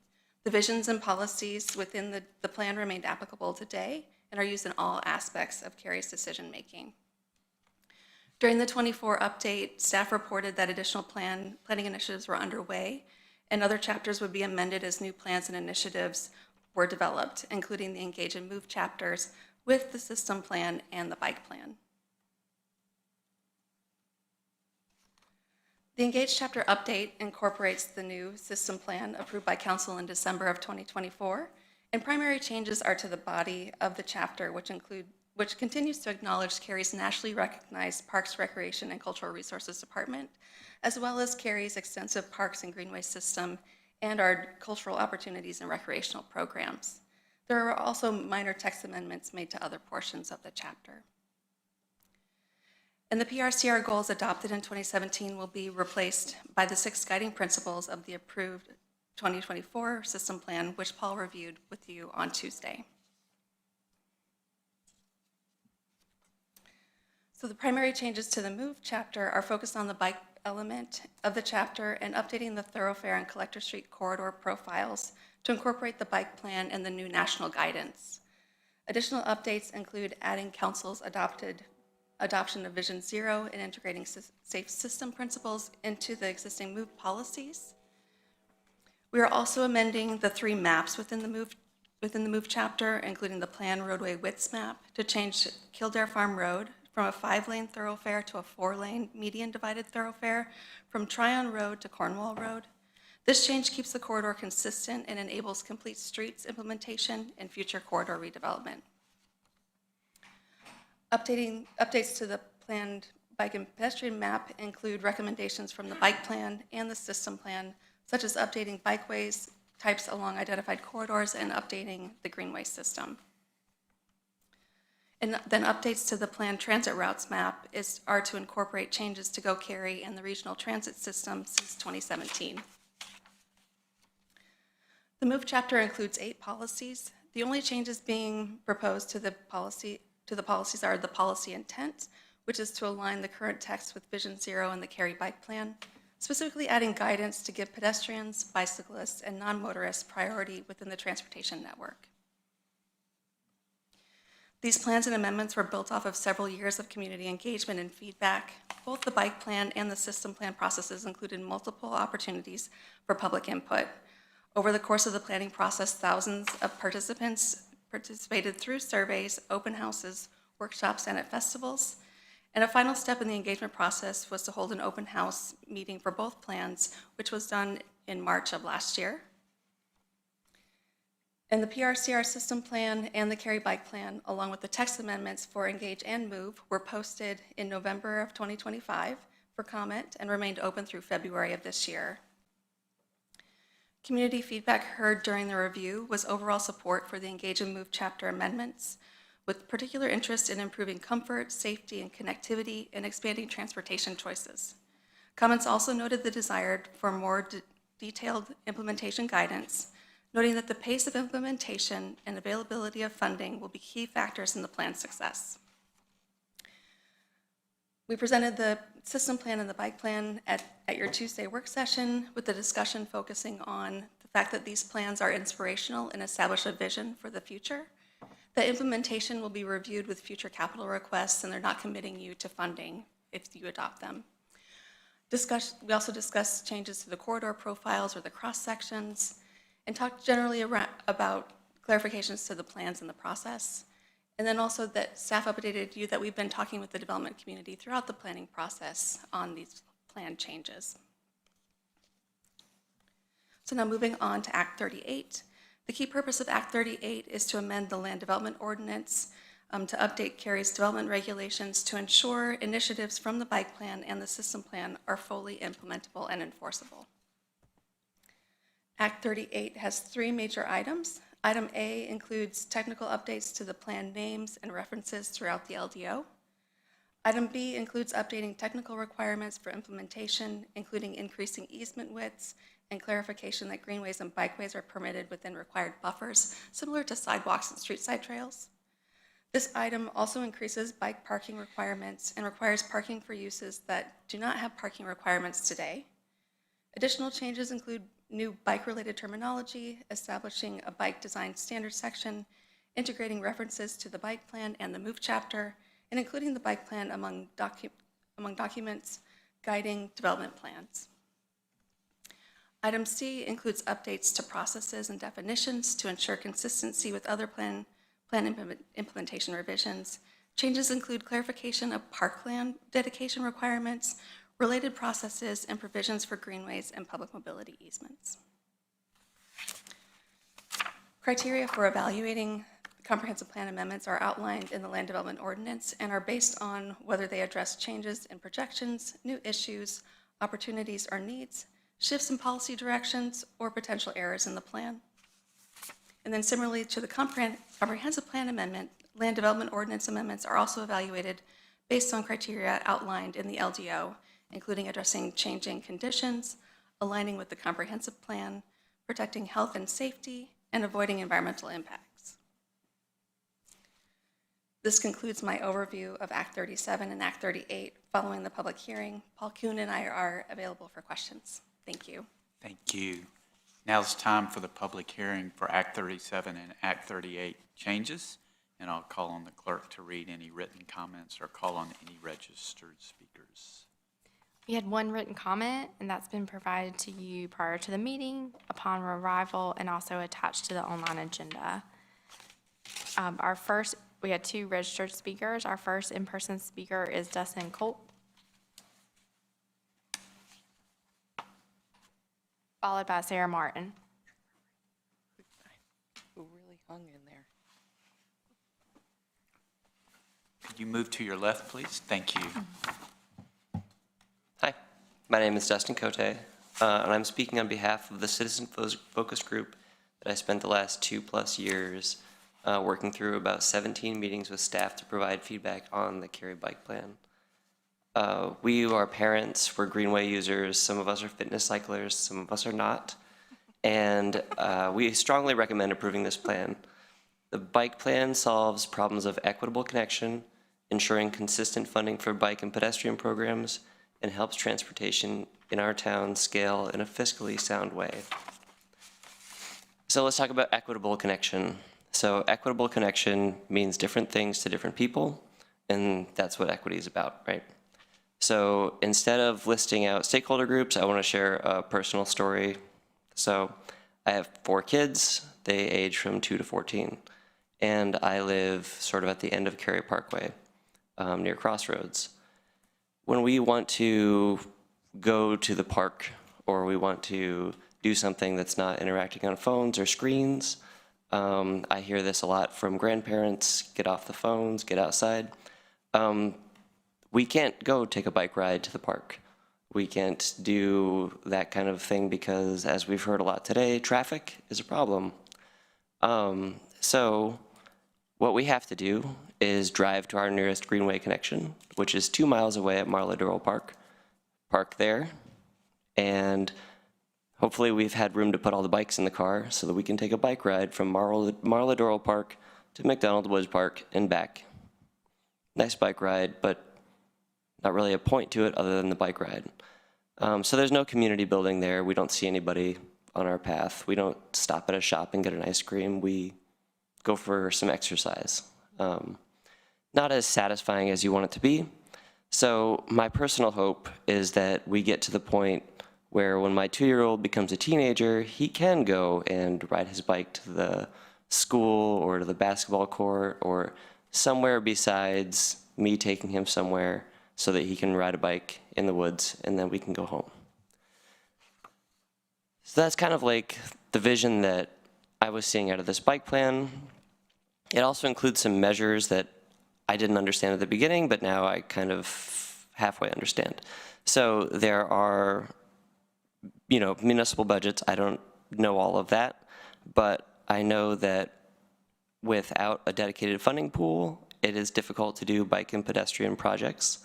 And so having this bike plan enacted seems to include something called payments in lieu, which helps provide that kind of funding. So I think that that's, it's nice to have the grand vision, but there is some operational details that I think help out.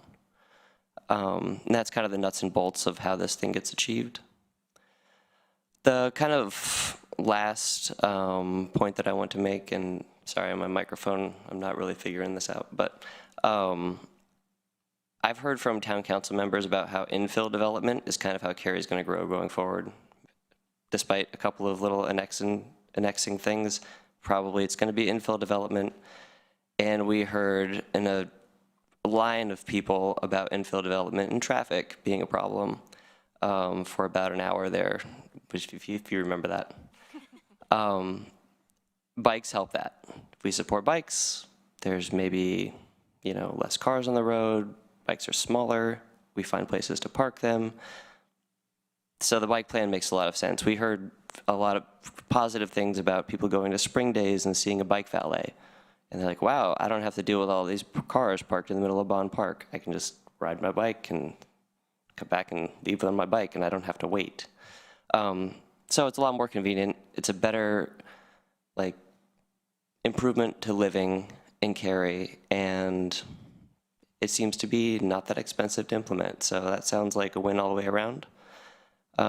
We did hear, I think that staff mentioned 1,400 online comments. We saw people at Lazy Days, at Spring Days, and I got to see a lot of that, so that was really neat about the focus group, and so I appreciate getting the opportunity to take that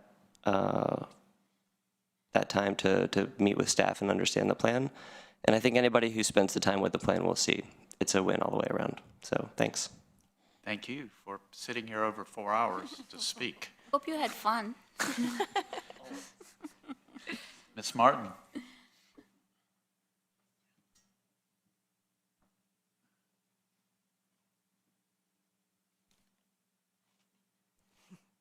Good evening, friends.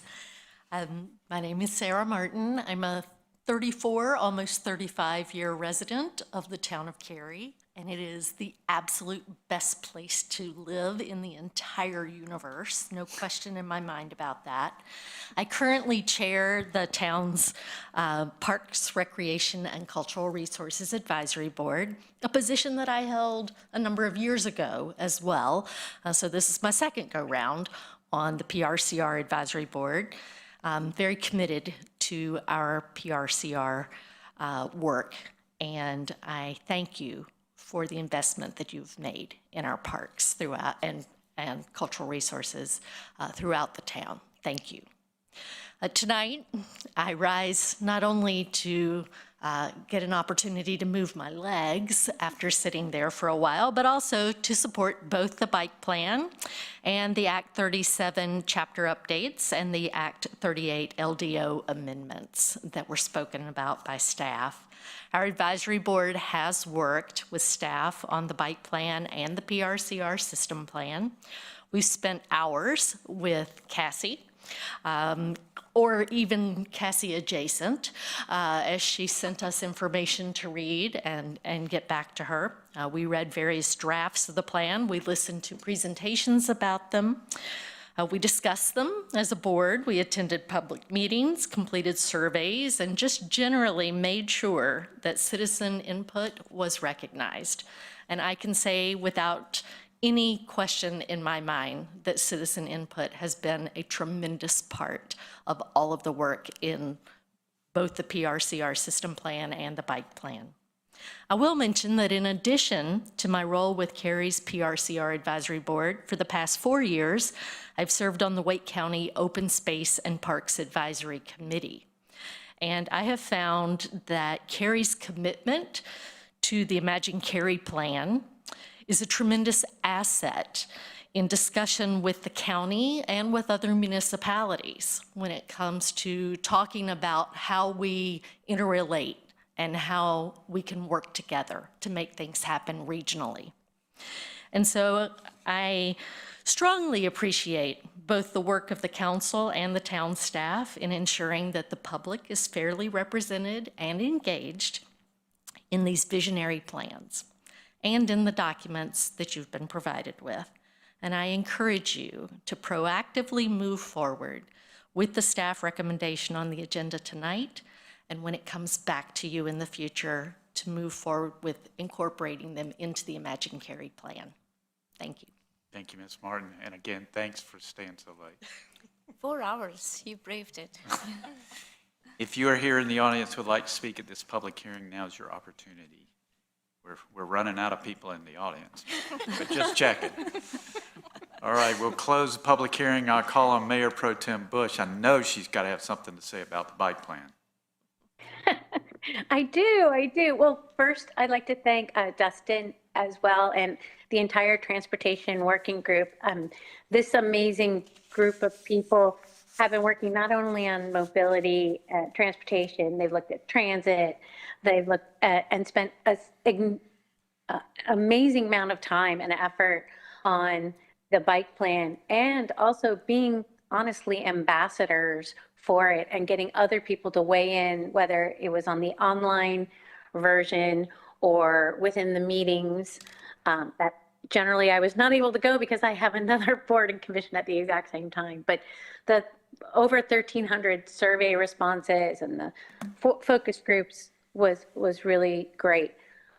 What I really like and want to commend staff on is bringing both of these to us at the same time, because not only is bike carry or the bike plan important, but biking is not just a fun activity and a recreation, but it also is part of the unique way that our residents travel. There are many folks near me who only have a bike, or they might have one car and their primary mode of transportation is working downtown and they go back and forth to work on their bike.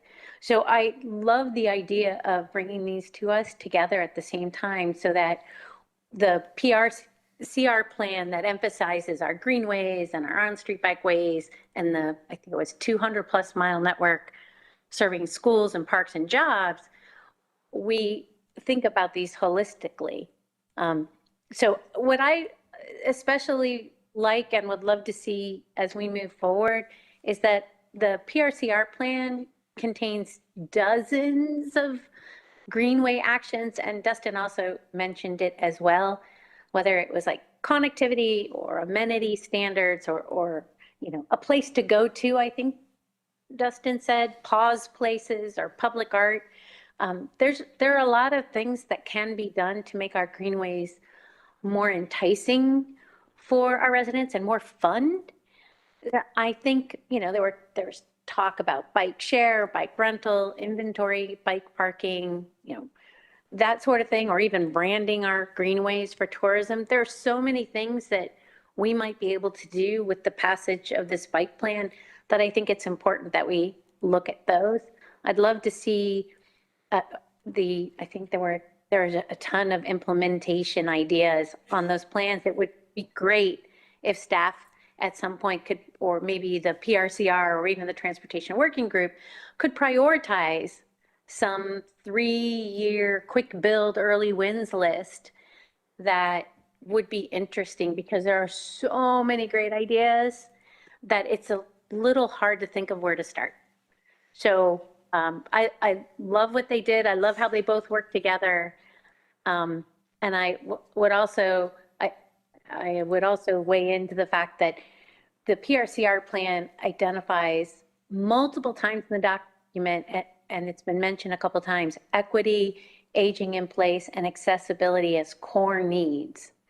And so I would love to see a metric moving forward about, give us 3 metrics, like the number of affordable housing units that are within a short walk of new facilities, or all ages or all ability access to go Cary, something that at the end of the day, we would be able to say, yeah, here are the things that we accomplished and here's how we did it. So really kudos to staff and all of the residents who made both of these plans so much better together than they are on their own. I'll just make a quick comment. Promise 2 minutes, guys, just 2 more minutes. Being the liaison for BRCR board, I just want to thank the staff, the advisory board, our chair. They're doing a tremendous job in keeping our priorities set and right based on what the realities are in the town today. So I just want to thank you. I know it's hard work. Thanks. Other questions, comments? I would just like to, I would like to also see a list of the quick wins or lower cost things we can move forward on. Councilmember Bush makes a good point, you know, with our competing priorities when it comes to funding. Sometimes because of there's so much to do and the pot of money isn't so big, it would be nice to get something done sooner rather than later. I'd be very interested in that, but also I'd like to know what the number 1, number 2, number 3 is. Like, what are the most important things that would make the biggest impact? Because I hear all the time from people, particularly who are passionate about biking. I think we all do. Does everybody get, an inbox full of emails from action sports folks, in particular folks that bike? I think there's probably some nice combination there, but I know that's what the plan is, but quite literally, what is the fastest win and what is the most important? And then just focus there. So, and then staff, you take care of all this kind of stuff, but tell us how much money we need to go find is, I guess, what I'm asking. Much like Lori said it better than I am right now, but what I have trouble with a lot of these plans when I read them is understanding what the funding required really is, right? Is it $500,000 or $2 gazillion? I don't know, right? So that's it's more than 2 gazillion? Okay, well, that's the challenge for me. So that list with costs attached would help me contextualize what I read. I read most of the bike plan and all of the PRCR plan, and I will get through the rest of the bike plan, but it would be helpful. Other comments? I might need more than 2 minutes. Okay. Thanks to this topic in our agenda. So I just checked the Cary bike plan and I take a little bit look at the current situation about existing greenways and bike lanes. And I have to say that, Russ, if you can take a look at here, I have to say something for District C residents because we have so unconnected greenways and so few bike lanes in District C. I think Dustin also lives in District C. So that's, I have to ask our staff to give us some more details why Eastern Cary has so much lag compared to Western Cary. I was running for last year, I was like, District C needs a fair share of amenities. And at that time, I was talking about this a lot, but I didn't know how much less we have. So Mayor, you also live in District C. Did you know that? Oh, yeah. Know it very well. Been there a long time. Yeah, I'm glad to see this and glad to feel this, and I hope I can get more details later. Thank you. Other questions or comments? I just have 10 short questions. No, I'm kidding. Cassie, we're going to get you to bed. It's 11:01, her watch is probably. We're going to try to make your watch happy. You know what? I will just say real quick, thank you so much to our resident volunteers. Appreciate their dedication and service. Same. Anything else? Okay. This is going to the Planning and Zoning Board for their review and recommendation. It'll come back to us at a future date. Okay. Thank you. We now move to discussion items, our one and only discussion item, allocate funding for Major Events Fund for TST Cary Cup, Parks, Recreation, and Cultural Resources Director John Collins will present the item and council may take action. Good evening. Almost morning. Almost morning. It's time for my second dinner, John. Breakfast. Breakfast, yeah. Good evening, Mayor and Council. I will do my best Micro Machines impression, if you remember that from the 90s, to talk fast. But I am pleased to be here tonight to present on the revenue recognition and expense distribution associated with a grant from the North Carolina Department of Commerce to support TST and the Cary Cup for the next 4 years. First, a brief overview of the events. TST, or the soccer tournament, is a 7-versus-7 small-sided adult soccer tournament and festival with a distinctive winner-take-all prize structure. It operates under a unique set of rules that set it apart from traditional soccer events. Most significantly is target score time that ensures every game is completed on a game-winning goal. The prize is significant, $1 million, winner take all, which drives elite level competition and national and international attention. Cary has hosted TST for the past 3 consecutive years. The event draws an international audience of both players and fans, and we've secured a 4-year contract to keep TST in Cary through 2029, a significant commitment for Cary, our region, and the state. The Cary Cup. As we worked with the team at TST and were considering ways to secure the event for future years, we saw an opportunity to engage our youth soccer community in a meaningful way. We have a strong history with the NCAA College Cup and have worked with our local clubs to support an incredible atmosphere for that and fan base for that event over the past decade. Building on that experience, we chose to be the host organization for a youth tournament that complemented TST. Our goal was to bring as many local clubs and partners to the table as possible. This role of convener and host is a role that Cary, as local government, is uniquely positioned to do very well. We hosted the Cary Cup for the first time last year, and by all accounts, it was a significant success. 130 teams, primarily local, but with a national and even international reach, participated. Utilizing the 7v7 rules and format of TST, including target score time, players and coaches received tickets to TST, and our goal of bringing folks to the table was accomplished. Every local club and many additional partners, including businesses, municipalities, and organizations such as the Carolina Hurricanes, all engaged and supported the event.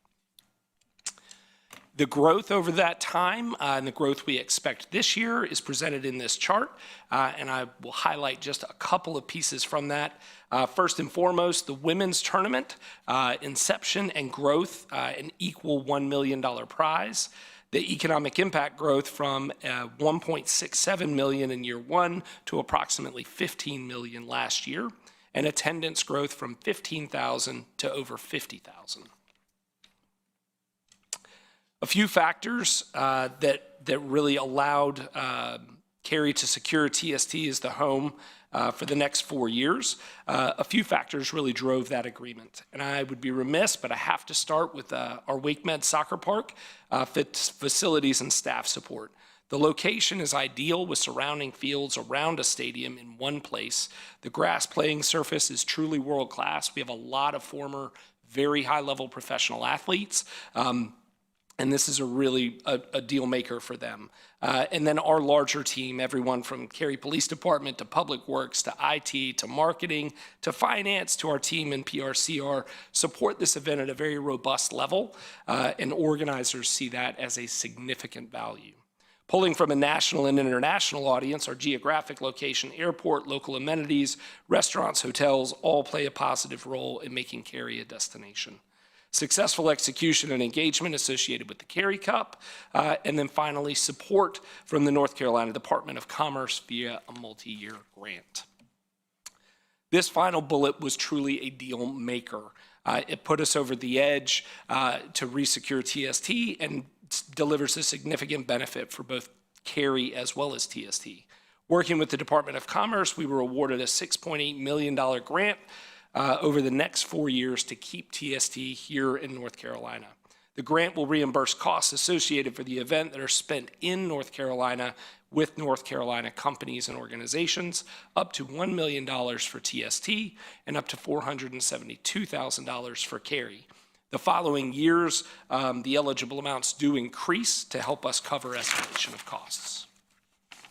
Our recommendation is that you recognize the reimbursement grant in the revenues of $1,472,000 and then allocate the distribution to TST of their qualifying expenses of up to $1 million. A couple of key dates.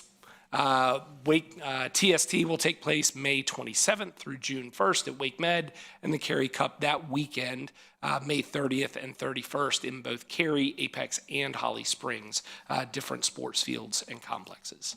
And then to return to our recommendation, I'm available for any questions. Mr. Collins, thank you. This makes me very happy. I knew you were going to say something. Oh, yeah. So, yeah, would you like $1.4 million? Yes, please.